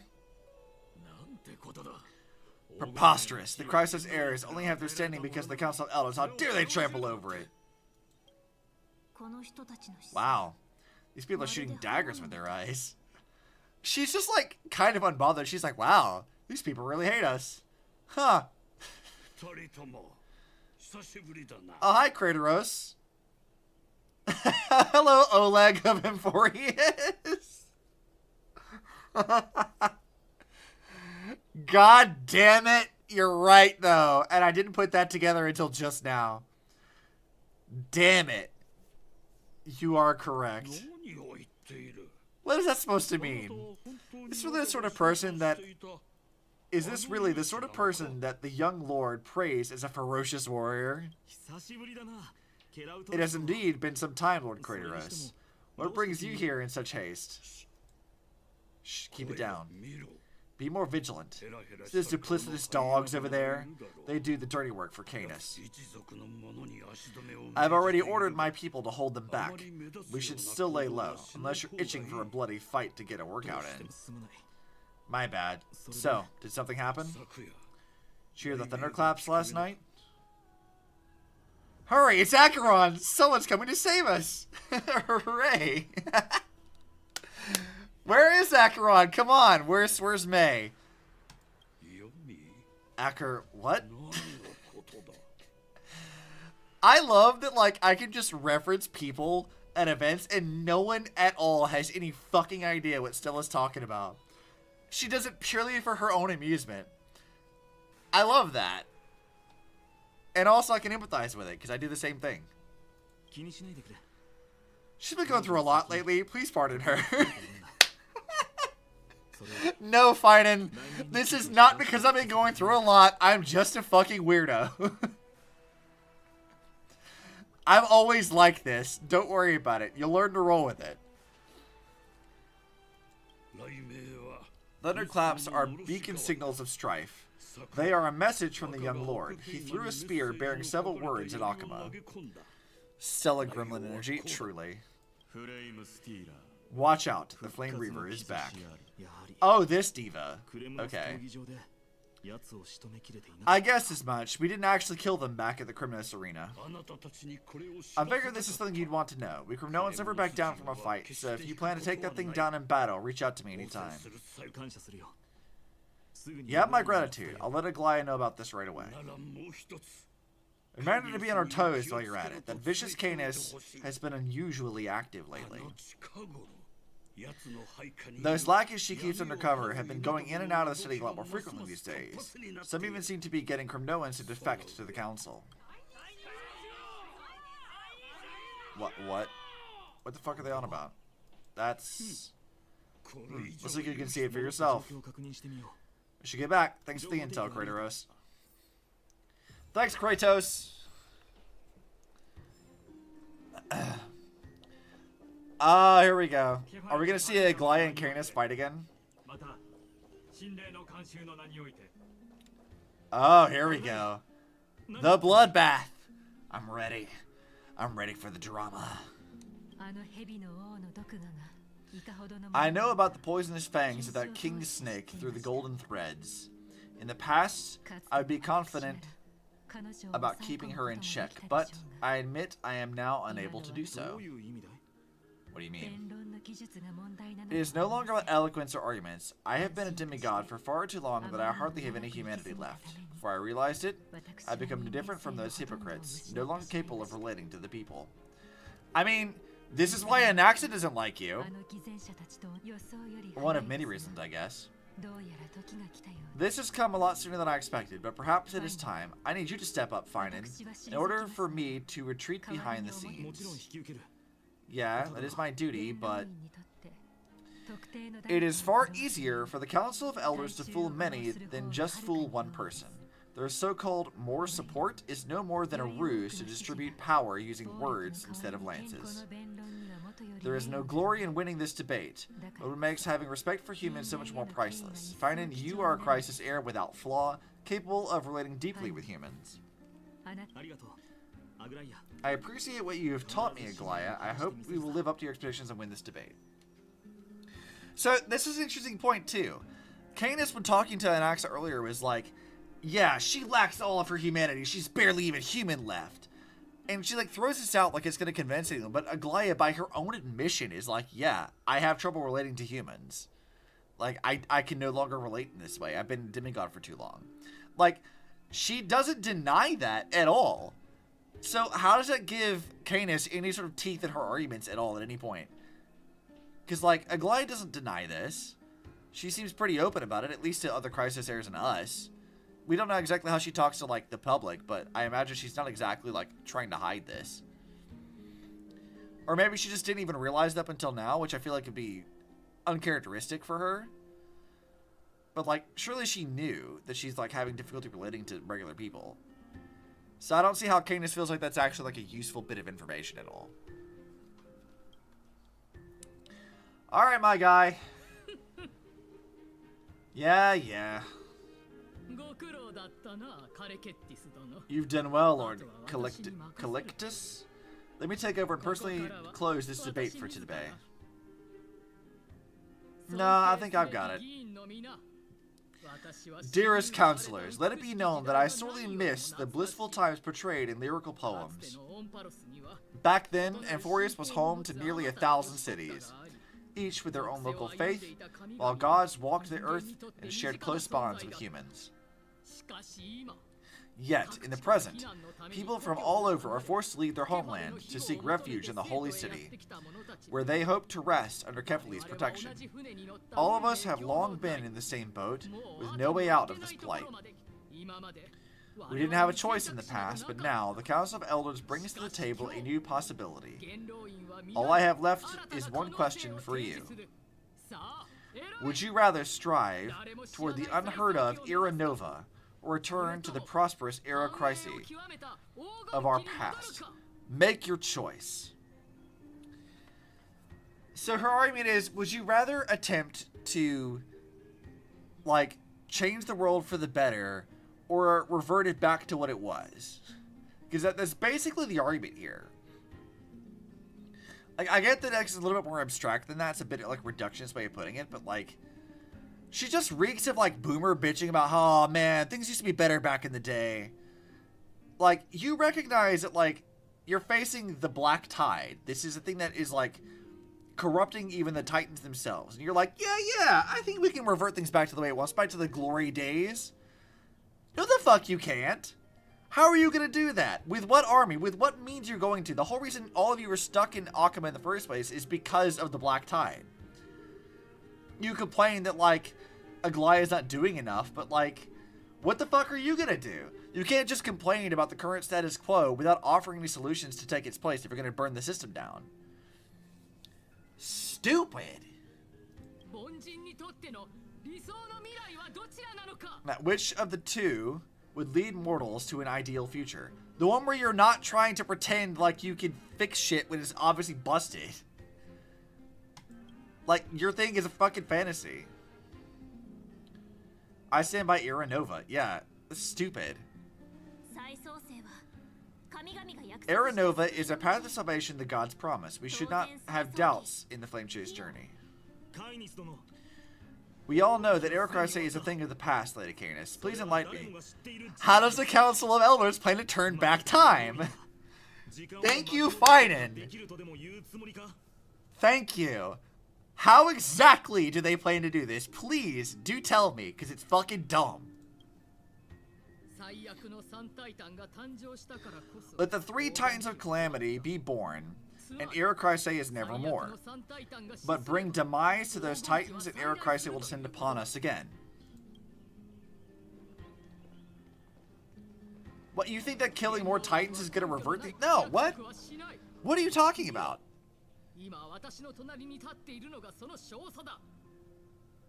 Know that the Council of Elders is never one to make empty promises. Look at who we have on our side. Anaxagoras, one of the Grove's 7 sages, and Castris, Idonia's goddess of death.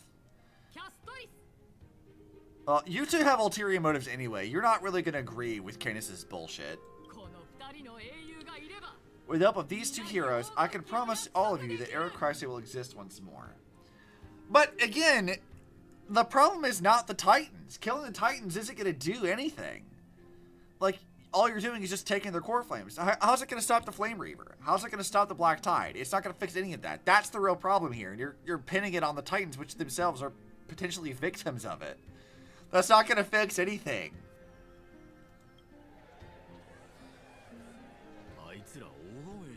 Aren't they Chrysos heirs? They're supporting the Council of Elders instead.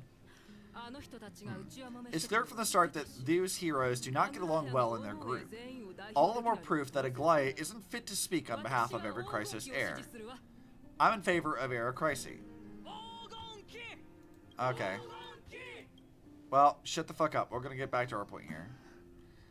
Hi, Cass. Castris, why are you standing over there? You finally arrived in Naxa. So, have you...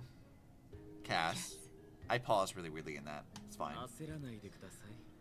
Don't worry, Aglaia. While I know that you have many queries, could you continue to converse like how the citizens normally do? Tell me, dear citizens, if we successfully retrieve and return Thanatos' core flame without anyone passing the Death Titan's trial, what would happen next? The answer is simple. We will have a chance to rid the world of death and bring Amphoreus back to an era when all beings live forever. We'll usher in a new future that will be entirely different from the Flame Chase journey. I'm not buying it. I'm not buying it at all. Because, like, death is always a thing. Even in, like, the thing that Anaxa saw earlier when he was, like, watching the previous peoples. Like, death was still a thing back then, too. Like, getting rid of Thanatos isn't gonna stop that from happening. God, that's so dumb. And Canis is stupid. She's so dumb. I can't get over how dumb this boomer is. Jesus. The members of the Council of Elders are discussing fervently. Your proposal is much too idealistic. As long as the Black Tide still exists, how can we go back to the old days? See, Finan fucking says the shit I'm saying. Because I'm like, she's like, what if we kill Thanatos? We'll live forever. And he's like, the Black Tide? The thing that's actually causing all the problems? How do you intend to fix this? That's dumb. Finan, my guy. He's speaking my mind here. Thank you, Finan. I'm glad you're around. Remember what I previously said. Kefali's core flame is guarded by the secret power of the Council of Elders. Plus, Phagos' water curtain will be able to block out any external perceptions. Uh-huh. Tell me, dear citizens, have any of you ever seen a glimpse of the threat that this person is talking about anywhere within the walls of this majestic holy city? Oh, don't even. Base Kevin, exactly. Isn't this just survivorship bias? Yes! It is survivor. Like, what are you talking about, Anaxa? You know this is dumb. But you know what? I am convinced that Anaxa knows this. He poses this knowing this is a problem because none of this, he doesn't care about any of this shit. This is not his goal. He doesn't give a fuck about any of this shit. Like, the outcome of this debate does not matter to him. If we eliminate death, then there is no need for us to fear the Flame Reaver, right? God, how stupid can you be? That's not how that works. Citizens, let's loudly sing the blessed hymn, O beautiful old world where you now, legendary Era Chrysi, return to the mortal realm. After the destruction of 3 Titans of Calamity, the Flame Chase journey will have to end. The member of the Council of Elders are cheering in excitement. This is bad, the masses are now totally riled up.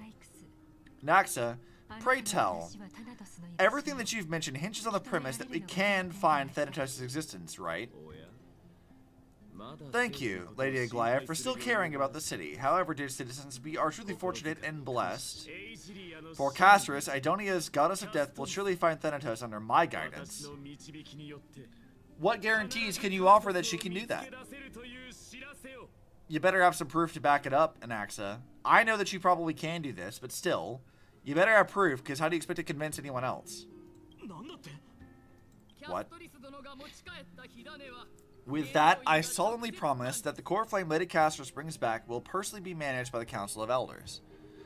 She's got big, I infringe you. That's not how this works. That's not how any of this works, energy. Yeah.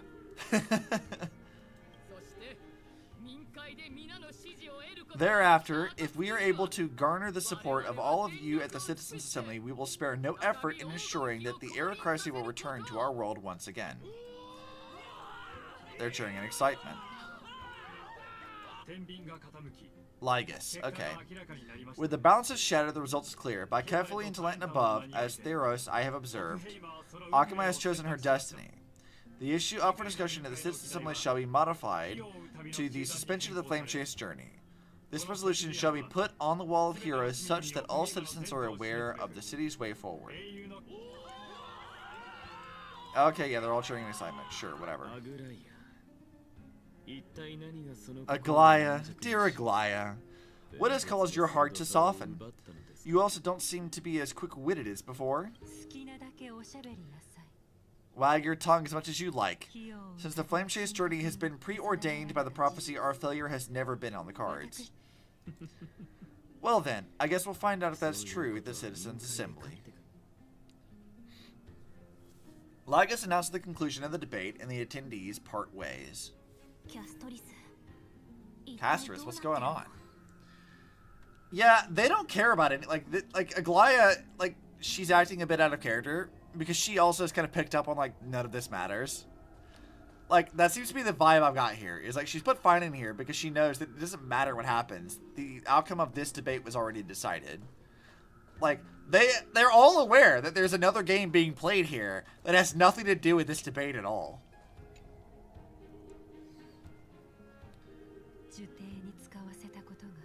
Well, it seems that when I sent you to look after an axe, I unintentionally facilitated your partnership with him instead. My apologies, everyone. I know that you have many questions to ask me. I will answer them to the best of my knowledge. In that case, please tell us as much as you can. What happened when you went to look for an axa? In actuality, he showed me a past that was both long and heavy. The reason I say this is, as I've mentioned earlier, the answer was hidden in my journey into death. You were in the Netherrealm. Yes, but I am a living dead man now, but that's not important. What truly matters is I wrote a conversation between heroes. Yeah, okay, we got that before.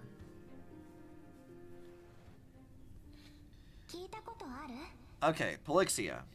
Have you heard this tale before? A tale about the ocean god's treasured pearl, our hometown. Oh hey, it's Castris' dragon. It was a seaside town which enjoyed the ocean breeze and glorious peaceful times thanks to the wisdom of its ruling queen. Until one day, an evil dragon descended upon the town. Its wings were large enough to blot out the sun, while its claws were sharp enough to rip the waves apart. It barged into the tall tower and devoured the queen's beloved daughter. It even settled itself in her bedroom like a tyrant king. The queen assembled 300 warriors who managed to subdue the evil dragon by training it up.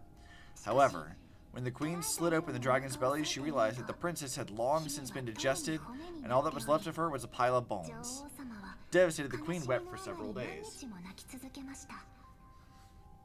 And then she resorted to dark magic and resurrected her dead daughter until she got converted into a weird chicken-dragon hybrid person by a mad mage. I'm sorry, wait, wrong story. I think this is the second time I've referenced Delicious in Dungeon. But, like, I can't help it. It's been on the brain a lot. This is just that. It was then that a devious, smooth-talking scholar arrived at the palace and suggested that the princess could be revived through the use of dragon bone and dragon blood. Fuck! They're actually doing it! No! I made a joke! Don't make my joke canon! Damn it, they're making my joke canon. That liar called this process the secret art of alchemy. God damn it, they really did make my joke canon. The princess was reborn. The queen was overjoyed, blissfully unaware that the evil dragon's soul still lurked within the princess's body. As revenge, the evil dragon swallowed the poor queen, the glib liar, the courageous warriors, and all the town's innocent civilians in a single gulp. God damn it, it really is just fallen. Worse still, the souls of the deceased were refused entry to the Netherrealm because they were filled with regret, forced to roam the mortal realm. These resentful souls ultimately converged into a river of souls that would not retreat for a long time. Pre-watched. See, I came prepared for stream today. We were ready. The terrifying death had consumed all. Thereafter, our hometown fell into ruin as well, until... Actually, I don't know what happened next either. Oh! She's in a wheelchair. Oh my, it seems that you still like to whet people's appetites even after all this time, Polixia. So, according to your story, this is how I used to look. It's practically a mirror image. And yet, what exactly is this? A miracle that I created with alchemy. As for what it is and how I was able to accomplish it, I'll keep the answers to myself for now. My goodness. Is this cliffhanger really necessary? Quiet Titan. Continue to enjoy this splendid play, and the truth will naturally reveal itself. Dragon, huh? I've heard this legend before. In that case, what do you think of it? I think this so-called alchemy was a tenuous analogy added to the story by future generations. After all, you've never heard of a tradition of alchemy in your hometown before, have you? Indeed, before I left home to pursue my education, I never even knew that anybody was looking into this area of study. Therefore, we can just treat this tale as a fable told to young children. Fable, you say? If so, what moral is it trying to impart to the kids? I guess it might be the concept of equivalent exchange. Oh. I thought the moral might be closer to something like honor the dead. What? At a loss for words? No, I merely realized that we're both thinking of the same principle. If life is priceless, then there is hardly anything else in this world that is of equal weight to it, right? Indeed, as expected of the wisest scholar in the land. Polixia is kind of fun. I like the way even though, okay, she is not a variant. Specify that right now. But she does kind of remind me of Sealy. Not Star Rails. Impact Thirds. Just a bit. And seeing as Sealy is the Hersher of Rebirth / Hersher of Death, this would make some sense.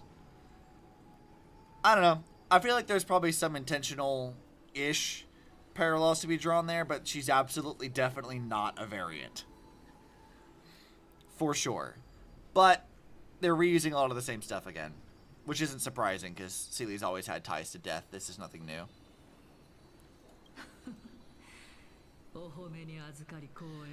You flatter me. Why don't I ask you a question as well, as a form of equivalent exchange? Of course, what's your question? If I imparted my knowledge of the art of alchemy to you, would you use it to resurrect someone you loved? What? What kind of strange question is this? I got it. You're just trying to get me to tell you whether I like anyone, right?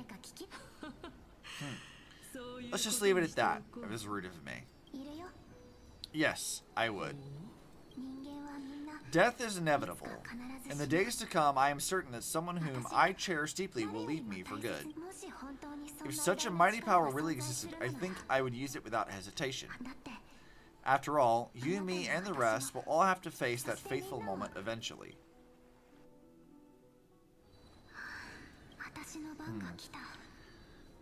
My time is finally here. However, perhaps because of my firm belief in the immeasurable value of life, I am unable to complete the trial. Branya and H.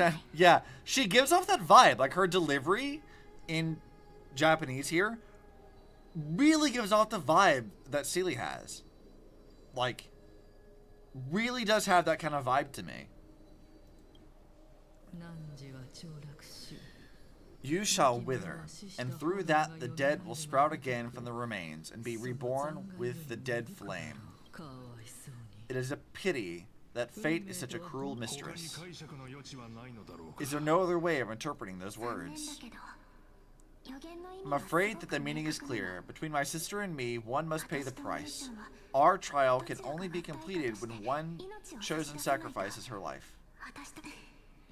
I'm afraid that the prophecy might even have selected a pair of twins for this exact purpose. Fortune makes fools of us all. My sister is prepared to sacrifice herself, and yet I can't do the same. Yeah, see, look, they're in the vortex of Genesis. They've already got all this stuff lit up again. They're clearly on a cycle. This is a previous cycle. All the current Titans are these people. Whenever Era Nova or whatever comes out again, it's just going to be the same cycle again, where Crisis Eras become the Titans of the next era.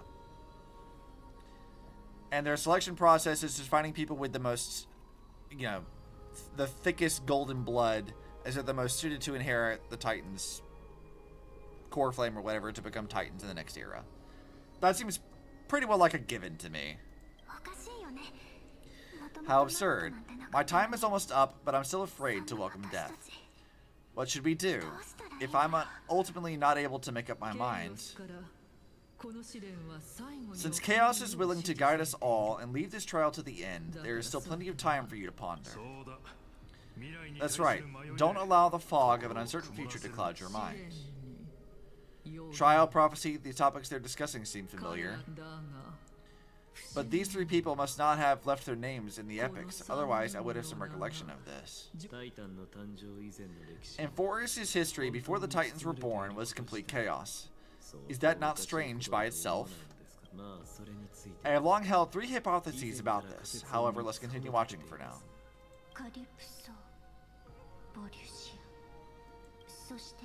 And this warrior, I seem to have met him somewhere before. Yes, you've met him. You know who it is, Cass. We had a whole thing with him like 3 streams ago. Regarding this matter, Nias, are you confident that you'll complete your trial? Of course, though I am worried about what will happen once I've emerged victorious.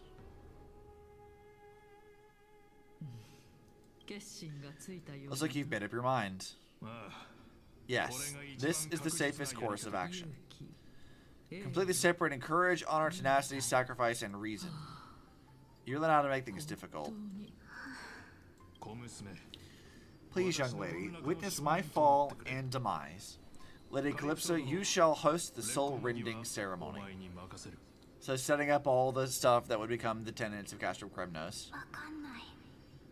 I do not understand. Why would you dare to sacrifice yourself for a future that you won't get to witness? Because this is our destiny. The power that resides within me is so intense that I will one day be engulfed by it. Furthermore, a valorous death before glorious return has always been the path I chose to walk, a journey I began long ago. If your sister or Chaos were in my position, I believe they would make the same choice as well. I'm not that brave. I don't know how I'm supposed to face such a serious affair. Despite being Death's chosen one, it seems you still don't know how to face it. Let's chat, young lady. Perhaps I shouldn't end my journey so hastily. God, have we not done enough chatting with exposition? Like, God, there's so much exposition. Since there's still time, I'm not worried about letting fate wait a little longer. Of course, this warrior is Lord Nias. As the embodiment of Nikodor's divinity, he entrusted his life to us and allowed humankind to end his badness. That means that what I'm currently seeing before my eyes is in fact... Looks like one hypothesis of mine has already been proven true. These heroes are the true forms of the Titans before they attained their divinity. Star Rail, the visual novel. It genuinely feels like that. Honestly. If so, the chosen one of death that he speaks of is actually Polixia. is the previous form of Thanatos, but her appearance... If this is true, as long as we can find out where she went, we'll naturally be able to figure out the location of the Death Titan. But before that, we need to witness what ultimately happened to Lord Nias. I mean, do you not already know, Castris? We've seen the ending to his story thus far. Like, surely you already know. Let's see. Alright, I don't need to look at all these things. It's just the different parts of his soul. Honor, courage, tenacity, sacrifice. And finally, the only thing that remains is reason. Cheer up, young lady. There is no need to shed tears over a glorious death. All farewells in this world are sorrowful, Lord Nias. No, young lady. As a warrior, I have witnessed too many bitter deaths, but now all I feel is peace. I did not know until this moment that mortals could live their lives in such a way. Although only a sliver of your soul remains, you remain so optimistic. Or maybe the truth is that you aren't able to feel sorrow anymore. To be honest, I don't know either. But I am certain of one thing. This is not an acceptance of death nor apathy toward it. It's not even a feeling of despair. I'm just enjoying what remains of my life to the fullest. Enjoy. Indeed. Along this journey that we've taken together, not only have I changed the world, I myself have also changed the process. And now I have reached the journey's end. When I look back and see the grand epic that I have personally written, how could I not revel in that fact? But when you depart the mortal realm, won't all of your accomplishments be reduced to nothing? Separation and death are two sides of the same coin. Reconciling this doesn't come easily for a mortal. Finally, let me recount to you a story of mine. Alright, we're back to this again. The first time I returned from the battlefield, I felt extremely hollow. The calamity had devoured everybody on the battlefield but me. When I returned to the city alone, the citizens held a banquet for me that was far from pleasant. I felt as though I was still on the battlefield, and the person who had returned was nothing but an empty shell. It's called PTSD, Nias. It tends to happen when you go to war. It's not great. You should seek a therapist for that. It was late into the night by the time the banquet ended. My head was still reeling. I returned alone to the barracks. On the way back, I encountered someone. It was a crazed scholar, looking at the night sky and muttering to himself by the side of the road. Although I tripped over him and fell, I wasn't angry in the slightest. Maybe because I saw myself in him, I inexplicably asked him a question. Do you think it had been better if we just died on the roadside like a couple of stray dogs? To my surprise, he shrugged his shoulders and sighed. Does someone who is currently experiencing death, dying, and living afford the same amount of bliss? Now, please go away and don't block my starlight. Are you trying to say that there is no difference between living and dying, for they are both journeys that lead towards death? That's exactly what life is, and death is but a scale to measure how valuable that journey was. Journeys and epics are only glorious and magnificent because all things eventually fade to dust. Therefore, young lady, don't detest your fate. Instead, willingly and respectfully embrace it. The embodiment of strife telling me about the majesty of the world? Indeed, I believe that when the fated moment eventually arrives, you will be able to understand my words. It's time for me to knock on death's door. I will set up a long table at the end of the road and humbly await your arrival. When that moment finally comes, let us drink and be merry then. Alright. Are we gonna find out what happened to you, Polixia? I knew this day would eventually come.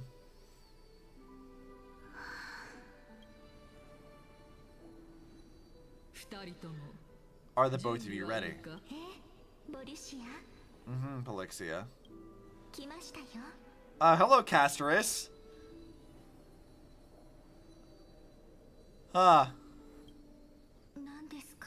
What?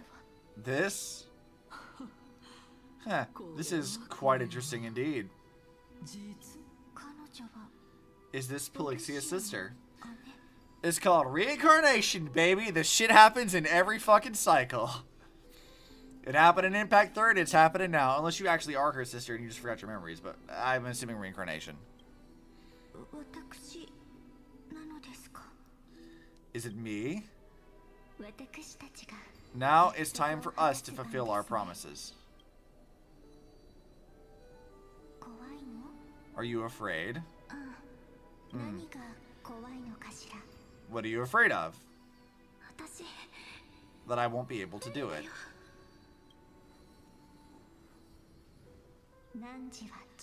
You shall wither, and through that the dead will sprout again from the remains, and be reborn with the dead flame.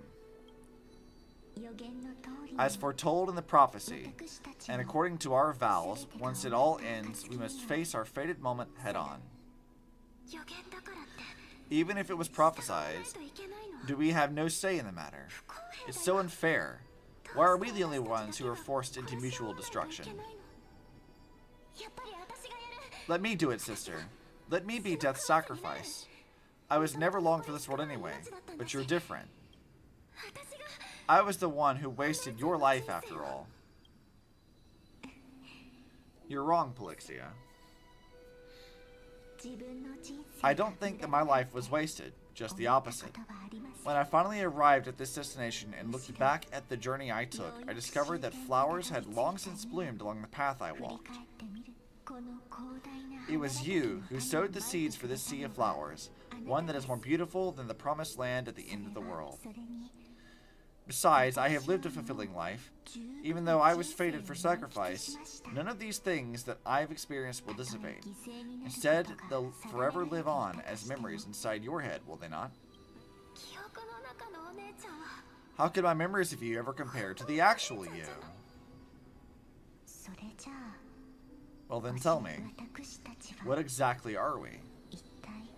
Interesting that she asks the exact same question that Circe's did earlier.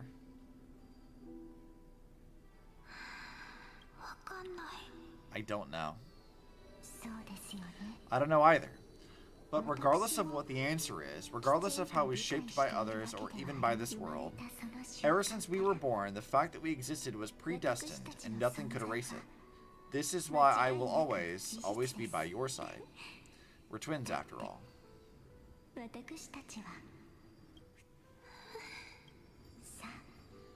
Alright, my dear Polixia. It's time to extract my heart and light the flame of death. After that, use it to plant the first bud in the prophesied new world.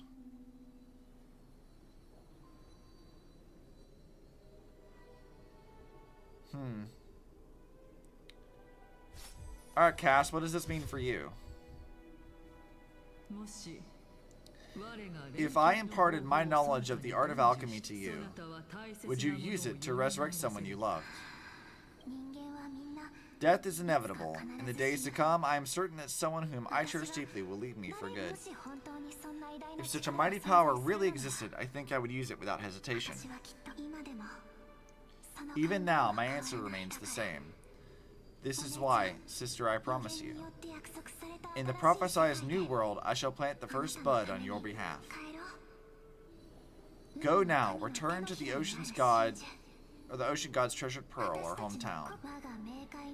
I shall open wide the entrance of the nether realm and grant you a second life. The living beings on this earth shall respond to my call and lead you to the sacred daylight. So she's not just like a reincarnation of it. She's literally just like what Anaxa did with his dead sister, except on like a somewhat grander scale.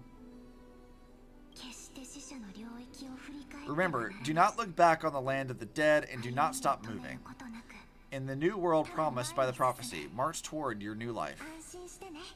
As for the price of our equivalent exchange, let me be the one to pay it.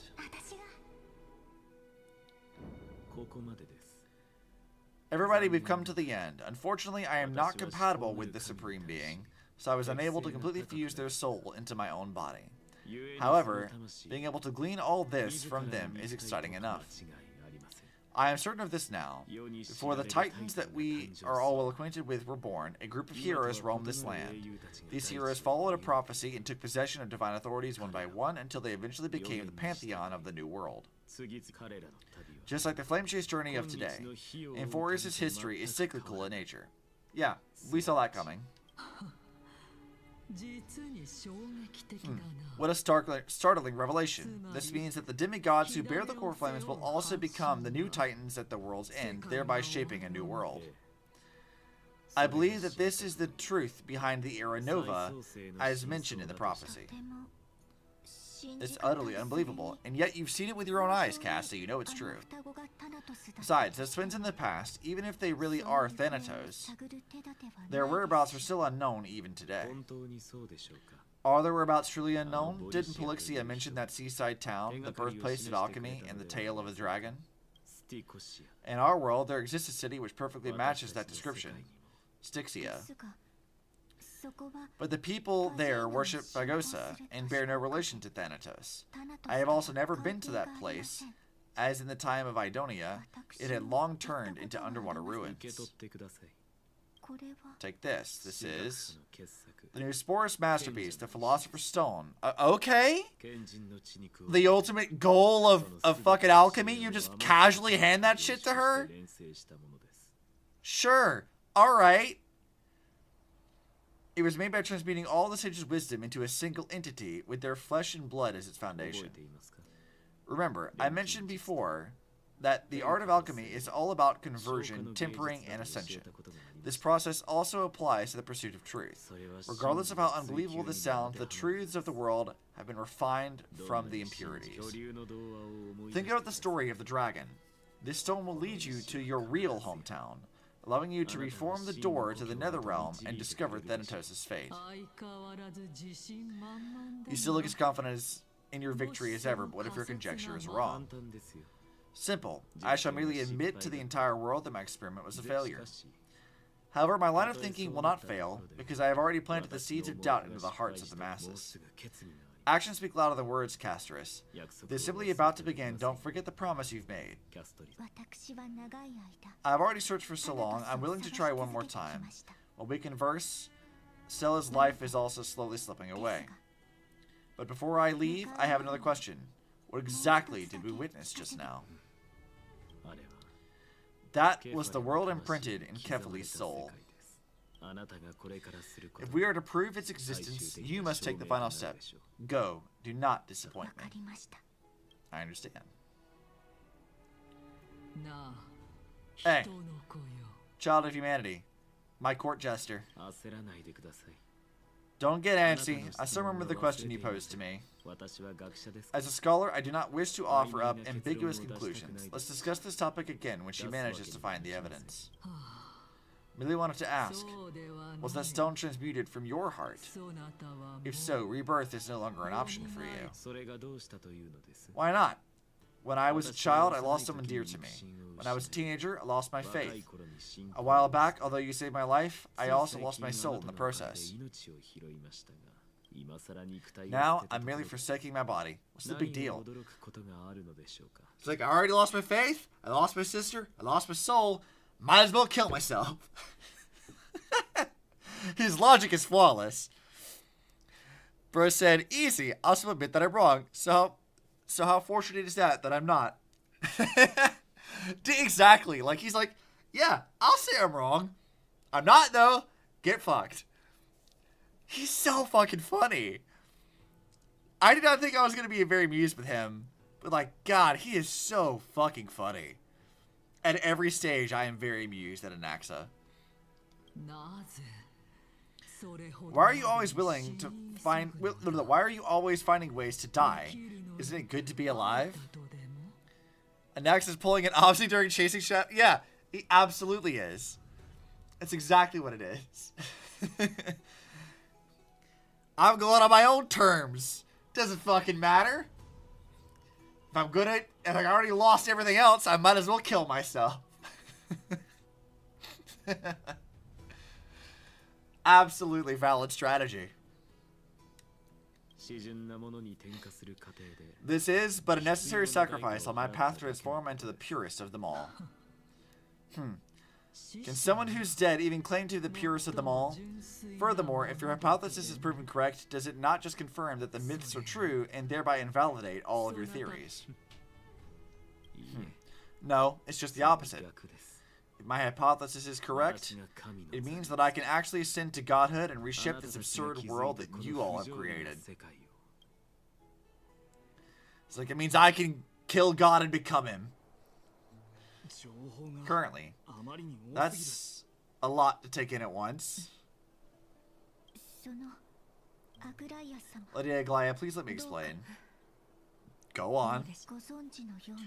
You know that the core flame of death has always been the greatest unknown regarding the Era Nova, which is why both you and Canis desire to gain the power to control that core flame in the approaching Citizens' Assembly. Professor Anaxa has come to the consensus with Canis. They want to suspend the trial once Thanatos' core flame is reclaimed, hoping thus to eradicate death from this world. If they're successful, then the Flame Chase journey will cease and Akuma can enjoy everlasting peace. But I know that this runs counter to your wishes. So long as we do not usher in Era Nova, the Black Tide will never be eradicated. Even with Lord Mayday on the front line, and the Black Tide not posing an immediate risk, the danger nevertheless remains. Which, yes, is absolutely correct. Honestly, it's difficult for me to assess the pros and cons in this decision, but someone must bring the core flame before we can begin negotiations over it. The Titan could be very near. I cannot let this chance slip by. Besides, someone has to make this trip to bring back Stella's soul. Well said. You already had every reason to seek an audience with Thanatos. It's the great performer who has weaponized your wishes and placed us in this difficult situation. A world without death. Do you desire that too? If fate dictates that my path must oppose yours, I will do all I can to resist it and protect what I aspire to achieve. Lord Mayday showed me that without taking the first step, all talk of what follows is moot. Oh, I didn't mean to click. I always hoped to hear you speak your mind, Cass, and I'm glad that you have heard. I'm glad to have heard your true thoughts. Styxia. I have visited that place in the past, though it is now an island surrounded by the River of Souls torrents. It's not hard to see its former splendor. Go. I will not stand in your way. As for Artemis, or Stella, you are someone who has cheated death. I believe you have more than enough reason to make the trip with Castris and meet the god of death himself. Castris, I too look forward to your journey. I wonder what kinds of new interpretations your completed story will bring to the Flame Chase journey. Thanks, Aglaya. I hate to put a damper on this heartwarming moment, but if Styxia is now an island surrounded by the River Souls torrents, then how do we find a way in? Lady Tribby is probably... The answer is apparently very simple. In the myths, Zagreus once made the domain of the dead their treasure vault. That is to say, they could enter and leave the Netherrealm as they pleased. Is it finally fucking time for Cat Grill? Is it finally fucking time? And if they could do that, then it follows that the demigod who inherited their divinity must also be capable of the same. Is it time for Cat Grill? I'll see you at the Memorial Palace at Action Hour tomorrow. Cypher shall be your guide in finding the ancient city. Let's fucking go, Cat Grill. A tumultuous day finally comes to an end. Everyone disperses, each lost in their own thoughts. Cat Barbecue Bar and Grill, exactly. Okay, yes, there's more stuff. Okay. I think that is a perfect place for us to stop. We can see Cat Grill tomorrow. Ma'am, you gonna lecture about being up late again? Oh, your eyelashes are fluttering. That look is someone who's lost in thought.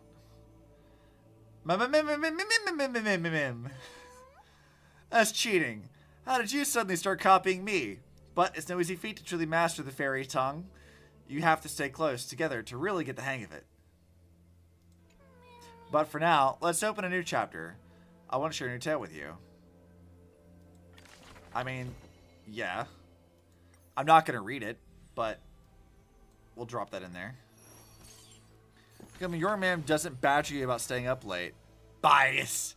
I mean, she did the other day.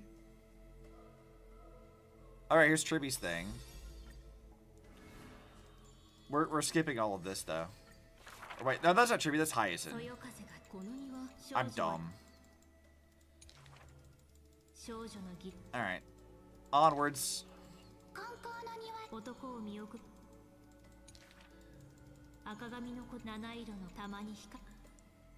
Alright, let me finish this one. Come on! Cheerily posting cat grill. It's good. I feel like when I make my thumbnail tomorrow, it's gonna have to be cat grill. Maybe I'll do a cat grill without salad gag. They did the same thing there too. I could do that.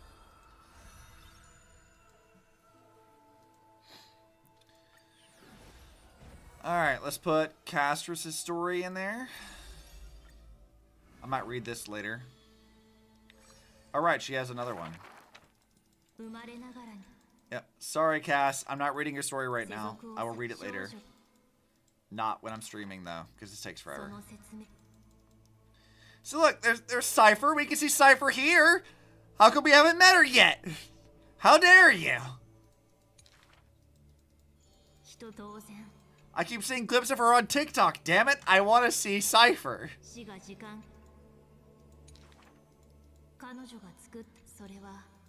Yes, yes. Peering in the face of the unknown or whatever.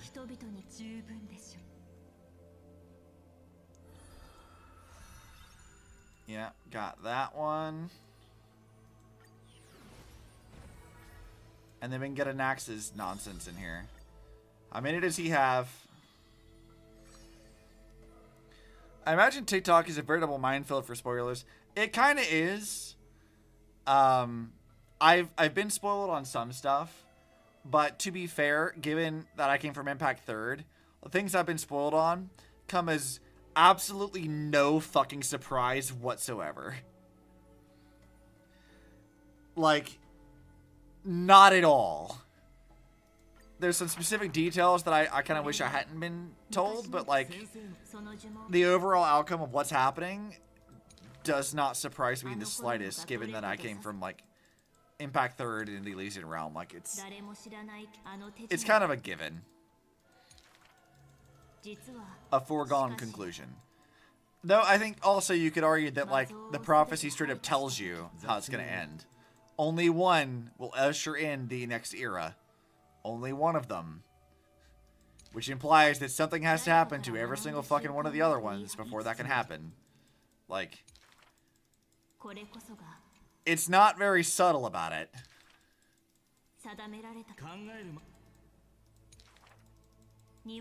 Alright, Anaxa, I'm skipping all your stuff. Just light up the next thing for me, please. Thanks.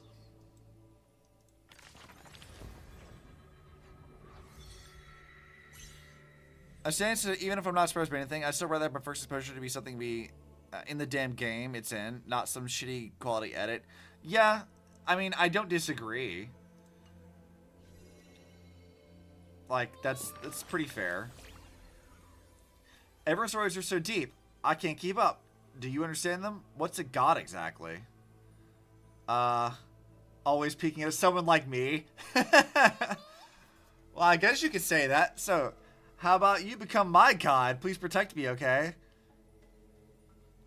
I have no idea how to respond to that, Mem. I have no idea how to respond to that. Still, I don't quite get it. So let me ask it another way. There must be a difference between gods and us, right? Otherwise, why would anyone ever want to become a god? Well, if we go the Elden Ring route, it's to avoid being controlled. Controlled? Could it be that we're already? If it's because I was controlled that I met you, then I suppose I wouldn't mind being controlled. I'll be your god, baby girl. Yeah, exactly. Stella is such a goob. She's just like, a god? Like me. I'm your god, mem. Fucking dumb. As I keep asking, I only get more and more confused. So maybe I'll have to wait until I've grown a little more before discussing these things with you. Sure, if that's how you feel about it. God, there's still so many more things to do here. Buff Stealth Supremacy. Yeah, that was some good art. Very good stuff. Alright, so I think that's where we're going to call it for today. So tomorrow we're going to go meet fucking Cat Grill. I'm so excited. I've been wanting to meet Cat Grill for ages. And maybe we'll actually go, like, learn about Cass's backstory. And, I don't know, we're doing pretty good as far as, like, time's concerned. Maybe we can finish the rest of this patch's stuff. And then we can start the actual current patch stuff on Saturday. I don't know. We're going to find out. But I hope you guys enjoyed watching this. I enjoyed doing this stuff. It's been kind of fun going back through all of Star Rail and like experiencing it with you guys. Is there anyone live right now we can go say hi to? Looks like Yui's doing Night Rain, which I don't actually own, but that looks like fun. I put a request into Honkai Star Rail mod Discord to see if someone there will make that art into a still mod. That'd be funny. Raid. Let's go raid Yui. So we're going to go raid Yui for those of you on YouTube. Thanks for sticking around for a while. I appreciate it. Obviously, do all the things that help out the channel to grow because YouTube is honestly far more useful as far as like keeping a record of all of our streams and things and having some longevity to the content. So help the channel grow. I would appreciate it. Other than that, I'll see you guys tomorrow, 8 p.m. Eastern Time. We'll continue this patch. We'll see what's going on. Let's go raid Yui. I forgot to hit enter to raid Yui. Let's go say hi to her, though. But yeah, good night. I'll see you guys tomorrow.